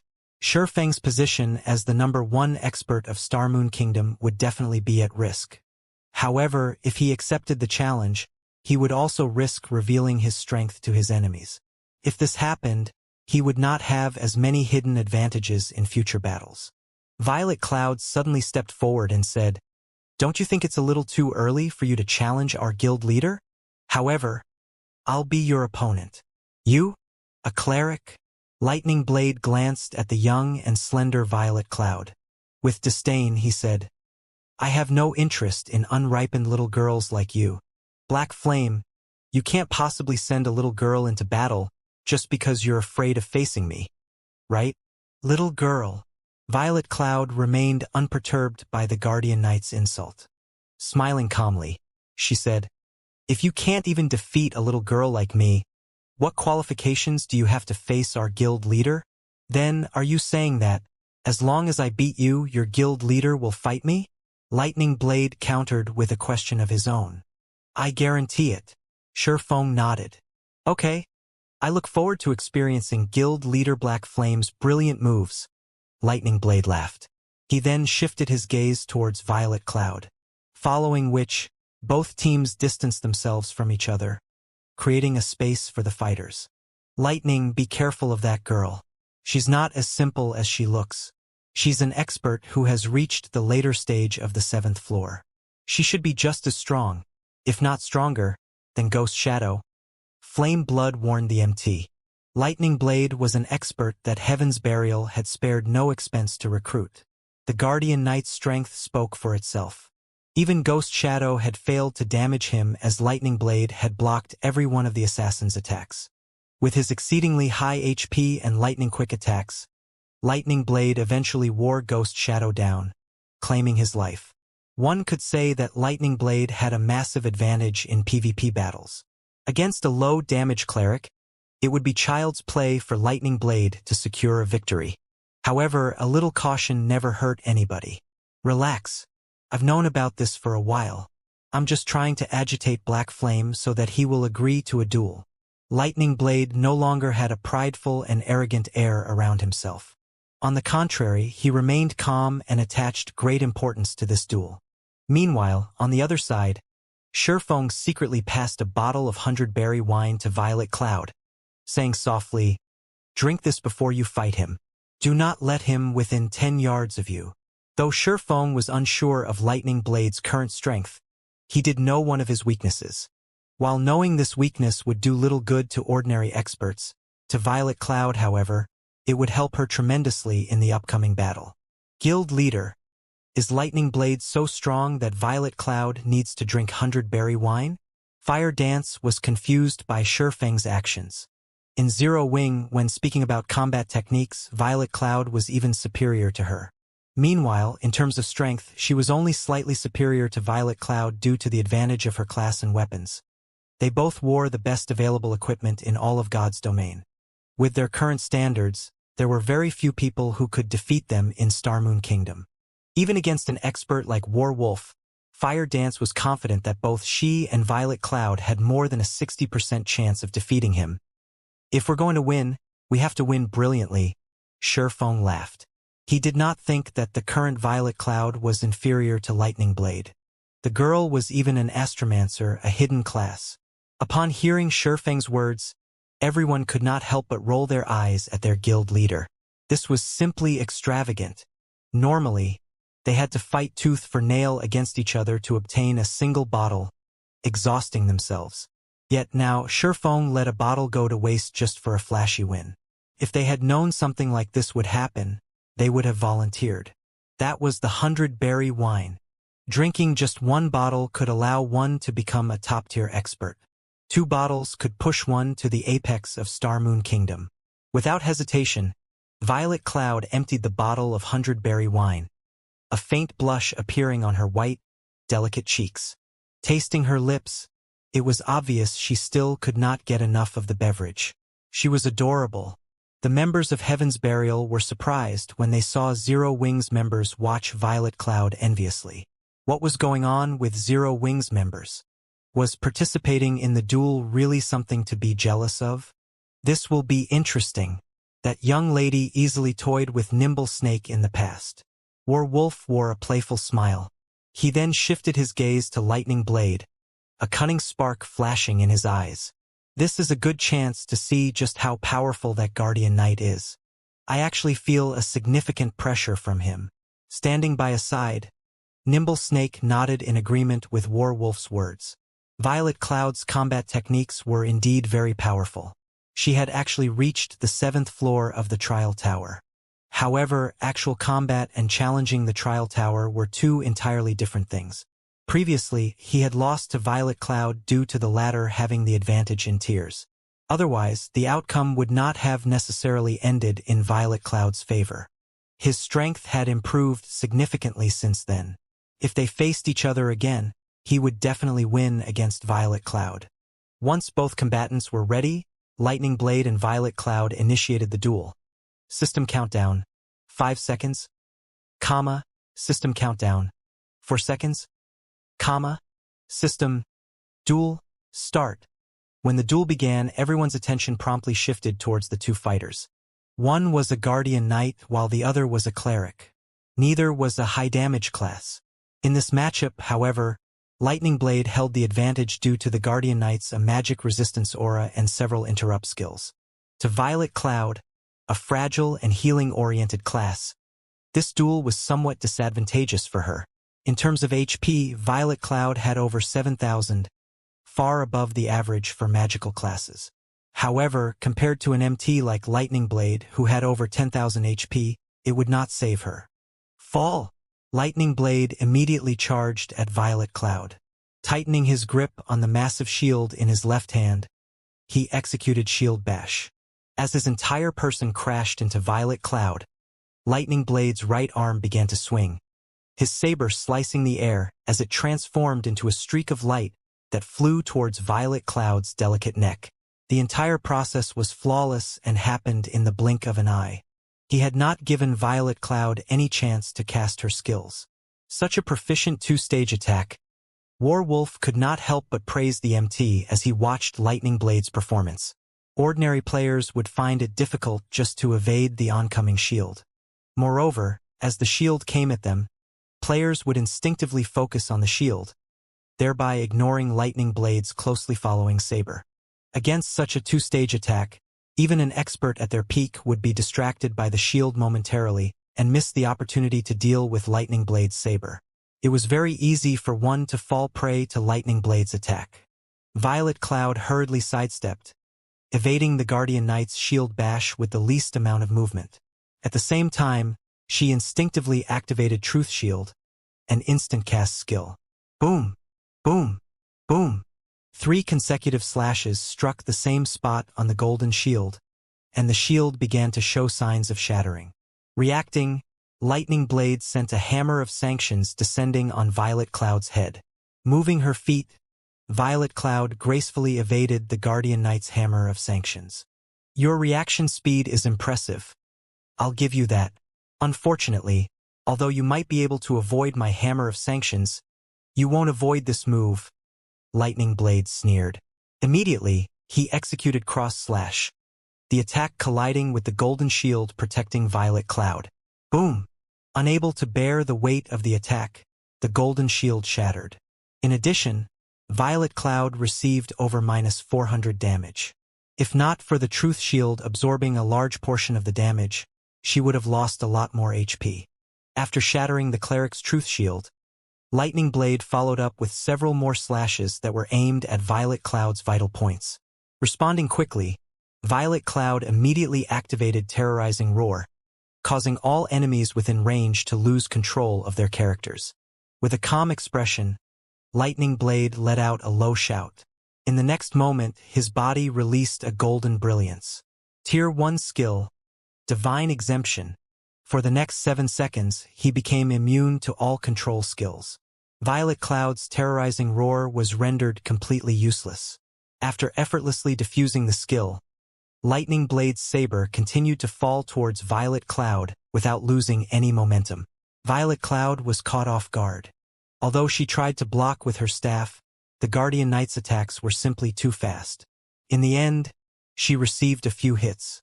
Instantly, Violet Cloud was sent flying, her HP rapidly decreasing. Every attack had devoured over 500 HP. After 3 consecutive strikes, Violet Cloud had lost over 1,500 HP. Now, she had less than 5,000 HP remaining. While Divine Exemption was still in effect, Lightning Blade continued to pursue his enemy ruthlessly. Easily dodging Violet Cloud's sacred sanctions, he swiftly appeared before the cleric once again. Divine Storm, consecutive Holy Slash. Although Violet Cloud constantly tried to put more distance between herself and Lightning Blade, Guardian Knights possessed skills that could enhance their movement speed. Hence, Violet Cloud could only desperately try to defend against the oncoming attacks, her HP rapidly decreasing in the process. Even though she had activated instant recovery to heal herself, the healing she received could not keep up with the damage Lightning Blade dished out. After a short moment, Violet Cloud's HP fell below 3,000. If any other healer class fought Lightning Blade right now, the duel would have long since ended. Lightning Blade's attacks are becoming faster and fiercer. He's not giving that cleric any chances to catch her breath. Although the cleric class does have a few control skills, none of them are effective against Lightning Blade. Smiling faintly, Flame Blood said, "However, Violet Cloud really is strong. Even though a cleric is not a combat class, she has still survived against Lightning Blade until now. With her skills, it's no wonder she set foot on the 7th floor." Standing by the side, Ghost Shadow nodded in agreement with Flame Blood's words. At the end of the day, a cleric was not a PvP class. If Fire Dance were the one fighting in this match, Zero Wing might have had a chance of emerging victorious. "You're quite good. However, I won't give you any more chances to heal." Grunting, Lightning Blade's body suddenly expanded slightly as he used the Berserk skill, Light Force, increasing his strength and endurance by 30% and defense by 60% for 20 seconds. Suddenly, Lightning Blade's HP rose to more than 13,000. His damage also increased significantly.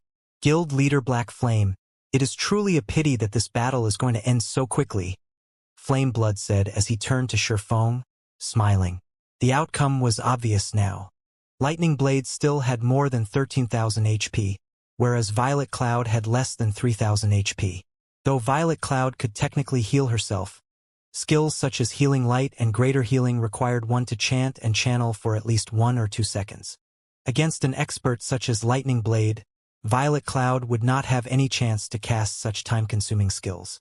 She could only use instant cast skills to heal herself for a small amount of HP. However, now that Lightning Blade had activated a Berserk skill, that small amount of healing was practically negligible. When Lightning Blade activated Berserk mode, even Ghost Shadow, who was proficient in melee combat, would have no choice but to activate Vanish to evade the Guardian Knight's attacks temporarily. Otherwise, he would not survive 3 to 5 moves. Indeed, I had not expected that Lightning Blade would be so impatient, not giving Violet Cloud any extra time. Shurfeng nodded. Hearing Shurfeng's words, Flame Blood could not help but be surprised. He had not imagined that Shurfeng would be so straightforward. With anticipation, he said, "Ha ha ha! Lightning indeed possesses such a personality. However, this is also because he very much looks forward to fighting you. Guild leader Black Flame. Fighting me? Shifeng shook his head. Calmly smiling, he said, I'm afraid a loser doesn't qualify to challenge me. Loser? Confusion appeared on Flame Blood's eyes. Is Guild leader Black Flame referring to Lightning Blade? Who else would I be referring to? Shifeng rolled his eyes at the cleric. You have an interesting sense of humor. Flame Blood understood that Shifeng was in denial. Let's see who will lose then. Although Shifeng's voice was not loud, experts with keen 5 sense could hear him clearly, even from a distance. When Lightning Blade heard Shifeng's words, his mouth inadvertently twitched, wrathful flames appearing in his eyes. I had intended to show some mercy. Now, however, I'll teach you the meaning of despair. If you want to blame someone, blame your guild leader. Lightning Blade transformed into an afterimage and arrived before Violet Cloud, the blade of his saber vanishing as he swung the weapon. At this moment, one could only see the afterimage of his arm. Moreover, the Guardian Knight no longer aimed at Violet Cloud's vital points, but at her limbs instead. Just as Lightning Blade's saber was about to strike Violet Cloud, the saber suddenly stopped an inch before Violet Cloud's arm, unable to proceed. What's going on? Lightning Blade muttered in shock. No matter how much strength he used, so much so that the veins in his arms bulged with the effort, his saber could not reach Violet Cloud's body. It was as if he had just struck a steel wall. Guild leader, couldn't you have let me play a little longer? Violet Cloud pouted. Everyone was stunned when they saw the sudden change between the combatants. After activating his berserk skill, Lightning Blade was extraordinarily powerful, particularly in terms of strength. Yet, his slash, which was backed up by that powerful strength, could not actually touch Violet Cloud.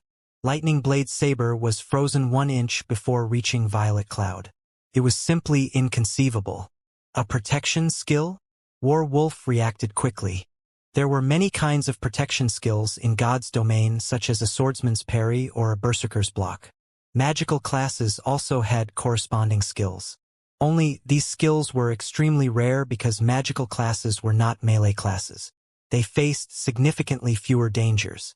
Hence, these types of skills were very rare. Everyone suddenly came to a realization. Protection skills were extremely rare. However, with 0 wing strength, it would not be difficult to obtain one such a skill book for Violet Cloud. So, she has a protection skill. However, how many of my attacks do you think your protection skill can withstand? Lightning Blade growled. You are only prolonging your suffering. Saying so, Lightning Blade began brandishing his saber once again. Generally, protection skills could only block a certain number of attacks. Moreover, that number was very low. It was a skill only meant for crucial moments. Standing at a distance, Shifeng could clearly see what was going through Lightning Blade's mind, and he could not help but shake his head. The protection skill Violet Cloud had used was not any ordinary protection skill. The skill was called Absolute Space, and it was a Tier 1 legacy skill unique to Astromancers. When activated, Absolute Space nullified all attacks the caster received for 5 seconds. During this time, the caster was not allowed to move but could cast spells to attack. It was a near-invincible skill. Despite Lightning Blade's relentless assault, the latter did not receive a single point of damage. In the meantime, Violet Cloud casually used lesser healing and recovery, her HP rising rapidly. In the blink of an eye, her HP recovered to more than 6,000. She also had plenty of time left on Absolute Space. Taking this opportunity, Violet Cloud began to chant an incantation. Her finger traced line after line of runes in the air. Just as the duration of Absolute Space was about to expire, Violet Cloud pointed her finger at Lightning Blade, the tip of her finger releasing a black beam at the Guardian Knight before her. Tier 1 spell, Black Coffin. Realizing that something was amiss, Lightning Blade hurriedly tried to dodge. However, before he could do so, for pitch-black walls emerged from the ground around him, sealing him in completely. When Nimble Snake saw this, his teeth ground together. This move was precisely the one that Violet Cloud had used to defeat him in the arena. Now that Lightning Blade had similarly fallen prey to it, the outcome of the battle might change drastically. Black Coffin could trap its target for 3 long seconds. Violet Cloud took the opportunity to create some distance between herself and the trapped Guardian Knight. She then leisurely chanted an incantation. The spell she cast this time created a much bigger commotion. As Violet Cloud began chanting, a black magic array appeared in midair. In the next moment, the mana in the surrounding area frantically gathered at the magic array. Soon, the black coffin began to fade out of existence. Escaping the coffin, Lightning Blade was immediately greeted by the sight of a black magic array, spewing numerous black balls of light. 1, 2. Very quickly, the number increased to 36. Every black ball of light was as large as a basketball, and they covered the entire space above the duel venue. Go! Violet Cloud shouted her command. The black balls of light filling the sky then bombarded Lightning Blade. Violet Cloud's attack came from all directions. Even when Lightning Blade tried to defend himself with his shield, many black balls struck him from his flanks and rear. Unable to endure the barrage, Lightning Blade began to move, attempting to evade the balls of light. After taking 4 steps, however, the Guardian Knight no longer dared to move about carelessly. With each step, he discovered that he would lose over 600 HP. Lightning Blade only had over 13,000 HP. If each step destroyed more than 600 HP, he would be finished with his 22nd step. Yet, against the omnidirectional bombardment of the 36 mana balls, even if he had amazing skills, the balls would still devour his HP. Moreover, whenever the mana balls collided with his body, the impact felt like he had been struck by a sledgehammer. Not only did they contain a massive amount of power, but they could also deal over -300 damage. Every time the mana balls attacked him, roughly 5 or 6 would find their way through his defense, causing over -1,500 damage in an instant. Damn it! Seeing as he could neither move nor defend himself properly, Lightning Blade had no choice but to cast Protection Blessing, reducing the damage he received by 50%. However, if this continued, he would not last for long even with Protection Blessing.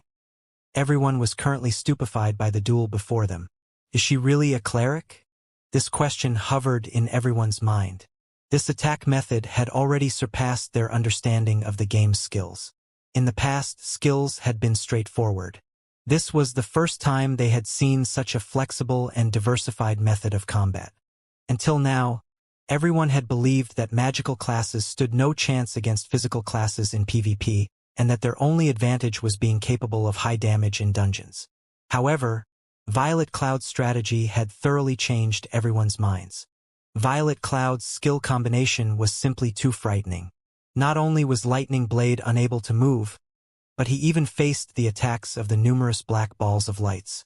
If anyone else stood in Lightning Blade's place, the bombardment would have long since turned them into mincemeat. Even highly skilled experts like Flameblood, Ghost Shadow, and Warwolf felt powerless as they watched Violet Cloud's attacks. At this moment, Flameblood's expression twisted. He could no longer maintain his previous calm. How was this even a duel? This was a slaughter.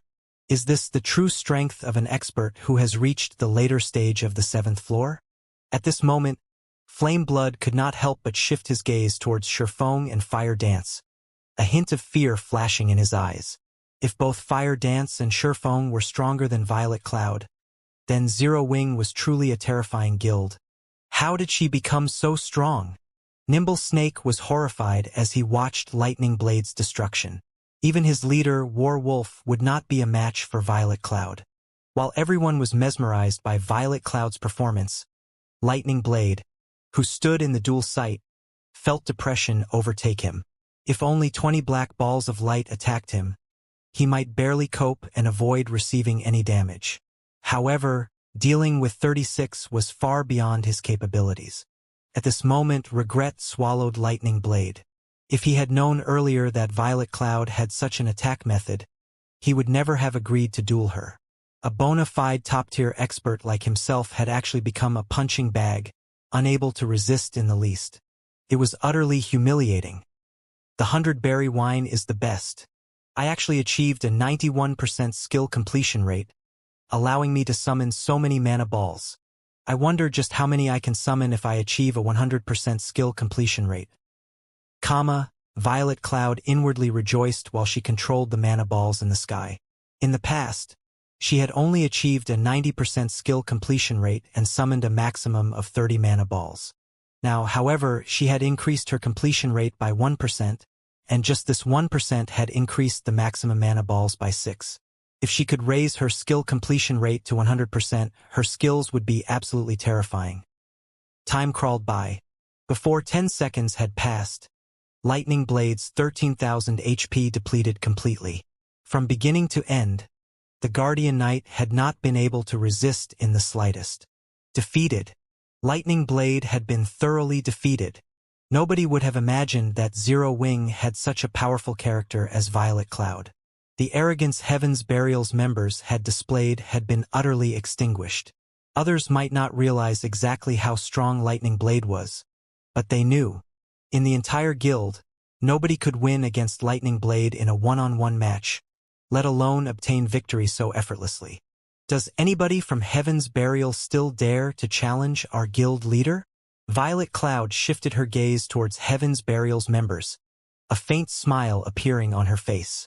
Provocatively, she said, "I really want to see just who among you qualifies to do so."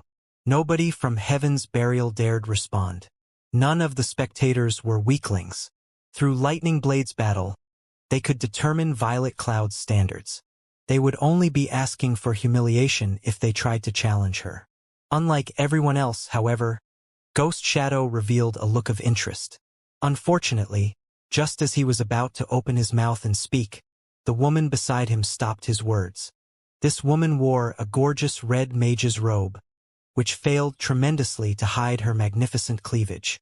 She also wore a white beret on her head, covering her silky blue hair, which scattered around her waist. In her hand, she held an eye-catching white jade staff that radiated a faint golden glow.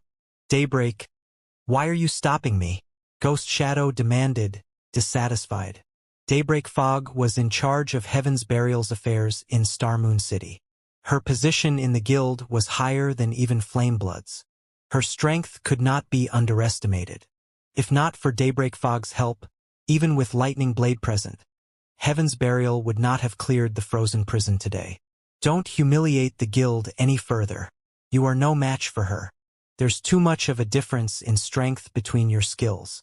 We have already completed our task here. You will have your chance in the future," Daybreak Fog said as she raised an eyebrow at Ghost Shadow. She had not used a persuasive tone, but a commanding one. Flame Blood nodded in agreement. Now that Heaven's Burial had obtained the first clear of the Frost Prison, their reputation flourished. However, if Violet Cloud defeated their several great experts, all of their efforts would go to waste. Zero Wing certainly has many experts. In the future, we will have many opportunities to clash with them. Today, we have other matters to attend to, so we will not keep you any longer. Flame Blood gave Shurfeng a cupped fist salute before turning away. After watching Flame Blood and the others leave, War Wolf saluted Shurfeng before leaving with his team as well. "Guild leader, are we still going to raid the Frost Prison?" Fire Dance asked softly. Now that Heaven's Burial had obtained the Frost Prison's first clear, there was no point in raiding the dungeon. Rather than obtaining some materials and equipment, grinding in the Stoneclaw Mountains for magic crystals and high-level equipment would be more effective. After all, the Stoneclaw Mountains was a level 30 to level 49 regional dungeon. Not only did it drop much higher-level equipment, but it also offered higher-quality equipment. By grinding in the Stoneclaw Mountains, they could prepare to raid the next large-scale team dungeon. It was more efficient than grinding for a bunch of level 30 equipment in the Frost Prison. Of course, we're going. They've only obtained the first clear of hard mode, not hell mode. My goal has always been the first clear of hell mode. Even if Heaven's Burial has obtained the first clear of hard mode, it doesn't affect us one bit. Shurfeng shook his head and laughed. The materials for constructing a stable were not that easily obtainable. The drop rate for these materials in a 100-man hard mode team dungeon was very low. Sometimes, the materials he required would not even drop. If he wished to obtain the necessary materials to construct a stable as soon as possible, he would have to clear Hell mode. By relying only on 100-man hard mode team dungeons, they would not gather all the necessary materials even if they raided the dungeon 100 times. On the other hand, they could obtain what he needed from Hell mode. Team dungeons refreshed once every 3 days. Raiding a team dungeon 100 times would require at least 300 days. Though, when players reached higher levels, lower-level dungeons would become much easier to raid. At that time, the number of teams the guild could form to raid these dungeons would also increase. However, that was still a long ways off. Currently, Shifeng was in a hurry to construct a stable and nurture the Thunder Wolf. Nurturing a 5-star mount required a lot of time and effort, after all. He did not wish to see the Thunder Wolf still in the process of being tamed while the mainstream players had already purchased their own mounts. Everyone was rendered speechless. Guild leader, with our recent improvement we might be able to manage hard mode, but I think that Hell mode is still out of our reach. Fire Dance refused to believe that Hell mode was only slightly harder than hard mode. Indeed, in terms of techniques, the majority of the team is still far from qualified. Though, in terms of equipment and attributes, everyone has already passed the minimum requirements. Shifeng then grinned and said, "However, techniques can be made up for." Made up? A light suddenly shone in Fire Dance's eyes.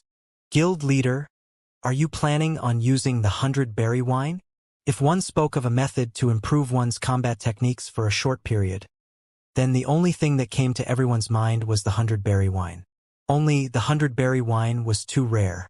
Currently, everyone could only obtain it through Shifeng. They had not even heard of the beverage being available elsewhere. Let's enter the dungeon before we continue this conversation. Shifeng nodded.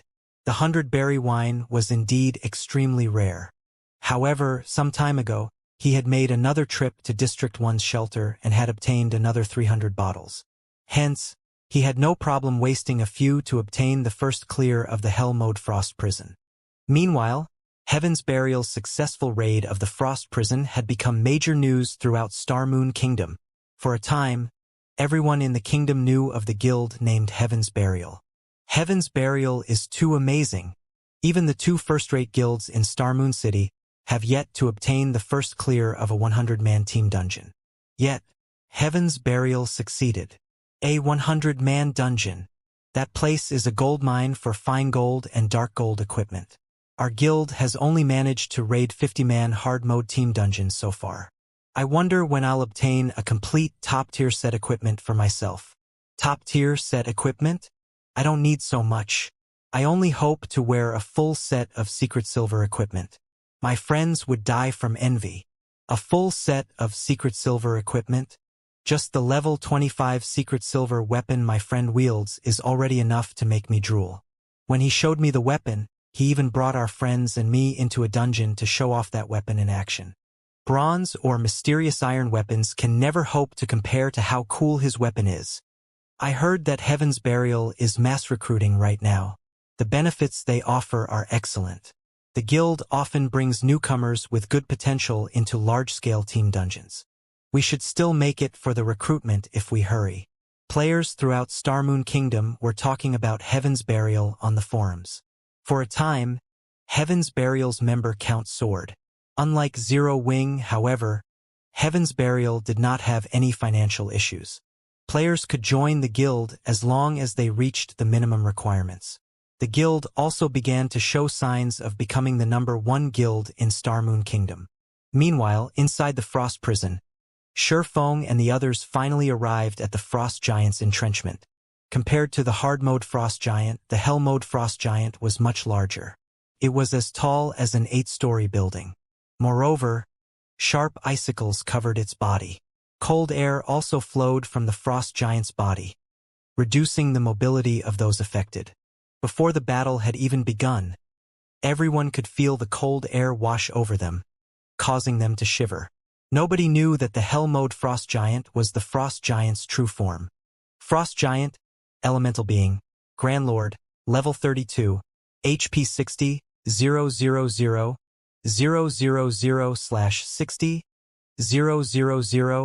000, 000, Shortly after Shurfeng and the others entered the Hell Mode Frost Prison, the various guilds received news of the matter. Black Flame really is interesting.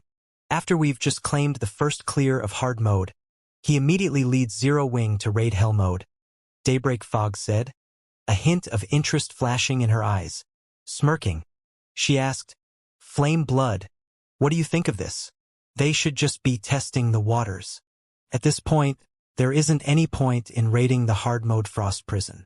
Aside from challenging Hell Mode, their only other option is to challenge the 100-man team dungeons of other cities. However, the team will have to prepare and familiarize themselves with the other 100-man team dungeons to raid them successfully, Flameblood said quietly as he read the report from his subordinates. Unfortunately, with Zero Wing's current teams, it is simply impossible to raid the Hell Mode Frost Prison. That is no longer an issue of being strong enough or not. Indeed, maybe I am just overthinking things. That is, after all, a 100-man Hell Mode dungeon. Daybreak Fog had previously met Shurfeng. Although she had not seen exactly how skilled the man was, judging from his past performances and the various experts around him, he was not someone who would make foolish decisions. Forget it. What Zero Wing does no longer matters to us. I only visited to help you with the dungeon. Guild leader has already declared that our true focus is the Stoneclaw Mountains. As for the matters in White River City, leave them to Elder Seven Treasures. What is it that requires all of us to head there? Aren't the Stoneclaw Mountains just a place to grind for magic crystals? Flame Blood asked, confused. These two were the strongest combatants within the guild. It would not be wise to station them all in the Stoneclaw Mountains. Haven't you ever wondered how the Stoneclaw Mountains activated? Daybreak Fog laughed. I have no clue. Does guild leader know? Flame Blood shook his head and asked. Not only does he know about it, but guild leader is responsible for activating the Stoneclaw Mountains. When Daybreak Fog spoke about Heaven's Burial's guild leader, singular burial, adulation filled her voice. She had left the super guild she had been a part of and joined Heaven's Burial without hesitation because of this man. Meanwhile, Singular Burial had personally dragged the Stoneclaw Mountains that every guild in Starmoon Kingdom fought over into existence. Flame Blood and the others were astonished. They were unable to regain their wits for quite some time. At this point in time, the Stoneclaw Mountains had affected players throughout Starmoon Kingdom, as well as the Black Dragon Empire and several other neighboring kingdoms. Its influence transcended any single event that had occurred in God's domain so far. It can't be, right? As expected of our guild leader, he has actually managed such a feat. Everyone could not contain their excitement. Activating the Stoneclaw Mountains is merely one part of a quest. The follow-up quests are inside the Stoneclaw Mountains. As long as we complete this quest, Starmoon City will fall under our control. Hence, this matter takes precedence over everything else. Daybreak Fog said sternly, her tone hinting that she would not take no for an answer. Since that is the case, let's prepare to head over there immediately. Flame Blood fully agreed with Daybreak Fog's words. If they could obtain Starmoon City for themselves, it would become somewhat easier to obtain White River City. Frost Prison. Why is a Grand Lord so much stronger than a Great Lord? Fire Dance frowned as she observed the Frost Giant. Currently, her senses warned her that she must not provoke the Frost Giant under any circumstances.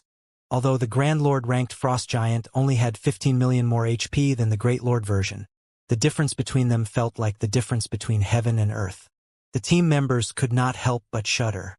The Grand Lord's aura was so dense that it made them feel like they were submerged in water, reducing their mobility significantly. Just how were they supposed to fight like this?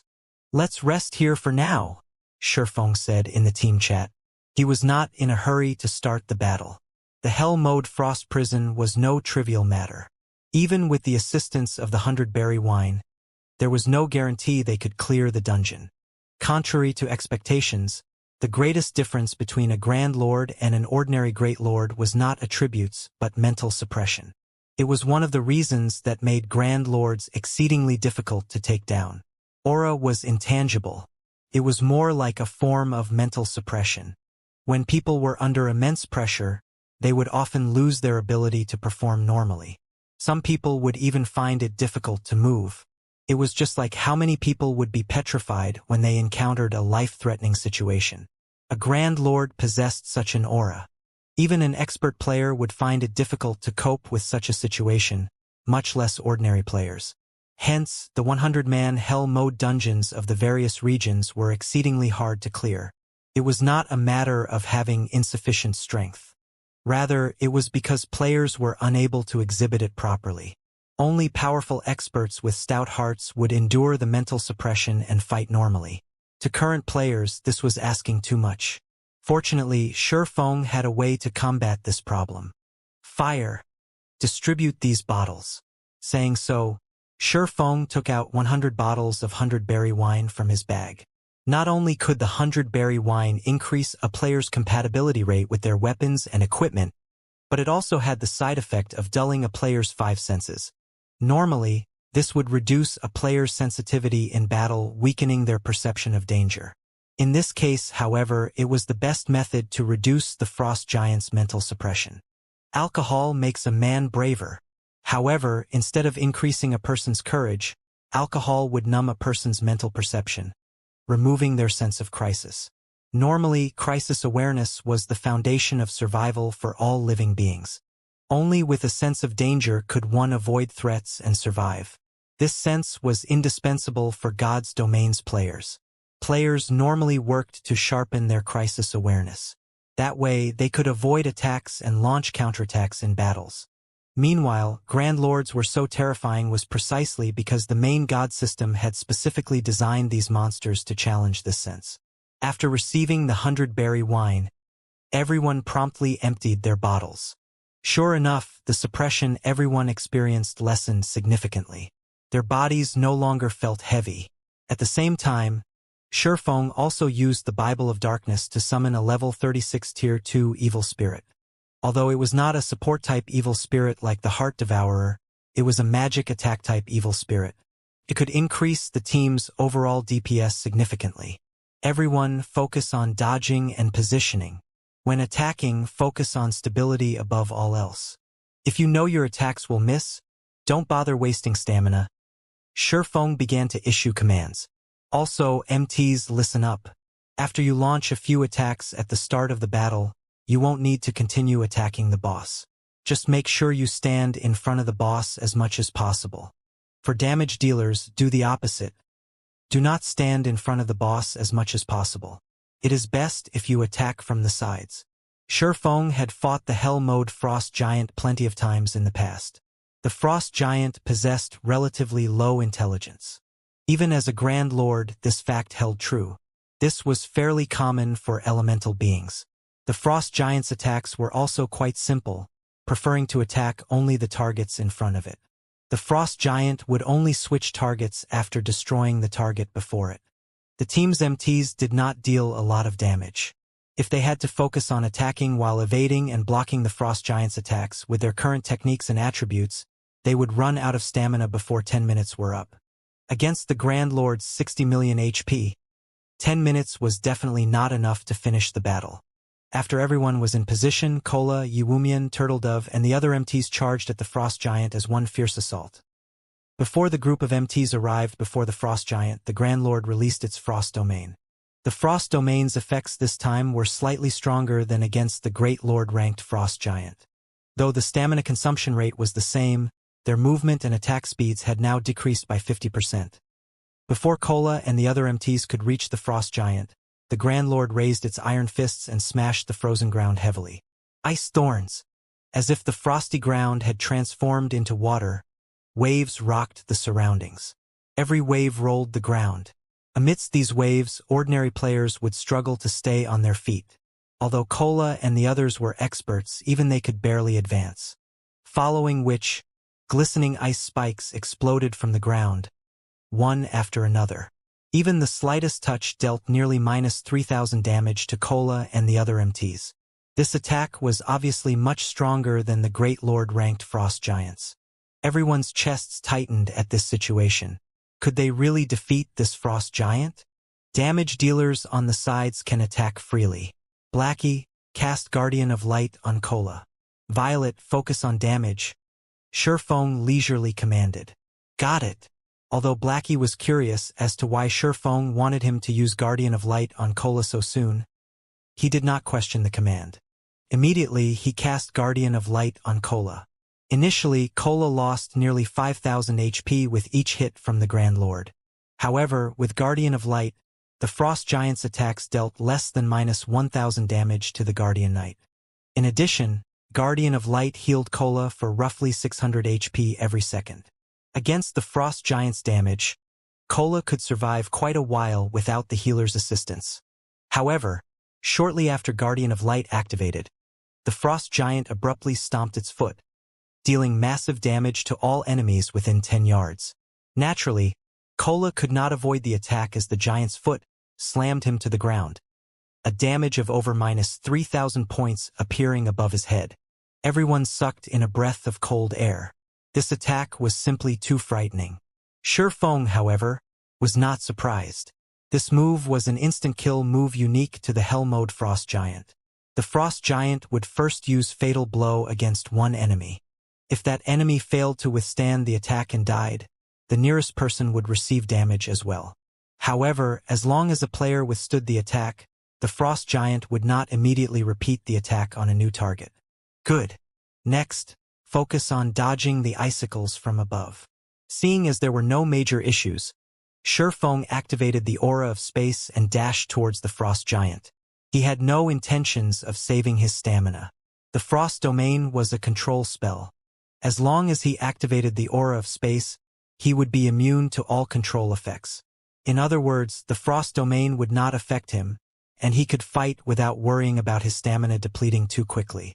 With Kola holding the boss's aggro, the other DPS began their relentless assault.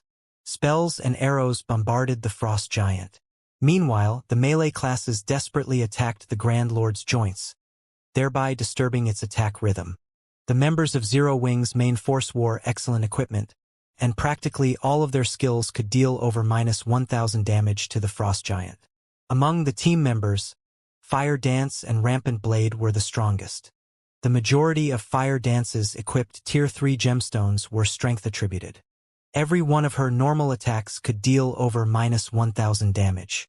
When she used Absolute Strike, she dealt nearly -6,000 damage or over -10,000 damage with a critical hit. As for Rampant Blade, he possessed the Blue Fire double-edged sword. Each swing dealt over -1,500 damage to the Grand Lord. With a 20% critical rate, he could occasionally deal over -3,000 damage. From time to time, he would also trigger Blue Fire Dance, dealing nearly -5,000 damage. His damage output was only second to Fire Dance's. Following them were Blackie and Violet Cloud. As the Frost Giant was an elemental being, it possessed some magic resistance. Hence, magic attacks were not as effective as physical attacks against the Grand Lord. Meanwhile, activating Silent Steps, Shifeng appeared directly above the Frost Giant. He sent a thunder flame explosion descending on the Grand Lord's head. -10 for 36. The effects are better than I expected. Shifeng glanced at the system notification panel, seeing a 98% skill completion rate. After he had consumed the 100-berry wine, he noticed that drink had been more effective than usual. Normally, he could only achieve a 96% completion rate with Thunder Flame Explosion, even with the help of the 100-berry wine. Following which, Shifeng executed Chop. His motions were as smooth as flowing water. In the next moment, the 3 slashes he sent out intertwined into a single silver light, which tore everything in its path as it struck a single point. -12, 846. This time, his chop achieved a 99% completion rate. He was only a thread away from reaching 100%. Shifeng's astonishing damage shocked his fellow teammates. Chop was one of a swordsman's basic skills. Yet when Shifeng executed his Tier 1 chop, his display was far different from other swordsmen's. Instead of dealing 3 damages, the skill only dealt 1. The skill's overall damage was even more frightening. In the absence of a critical hit, Shifeng had dealt over -10,000 damage with his chop. His damage was on the same level as Fire Dance's and Rampant Blade's critical hits with their most powerful skills. This was simply inconceivable. Immediately after, Shurfeng used Flame Burst, launching 15 attacks in quick succession. Every hit forced the Frost Giant to take half a step back. Moreover, each hit dealt over -16,000 damage and over -32,000 damage if it were a critical hit. The sight floored the other Zero Wing members into a momentary standstill. Don't focus on dealing more damage to the boss. Think about how you can improve your skill completion rates. It isn't often that you get to experience a mental suppression like this. Shurfeng finally understood why the 100-berry wine was more effective than usual. The 100-berry wine had a side effect of blurring a player's 5 senses, dulling their perception. However, the Grand Lord's aura could negate much of this side effect, allowing players to maintain a clear state of mind even with the alcoholic effects. With this, players could execute their skills more efficiently. After Shurfeng's reminder, everyone became aware of their own conditions. Previously, when they had drunk the 100-berry wine, they had not been able to maintain a clear state of mind. If they could practice their skills while sober, it would definitely help to improve their skill completion rates. Excitement gripped the team. They were no longer afraid of the Grand Lord. On the contrary, they stared at the Frost Giant as if he were nothing more than a mountain of gold, desire gripping their hearts. Using a Grand Lord as target practice was simply unbelievable, yet Zero Wings members did just that. The rapid rise of everyone's skill completion rates allowed them to understand more about their respective skills. At the same time, this improvement also allowed them to reduce many of their excess motions, thereby reducing their stamina consumption rate significantly. A short moment later, the Frost Giant's HP fell to the 20% threshold. However, none of these players were satisfied. During this short period, everyone's skill completion rates had improved significantly.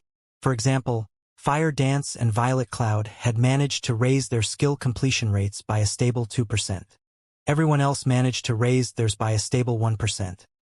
Originally, when raiding the hard mode Frost Giant, the team would have less than 70 people capable of fighting at this point. Now, however, every member of the team was still up and ready to fight. On the contrary, it was the Frost Giant who looked pitiful right now. "You actually dare stand before me, the King of Frost? I will show you a power that you have never seen before," the Frost Giant bellowed, causing the entire cavern to tremble. Cold air began to gather and condense in the Frost Giant's hand. In the dark cavern, it seemed like the Frost Giant held a bright moon that dispelled the darkness. Why haven't we seen this move in hard mode before? A bad feeling started to creep up on Fire Dance. Before the Frost Giant attacked, everyone could feel a bone-chilling cold wrap around their bodies. In the next moment, they began losing 500 HP every second. If the Frost Giant released its attack, it would likely obliterate the entire team instantly. When the Frost Giant held up the hill-sized ball of ice, which it had formed from the condensed cold air, Shurfeng made his move. Absolute Time. When activated, Absolute Time prevented enemies within a radius of 100 yards from using any skills or tools for 24 seconds. In this case, however, although the skill did affect the boss, it would only last 3 to 5 seconds at most. Even so, that was more than enough. Suddenly, the massive ice ball cracked and shattered. Meanwhile, the Frost Giant had weakened significantly following the interruption. "Go! It's weak. Activate your berserk skills," Shurfeng hurriedly shouted. Suddenly, everyone activated the power of darkness, their attributes increasing significantly. In a fraction of a second, spells and arrows bombarded the Frost Giant, forcing constant, painful screams from the Great Lord. Following which, the Frost Giant's HP rapidly decreased, and even its hard exterior began to burst. In the end, the Frost Giant was reduced to a clear puddle of water, leaving behind a massive resplendent gemstone and a mountain of loot. Star Moon City. Currently, due to the Stoneclaw Mountains, a large number of players had gathered in Star Moon City. Even White River City during its peak could not compete with the capital city's current crowd. The players gathered in the city were not limited to the elites and experts of Star Moon Kingdom. There were also players that had come from the Black Dragon Empire and the neighboring kingdoms. The city's population increased by the minute. Players filled the city streets and even crowded Star Moon City's normally desolate areas. Starmoon City really is a great place. With so many elites and experts here, we won't have to worry about not being able to recruit any players into our guild. Flame Blood could not help his envy of Daybreak Fog when he saw that the majority of the players wandering the streets were level 29. Many players had even reached level 30 already. Heaven's Burial's elite members were currently level 28 or 29. Very few had managed to reach level 30. Yet, in Starmoon City there were so many high-level players. Daybreak Fog would have a much easier time nurturing her branch's members than he would. Now that Heaven's Burial had obtained the first clear of the Frost Prison, not only had its fame spread throughout Starmoon City, but the players in the Black Dragon Empire and the neighboring kingdoms also knew about Heaven's Burial's success. If Heaven's Burial recruited members in Starmoon City now, it could easily obtain a large number of elite members. In a few short days, the guild could easily form an army to explore the Stoneclaw Mountains. This is only natural. Why else did you think guild leader chose this place? Daybreak Fog smiled. She then pointed towards Ouroboros' guild residence, saying, "As long as we help guild leader complete his quest, both Ouroboros and the Star Alliance will live in fear of our shadow." Just as the members of Heaven's Burial chatted while waiting to receive orders from their guild leader, the sound of a system announcement suddenly rang near everyone's ears. Starmoon Kingdom Region System Announcement. Congratulations to Zero Wing for becoming the first team to conquer the Hell mode of Frost Prison.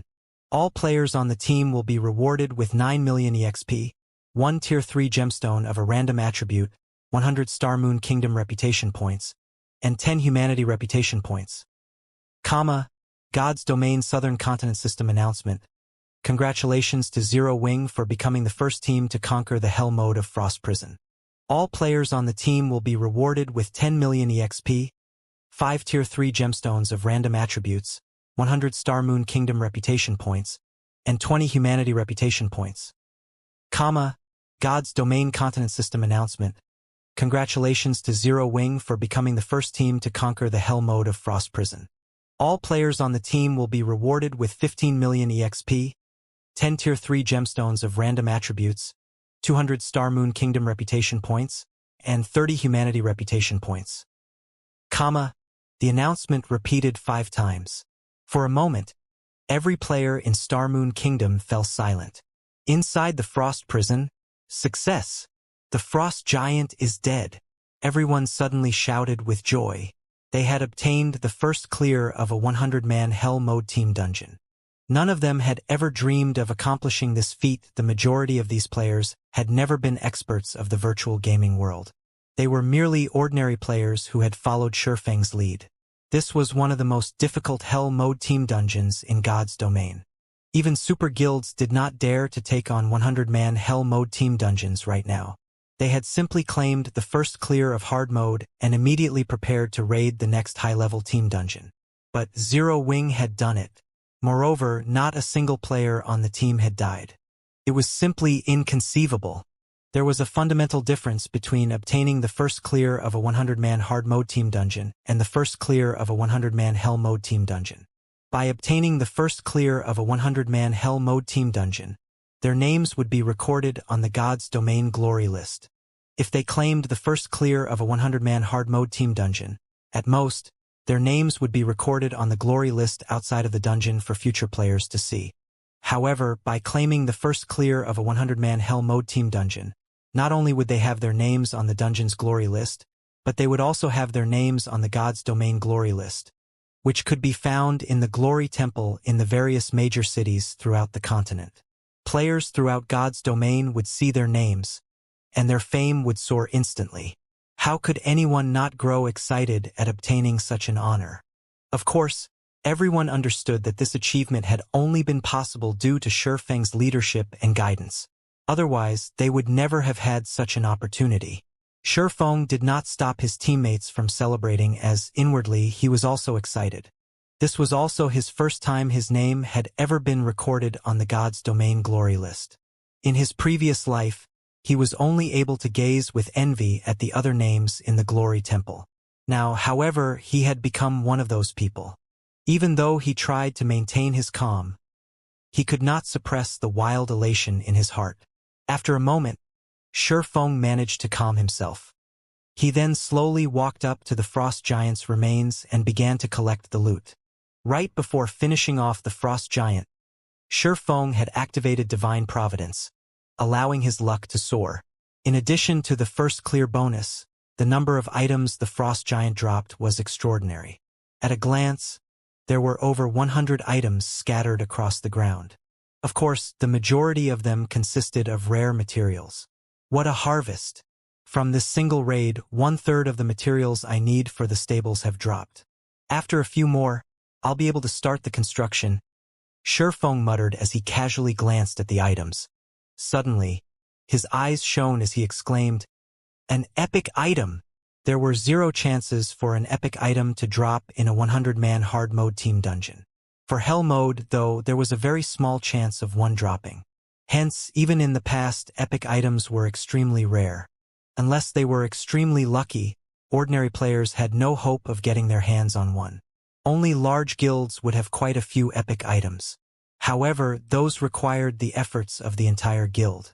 What's this? Feng quickly discovered a faintly glowing golden crystal. Having never seen this item before, he unconsciously used omniscient eyes to examine it. Mana crystal contains a frightening level of mana. Rumor has it that this is the best material for forging magic weapons. The best material for forging magic weapons? Feng's jaw hit the floor. Magic weapons were far rarer than epic items. Every magic weapon possessed an extraordinary history. The abyssal blade in Feng's hands was one such example. The master smith Alice's had personally forged the magnificent weapon. The materials used would not have been one bit inferior to that of legendary items. The value of a material that could be used to forge a magic weapon would most likely rival that of an epic item, or even surpass it because a magic weapon's strength depended on the skills of the forger. System. Abyssal Blade has discovered an evolution item. Would you like the Abyssal Blade to absorb the item and evolve? Suddenly, the sound of a system notification reached his ears. This is an evolution item? Feng gazed at the faintly glowing golden crystal in his hand in amazement. Aside from leveling up, the Abyssal Blade could evolve. Only, the system had never revealed the conditions for its evolution. Moreover, Feng had only managed to learn very little information regarding magic weapons in the past, so he was not sure how to evolve a magic weapon. Unexpectedly, he had actually obtained the evolution item required after obtaining the first clear of a 100-man team dungeon. Should I evolve it or not? Feng knew that the stronger a magic weapon became, the stronger the backlash would be when it occurred. After giving it some thought, Feng gritted his teeth and agreed to evolve the Abyssal Blade. On the path of experts, if one did not move forward, they would be left behind. Since he aimed to reach the peak of God's domain, he would encounter countless experts and monstrous players. If he could not even control a single magic weapon, how was he supposed to face those monsters? After Feng clicked to evolve the Abyssal Blade, the golden crystal in his hand suddenly atomized, transforming into a stream of golden mist that flowed into the Abyssal Blade. Suddenly, the Abyssal Blade began to tremble and emit a flickering golden light. A short moment later, the Abyssal Blade's exterior also began to transform. The silver sword darkened to pitch black once more. This time, however, eye-catching, bright red runes covered the sword's blade. This is an evolution. Feng was stunned. He could clearly feel that the Abyssal Blade had changed massively. His compatibility rate with the magic weapon had particularly increased. It felt as if the weapon had been tailored for him. However, unlike the Abyssal Blade's usual commotion when it leveled up, the weapon had not changed beyond its appearance. It was simply inconceivable. Immediately, Feng investigated the Abyssal Blade's attributes.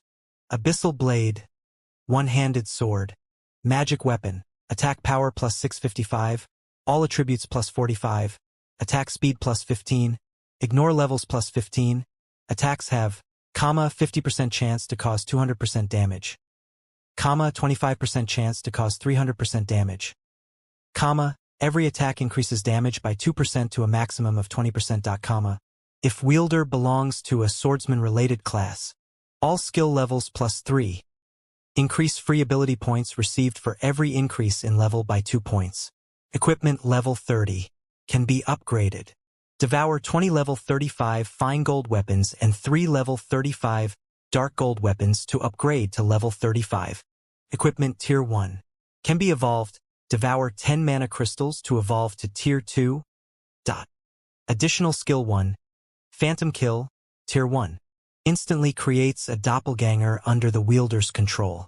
Doppelganger has 80% of the wielder's attributes and all skills. The wielder can swap positions with the doppelganger at any time. Duration. 1 minute, 10 seconds.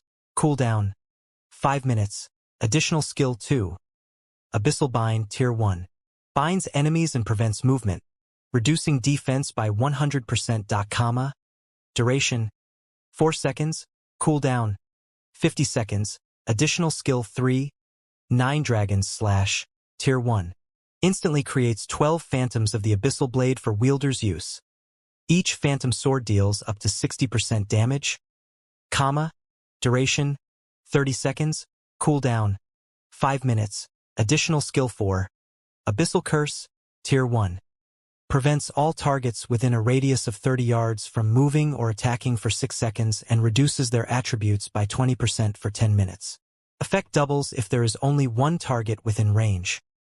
Cooldown 30 minutes. Additional Profound Inheritance. Black Emperor Tier 1. When activated, every critical hit will accumulate 1 stack of Death Aura. Each stack can be used to increase all attributes by 2% and attack speed and movement speed by 1% for 10 seconds or to reduce the cooldown of a skill by 3 seconds. Maximum of 33 stacks of Death Aura. Duration. 10 minutes. Cooldown. 12 hours. The Mastersmith Alices personally created the Abyssal Blade using the Black Dragon King's fangs as material. It is one of 36 famed swords, ranking 31st. However, the Black Dragon King himself has cursed this sword. Beyond the immense strength the blade offers, the wielder must face a backlash after a certain amount of time. However, after Jack had remodeled the Abyssal Blade with a star crystal, the strength of the backlash has reduced greatly. If the wielder is unable to suppress the backlash, the wielder will receive the Black Dragon King's curse, permanently reducing all attributes by 50%. Unable to be dropped. Unable to be traded. So this is what an evolution looks like. Shifeng finally understood what was going on. The Abyssal Blade's evolution had only provided minor improvements in terms of attributes. However, it had increased the tiers of the magic weapon's additional skills, upgrading them from Tier 0 to Tier 1 skills. It was similar to how players upgraded their skills. Only while players required skill proficiency to upgrade their skills, the Abyssal Blade required mana crystals. Although the additional skills had not improved much after the evolution, the skills would now be more effective on high-tiered monsters. But this mana crystal was not easy to obtain. It only drops from 100-man Hell Mode team dungeons, and its drop rate is really low. Shifeng smiled bitterly. It was not easy to raid 100-man Hell Mode team dungeons. Not to mention, there was only a chance for a mana crystal to drop from each raid. If one did not have the support of a powerful guild, it was practically impossible to evolve their magic weapon. Although the Abyssal Blade's evolution had been an unexpected windfall for Shifeng, the Frost Giant's other loot was extremely bountiful as well. Shifeng spent over a dozen minutes organizing the loot. In total, they had obtained 26 weapons and equipment pieces in this raid. Aside from 1 epic weapon, 2 Tier 1 weapons, 8 dark gold set pieces, and 7 dark gold weapons and equipment had dropped. The remaining non-material items were fine gold set pieces. The harvest this time really is massive. Not only did an epic item drop, but we also obtained 2 Tier 1 weapons. Shifeng immediately began appraising the epic item and Tier 1 weapons. Among the many weapons and equipment pieces that dropped, the epic item definitely ranked first in terms of value. The Tier 1 weapons followed closely behind. Aside from epic weapons, a Tier 1 weapon was the best weapon available for a Tier 1 class. Although Tier 1 weapons were only slightly superior to dark gold weapons in terms of attributes, they specifically catered to a single class. Hence, these weapons allowed players to exert more of their strength in combat. Divine Frost Armor, Plate armor, epic rank, level 30 level 90. Equipment requirement. Strength 240, agility 150. Attributes adjust according to the user's level. HP increased by 20%, defense increased by 30%, evasion plus 20. Ice resistance plus 30. Defend plus 2 levels. Ignore levels plus 10. Additional passive skill 1- Frost Domain, reduce the movement speed and attack speed of all enemies within a range of 20 yards by 20%. Additional passive skill 2- Frost Shield. When attacked, there is a fixed chance to generate a frost shield that reduces damage received by 50%. Additional active skill - Freezing Air. Increases defense by 100% and reduces magic damage received by 80% for 15 seconds. Reduces enemies' movement speed within 15 yards by 40% each second. After being slowed for 3 seconds, they will be frozen for 7 seconds. Cooldown, 3 minutes, Tempest Breath, Two-Handed Saber, Tier 1 weapon, level 30 level 50. Class requirement, Berserker, attack power plus 748, currently level 30, strength plus 50, agility plus 45, endurance plus 40, ignore 20% of the target's defense. Ignore levels plus 10, all Berserker skills plus 1 level, durability 160-160.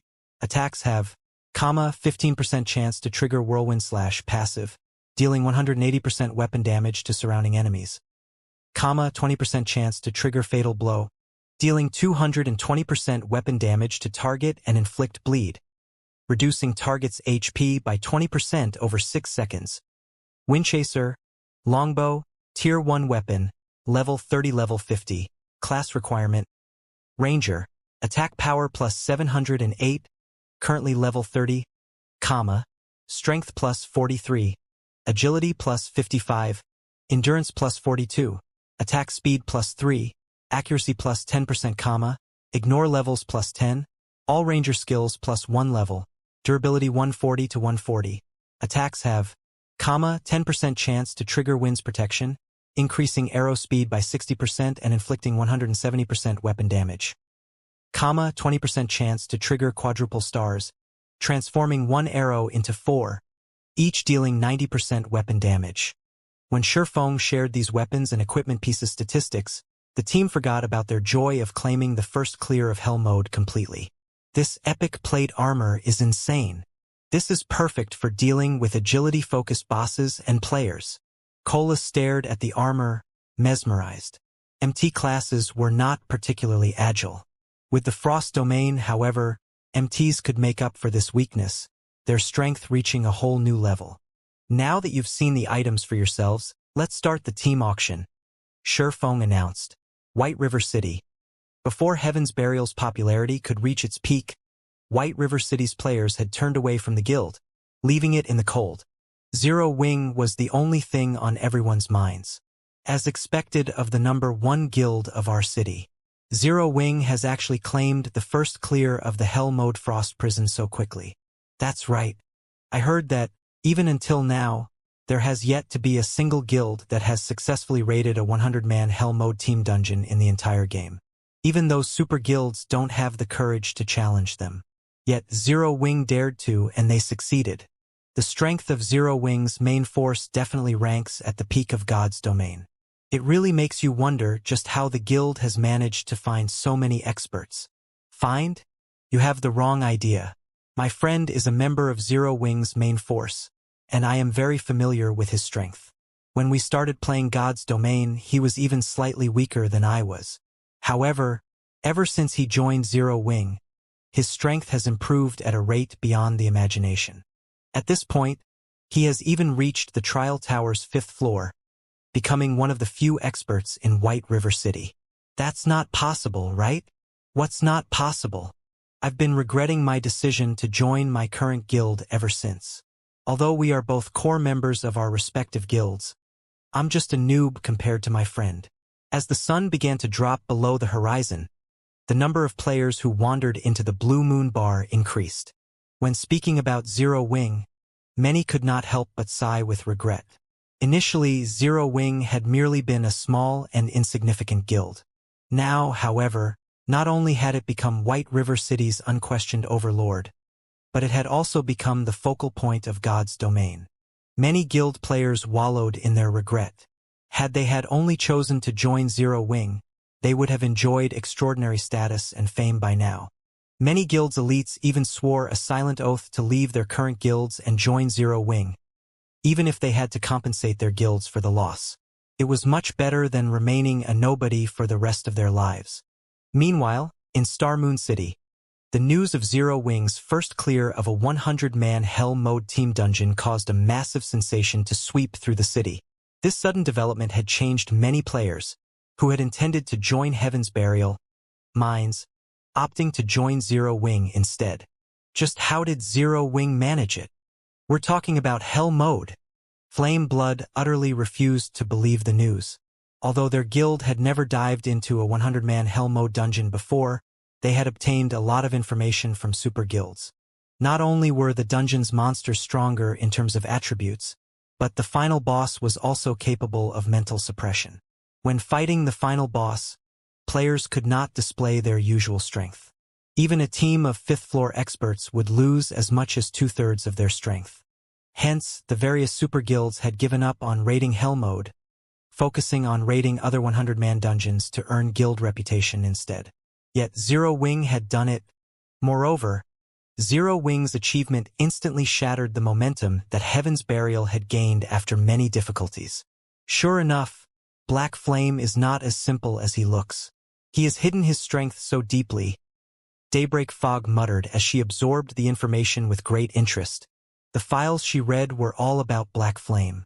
Although Heaven's Burial's information network is not as extensive as those super guilds, it is still significantly more thorough than other first-rate guilds. However, we have close to no information regarding Black Flame's background. It is as if he just appeared out of thin air one day. However, we don't have to pay too much attention to this matter right now. We've already recruited quite a number of elite players.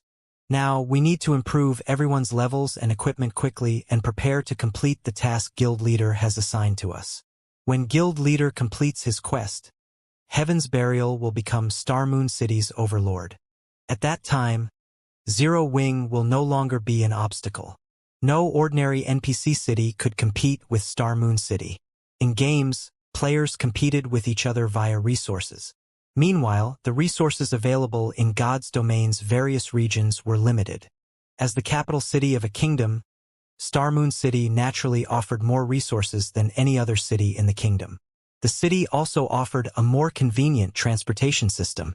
Visiting players from other kingdoms and empires who wished to explore Star Moon Kingdom could only teleport to one city, Star Moon City.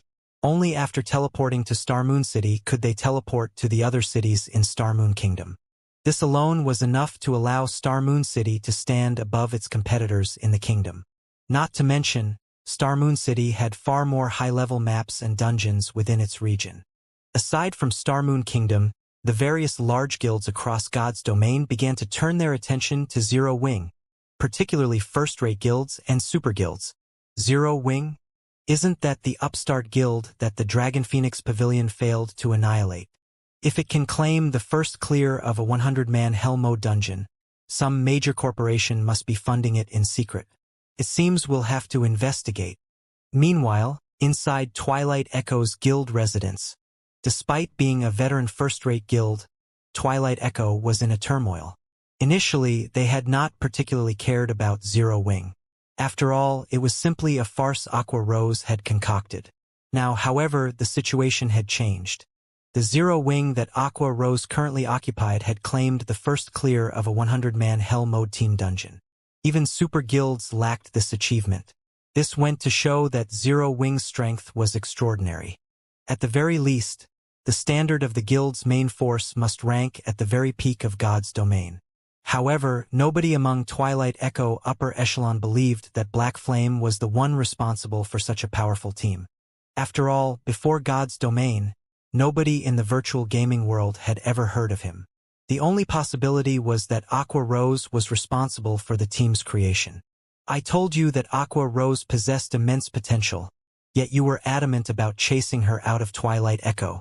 If Aqua Rose were still with us, given the guild's background, we would have become the next super first-rate guild by now. Tell me, then, what should we do now?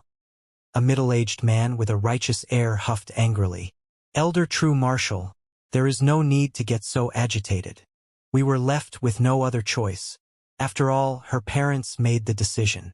It wouldn't be right to meddle with their family affairs. A lady nearing her 40s assuaged. However, now that everyone has seen what that child is capable of, I believe that everyone present understands what this means. This farce has gone on for long enough. It's time that we bring that child back to us. At the Twilight Echoes elder meeting, Brilliant Wargod was livid. He had never expected Aqua Rose to be so capable. She had actually managed to develop a small guild into a large guild that even Twilight Echo could not ignore. Listening to the elder's intentions, he realized that he could never coerce Aqua Rose in the future. Guild Leader Glorious, what is your will? Elder True Marshal asked coldly as he turned to Glorious Echo, who sat comfortably on the guild leader's throne. Back then, Glorious Echo had strongly advocated stripping Aqua Rose of her position as an honorary elder. Now, however, Aqua Rose's strength was clear for all to see. Twilight Echo was not a one-man guild. If Glorious Echo continued to hinder Aqua Rose's return to the guild, he would make an enemy of every elder in the guild. Glorious Echo, who had held his silence through the meeting, smiled and responded indifferently. Since everyone has decided, I will not object. However, inside the Frost Prison, after Shi Feng announced the start of the auction, a heated competition began between every member of the team. They even fought fiercely over the dark gold set pieces, much less the epic ranked Divine Frost armor. The bids continuously increased by 1,000 GCP increments. Zero Wings GCP was not cheap. Each point was roughly the equivalent of 30 copper. In other words, 1,000 GCPs were worth roughly 3 gold. To the majority of independent players, 3 gold coins was an astronomical price. Normally, these players would only have several silver coins in their pockets, maybe 10 or 20 silver if they were slightly stronger. However, in the hands of Zero Wings main force members, that amount of money was practically nothing. After a brief moment of bidding, the price for the Tier 1 two-handed saber, Tempest's Breath, had reached 50,000 GCPs. If converted to coins, that would be 150 gold. However, the true value of a Tier 1 weapon was far more than 150 gold, as it could last until level 50. It would only start to lose its value after players attained their Tier 2 class. Meanwhile, among the Berserker's current weapons, Rampant Blade's Bluefire double-edged sword was the strongest. However, it was slightly weaker than the Tier 1 Tempest's Breath. Hence, the Berserkers desperately fought to outbid each other. Some even sought to loan GCPs from their friends. Rampant, you lost out big time this time. After spending nearly all of your GCPs on the Bluefire double-edged sword, you couldn't compete for the Tempest's Breath even if you wanted to. Turtledove could not help but tease the Berserker as she smiled at the anxious Rampant Blade. What are you gloating for? If not for Big Brother Cola and Boss Wumian having Tier 1 sets, Guild Leader would not have given you the Divine Frost armor. Rampant Blade rolled his eyes at the female Guardian Knight. Although the effects of a complete Tier 1 set equipment were frightening, the attributes on the Divine Frost armor were simply too good. It was only slightly inferior to a Tier 1 set equipment. In terms of combat, the Divine Frost armor might even be better. Ignoring Rampant Blade's words, Turtledove hugged the Divine Frost armor to her chest, smiling gleefully. Although she owed the guild a large number of contribution points after obtaining the Frost armor, with it, she could earn GCPs much faster than before. Moreover, with the Frost armor, her combat power instantly rose to the same level Cola and Yuwumian, making her one of the top 3 MTs in the guild. While Turtledove joyfully celebrated her prize, Shadow Sword spent 85,000 GCPs to gain the Tempest's Breath. Minor Wind, one of the 5 demon generals, purchased the Tier 1 weapon Windchaser for 92,000 GCPs. Both Shadow Sword and Minor Wind were Zero Wings core combatants. Although they were not as strong as Fire Dance and Violet Cloud, they had still passed the 5th floor of the Trial Tower, making them both experts who had reached the 6th floor. Now that they both had a Tier 1 weapon, their combat power had improved significantly. After the auction was over, Seeing as it was relatively late in God's domain, everyone logged out to rest. Only a few people, such as Shadow Sword and Minor Wind, continued to play. They intended to test out their new weapons. Hence, they all went to the Divine Colosseum to train. Just as Shurfeng was about to leave the Frost Prison, the sound of a system notification suddenly reached his ears. System, there is a strange image engraved on the elemental core left behind after the Frost Giant's death. Do you wish to investigate it? Strange image? Shurfeng turned to the massive, resplendent gemstone that he had previously ignored. The blue gemstone was as tall as he was. If not for the system notification, he would not have noticed the palm-sized image engraved on the gemstone's exterior. Why haven't I encountered this notification in the past? Shurfeng walked up to the gemstone and inspected the image carefully. He discovered that it was an extraordinarily complex magic array. It was, by far, one of the most complex magic arrays he had ever seen. It was as intricate as an electronic instrument. When Shurfeng touched the image, the elemental core suddenly began to shrink. From the size of an adult human, the massive gemstone shrank to the size of a fist in the blink of an eye. System. Quest Solomon's treasure activated, quest details. An immensely powerful magic array has been carved into the elemental core along with Solomon's symbol. You might gain an unexpected bounty if you take this elemental core to a great mage. Quest rewards, unknown. Is this a bonus quest for obtaining the first clear of Hell mode? Shurfeng involuntarily shuddered when he heard the name Solomon. There were countless weapons in God's domain. However, while epic weapons were exceedingly rare, legendary weapons were as rare as a phoenix's feather. Among the 10 most famous legendary weapons in the past, one of them had been Solomon's sword. Although Shurfeng did not know how Solomon's treasure and Solomon's sword were related, even the faintest of connections was amazing. It was enough to make every melee class in God's domain mad with greed. Legendary items were powerful enough to allow a person to challenge opponents of a higher tier. The 10 great legendary weapons, however, stood out from the crowd. Shurfeng had heard many deeds involving the 10 great legendary weapons in the past. To put it in another way, not a single player in God's domain would ignore one of these weapons. One of the most sensational occurrences had been a Tier 3 player's provocation of a Tier 5 player. In the end, the two fought each other with everything they had. However, when everyone had believed that the Tier 3 player was finished, that Tier 3 player had actually managed to escape their opponent. In God's domain, the difference between tiers was massive. A Tier 5 player could massacre a group of Tier 3 players effortlessly. Hence, it was practically a miracle that the Tier 3 player had managed to escape. The incident had shocked God's domain as that person had broken one of the game's iron rules.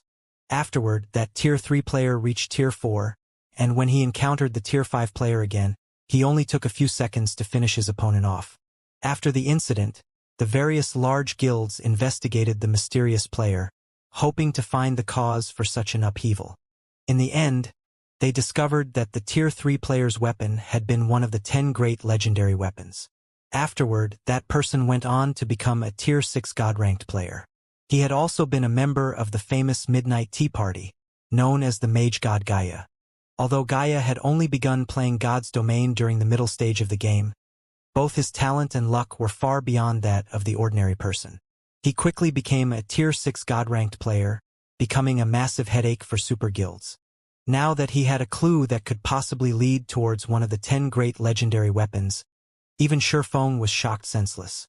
Although he currently had the Abyssal Blade, at the end of the day, a magic weapon was only a magic weapon. It was significantly inferior to a legendary weapon, not to mention one of the 10 great legendary weapons. Such an item was almost a myth even in God's domain. Shurfeng carefully stored the elemental core, and with trembling hands, took out a return scroll. Calm down. Calm down, Shurfeng told himself repeatedly. However, he could not keep his thoughts from wandering towards Solomon's sword. I should meet with Weissman for now. Although there were quite a number of Tier 3 great mages in White River City, there was only one Tier 4 great wizard, Weissman. Shurfeng did not believe that ordinary great mages would know much about Solomon. Only those old fellows who had lived for over 100 years would have detailed information. Ordinary players had no chance of gaining an audience with Weissman. Fortunately, Shifeng was a count of White River City. He was a true major noble. Even Weissman would not dismiss him casually. Furthermore, the two were familiar with each other. As the sky darkened, the magic lamps lining the streets of White River City lit up, brightly illuminating the entire city. Quite a number of merchant players crowded the streets, purchasing equipment and materials. At this time, many combat players were returning to the city after a day of hard work. These combat players usually sold their unwanted materials, as well as spent a portion of the day's earnings on some delicacies and alcohol. By now, everyone had already adapted to their new lives in the world of God's domain. The players on the streets of White River City were currently chatting merrily with each other, the hot topics either relating to Zero Wing or the currently popular Stoneclaw Mountains. After returning to the city, Shifeng reverted his appearance to that of Yifeng's. When he walked through the city streets, he immediately became the center of attention. Look, that guy's a member of Zero Wing. His equipment looks awesome. He must be an elite member of Zero Wing at the very least. It would be great if we could get him to carry us. Zero Wing really is amazing. Even a random member of the guild is level 30 and has such enviable equipment. It's a pity I failed to get through their test today. I'll definitely have another go at it in a few days. The six-winged emblem was something extremely familiar to the players of White River City. Unfortunately, the number of players who could sport this six-winged emblem was quite low. From time to time, female players would send flirtatious glances at Shifeng, causing some male players to look at him with disdain. TSK, what's so good about him? Isn't he just some lucky bastard basking in Zero Wing's limelight? If I got into Zero Wing, I'd definitely have much better achievements than him. A level 25 male summoner snorted in discontentment. If you have the ability, you can go take Zero Wing's test.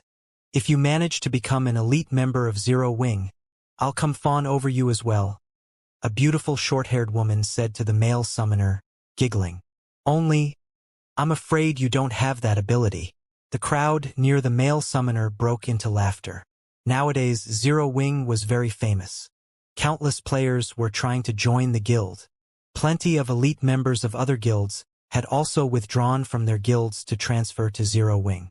But despite so many players applying to Zero Wing, the guild's member count did not increase by much. One could just imagine how difficult it was to enter the guild. Zero Wing's entrance examination was rigorous and had very high requirements.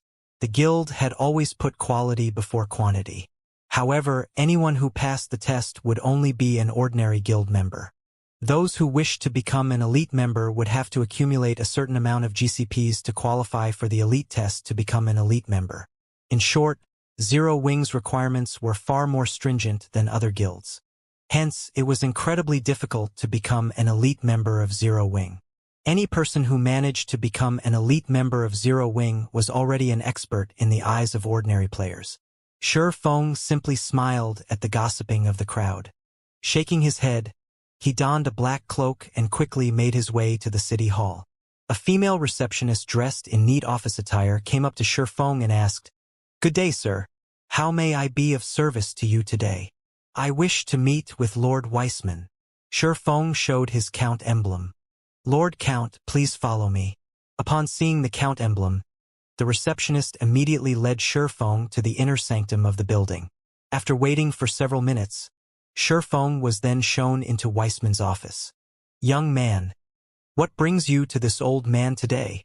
Weissman asked warmly as he stroked his white beard. "Lord Weissman, please take a look at this." Shifeng retrieved the elemental core from his bag.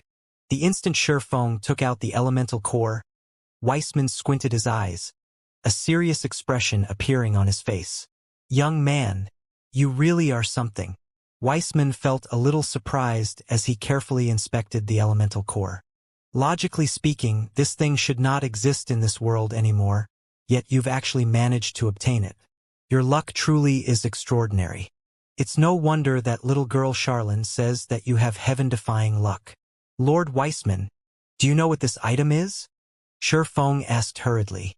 Judging from Weissman's reaction, he could tell that there was more to this item than met the eye.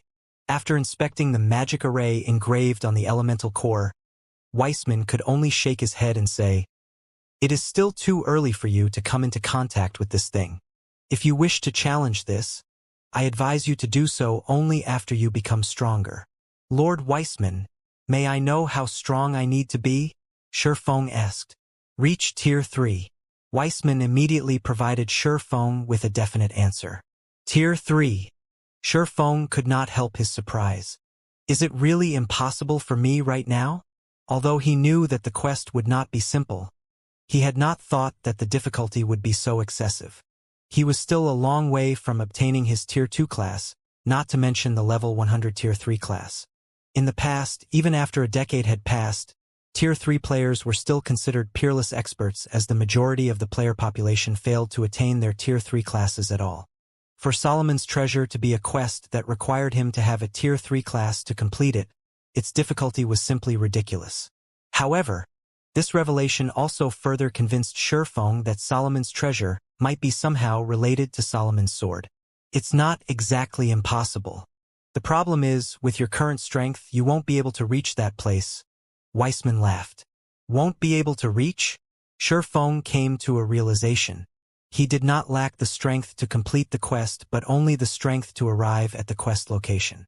"Lord Weissman, can you tell me where that place is?" "The top of the world, Mount Sogar." Weissman did not try to withhold the answer from Shifeng.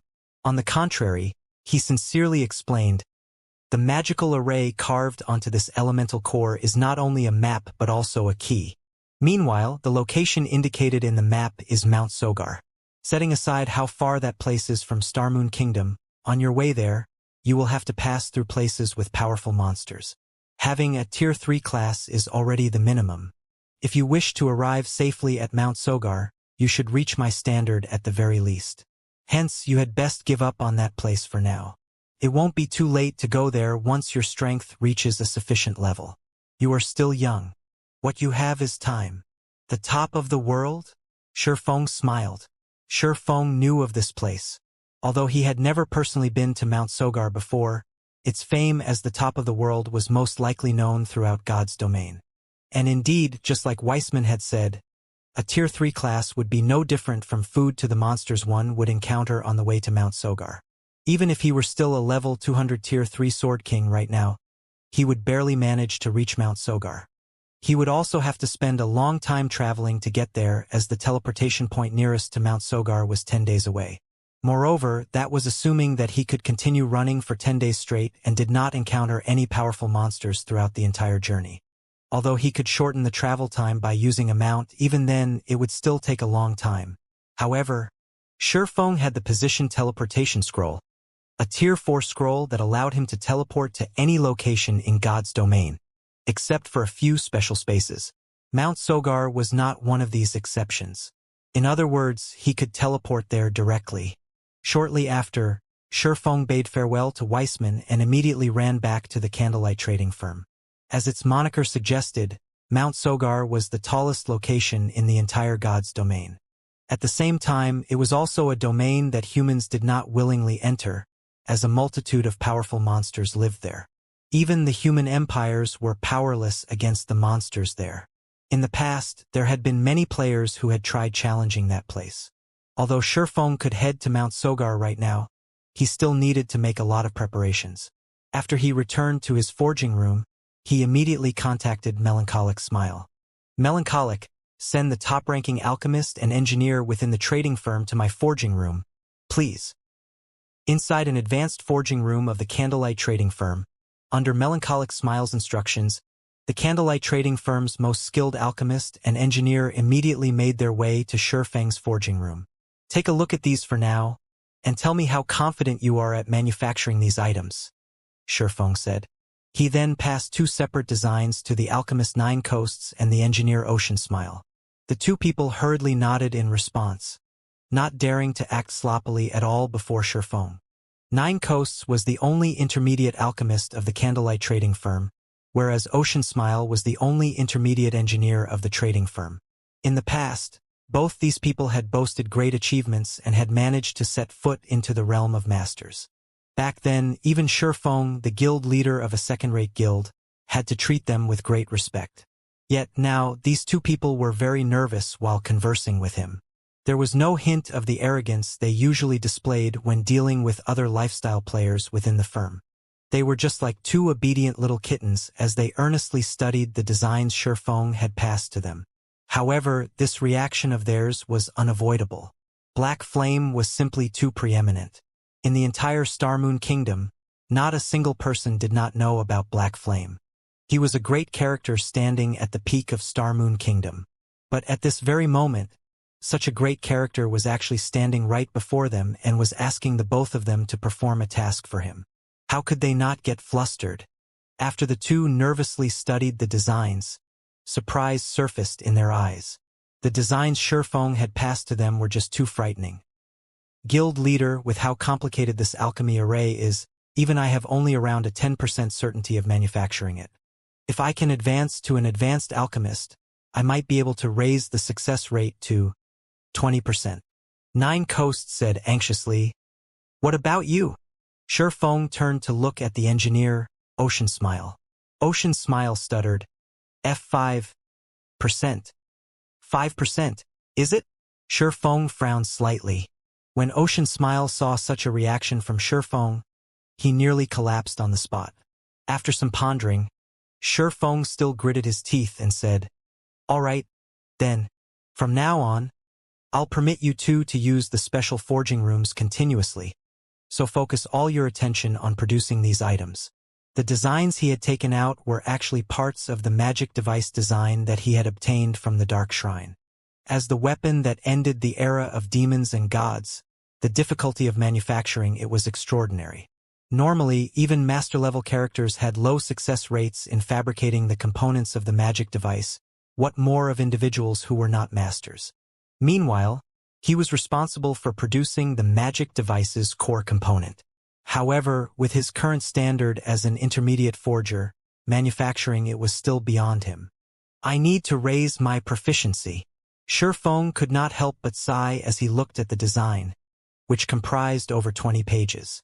Sure enough, a magic device isn't that easy to produce. However, without a magic device, he did not dare to travel to the top of the world. The outer area of the Stoneclaw Mountains. In a forested valley surrounded by mountains, lights from spells, sparks, and light stones were visible in the vicinity. Ever since Stone Forest Town opened to the public, the Stoneclaw Mountains had become the hunting grounds of expert teams. Even in the dead of night, the number of teams passionately grinding in the regional dungeon did not decrease in the slightest. The various teams were grinding for magic crystals and equipment day in and day out. Magic crystal was the standard currency used at the Divine Colosseum. Since the Stoneclaw Mountains was a level 30 to level 49 regional dungeon, the equipment that the monsters inside dropped naturally ranged between level 30 to level 45. Moreover, the quality of the equipment dropped at the Stoneclaw Mountains was just slightly inferior to those dropped in large-scale team dungeons. Only the amount of equipment that a boss inside the Stoneclaw Mountains dropped each time was very small. Now that Zero Wing had claimed the fame of clearing a level 30 100-man Hell Mode team dungeon, there was no longer any point in guilds competing over the first clears of other level 30 100-man team dungeons. Shifting their attention to competing over team dungeons that were over level 30 was more beneficial. After all, reaching level 30 was only a small milestone for players, and Zero Wing had merely gained a little advantage from this achievement. There were still milestones at level 40 and level 50. Hundreds of levels awaited them. The competition over level 30 large-scale team dungeons was just the beginning. Meanwhile, the Stoneclaw Mountains was the best location for training and preparing to compete for the first clears of future large-scale team dungeons. Not only could they level up quickly at this place, but they could also gain a hefty amount of magic crystals. Most importantly, they could obtain a lot of high-level equipment here in short order. Setting aside the fact that team dungeons in the outside world had cooldown times, which greatly restricted the production volume of top-tier equipment, players also took time to adjust when switching from one team dungeon to another. Players would waste a lot of time when going through this transition. However, regional dungeons were different. These had no cooldown time for entry. As long as one had sufficient strength, they could come here to grind for level 30 or above top-tier equipment at any time. It was very efficient. Guilds could build up a massive advantage for raiding 50-man and 100-man team dungeons in the future. Precisely because of this reason, various large guilds had frantically dispatched their members to the Stoneclaw Mountains.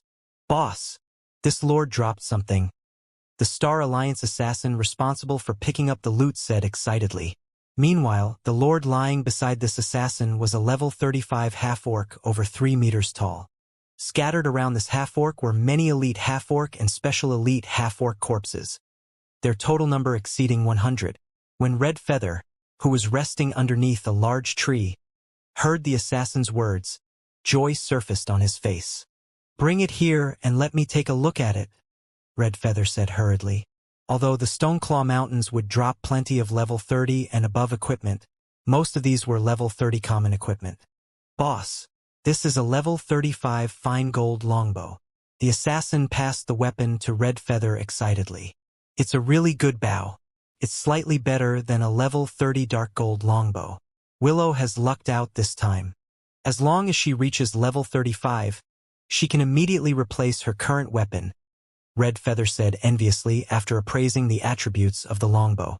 He and his team had been grinding in the Stoneclaw Mountains for quite some time now. However, the loot of the bosses they killed was far from ideal. The majority of the bosses dropped only level 30 secret silver and fine gold weapons and equipment. Very rarely would they drop level 35 fine gold weapons and equipment. However, we wasted a lot of time on this battle.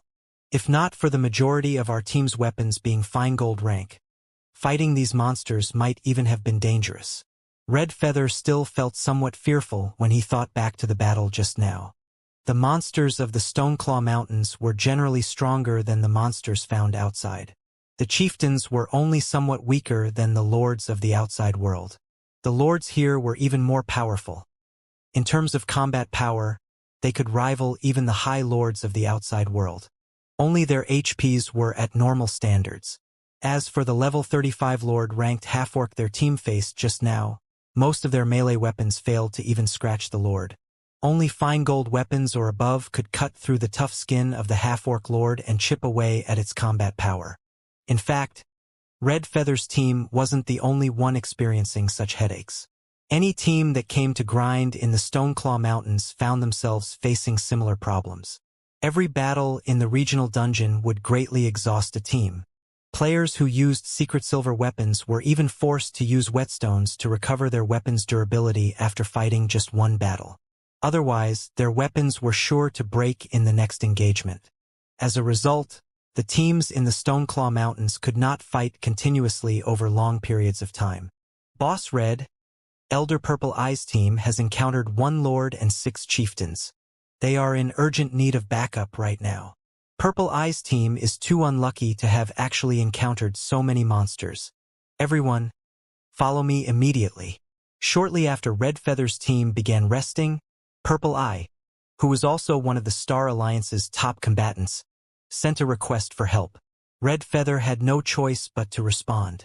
Even if the standard of Purple Eye's team was very high, there was no way her 100-man team could take on the equivalent of 1 High Lord and 6 Lords of the outside world simultaneously.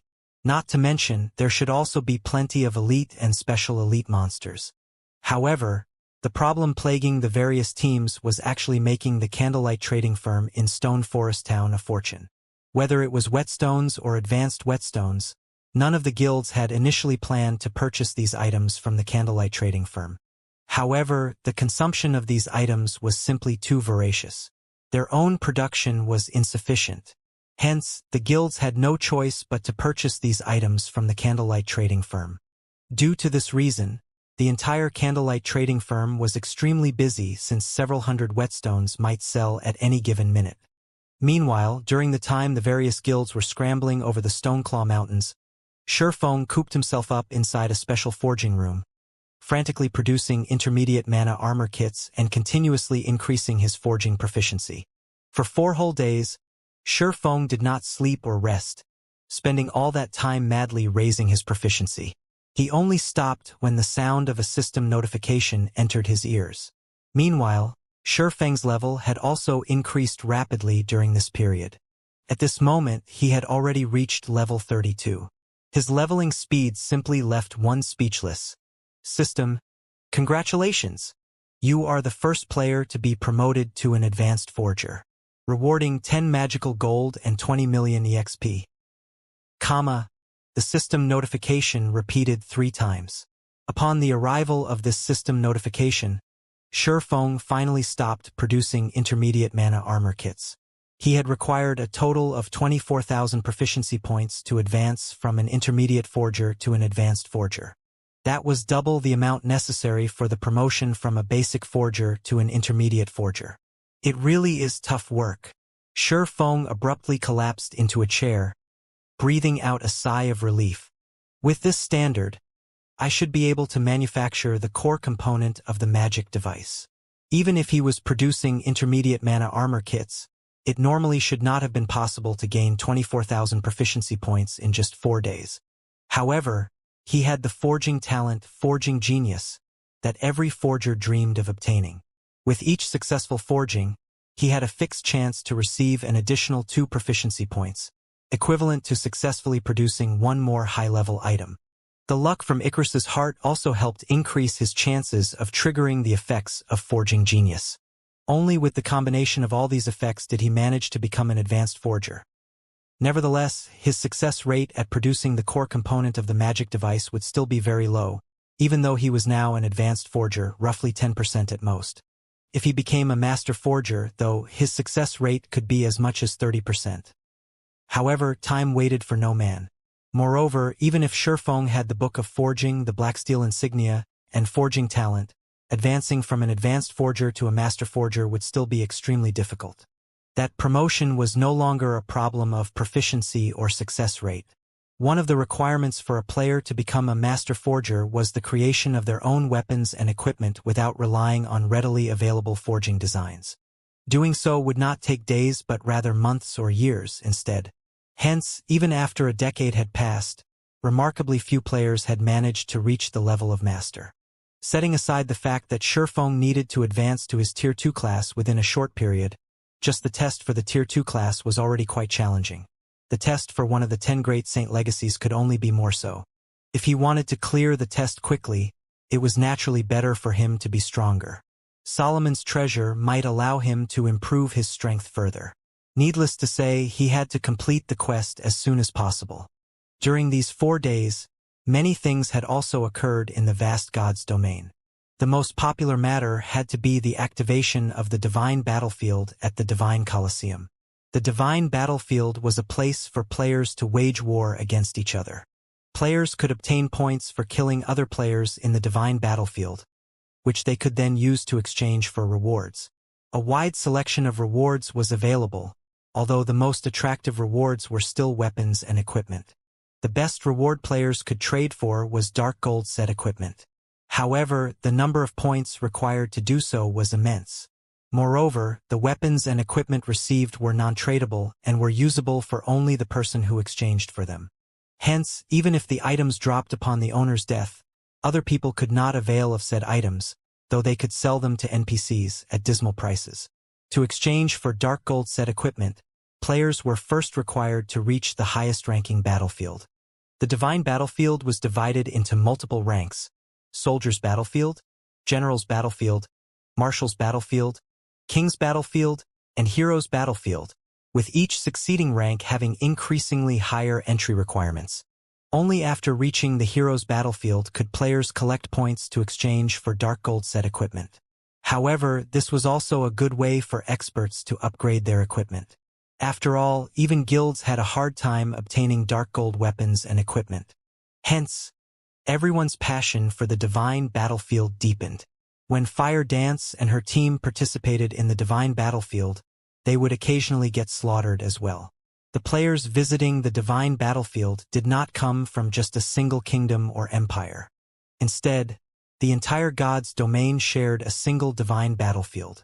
Against monstrous experts or the encirclement of 3 or 4 top-tier experts, even Fire Dance and the other Zero Wing Corps members could only accept fate. This experience also allowed her and the others to realize that, no matter how strong they had become, there was always someone stronger than they were. Even if they ranked at the top of a weak little kingdom like Starmoon Kingdom, they were still insignificant beings in the vast world of God's domain. Meanwhile, the situation at the Stoneclaw Mountains was also heating up.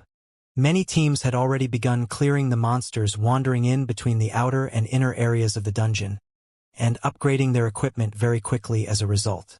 Zero Wing was also sending large numbers of members to the regional dungeon to grind and level up. For a time, competition within the Stoneclaw Mountains rapidly intensified, and quite often, friction and fighting would break out between players in the dungeon. With the passage of time and the continuous improvement of the system, many more experts would emerge in God's domain. Hence, Shifeng was in a hurry to improve himself further. Guild Leader, here are the items you've asked for. The alchemist Nine Coasts stacked a pile of components on top of the stone platform.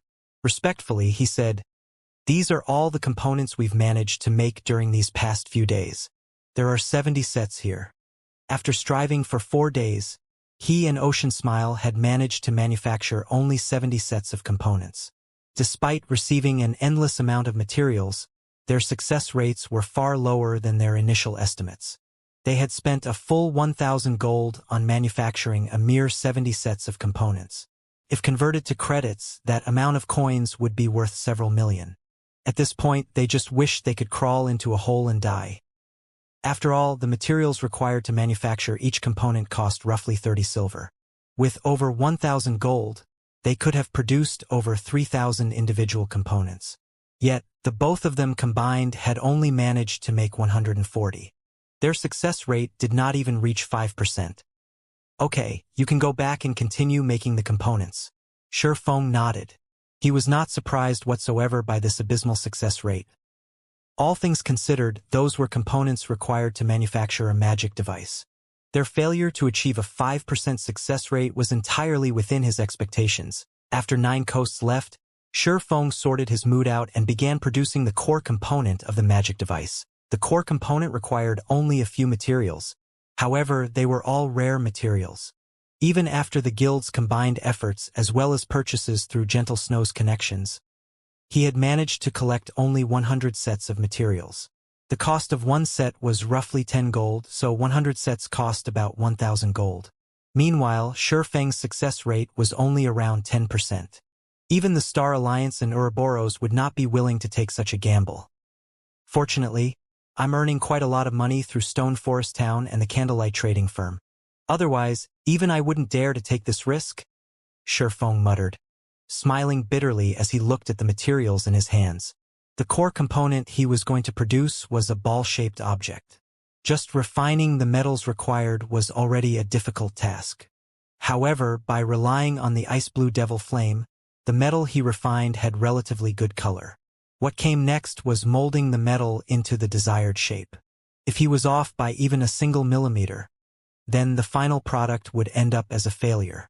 As for the last step, he had to engrave runes onto the metal ball.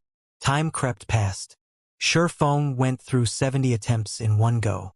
In the end, only 3 out of the 70 attempts had succeeded. The difficulty of producing the core component was much higher than his initial expectations.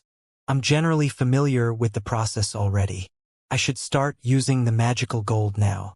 Shifeng considered the materials he had left, feeling that he already had sufficient practice.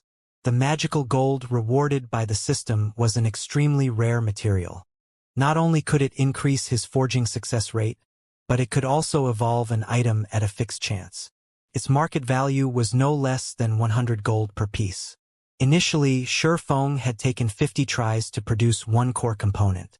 Afterwards, however, he had managed to succeed twice out of 20. Without a doubt, his success rate had increased significantly, which was all due to his continuous experimentation using the simulation device. If he did not possess the simulation device of the special forging room, he would have most likely failed all 70 attempts.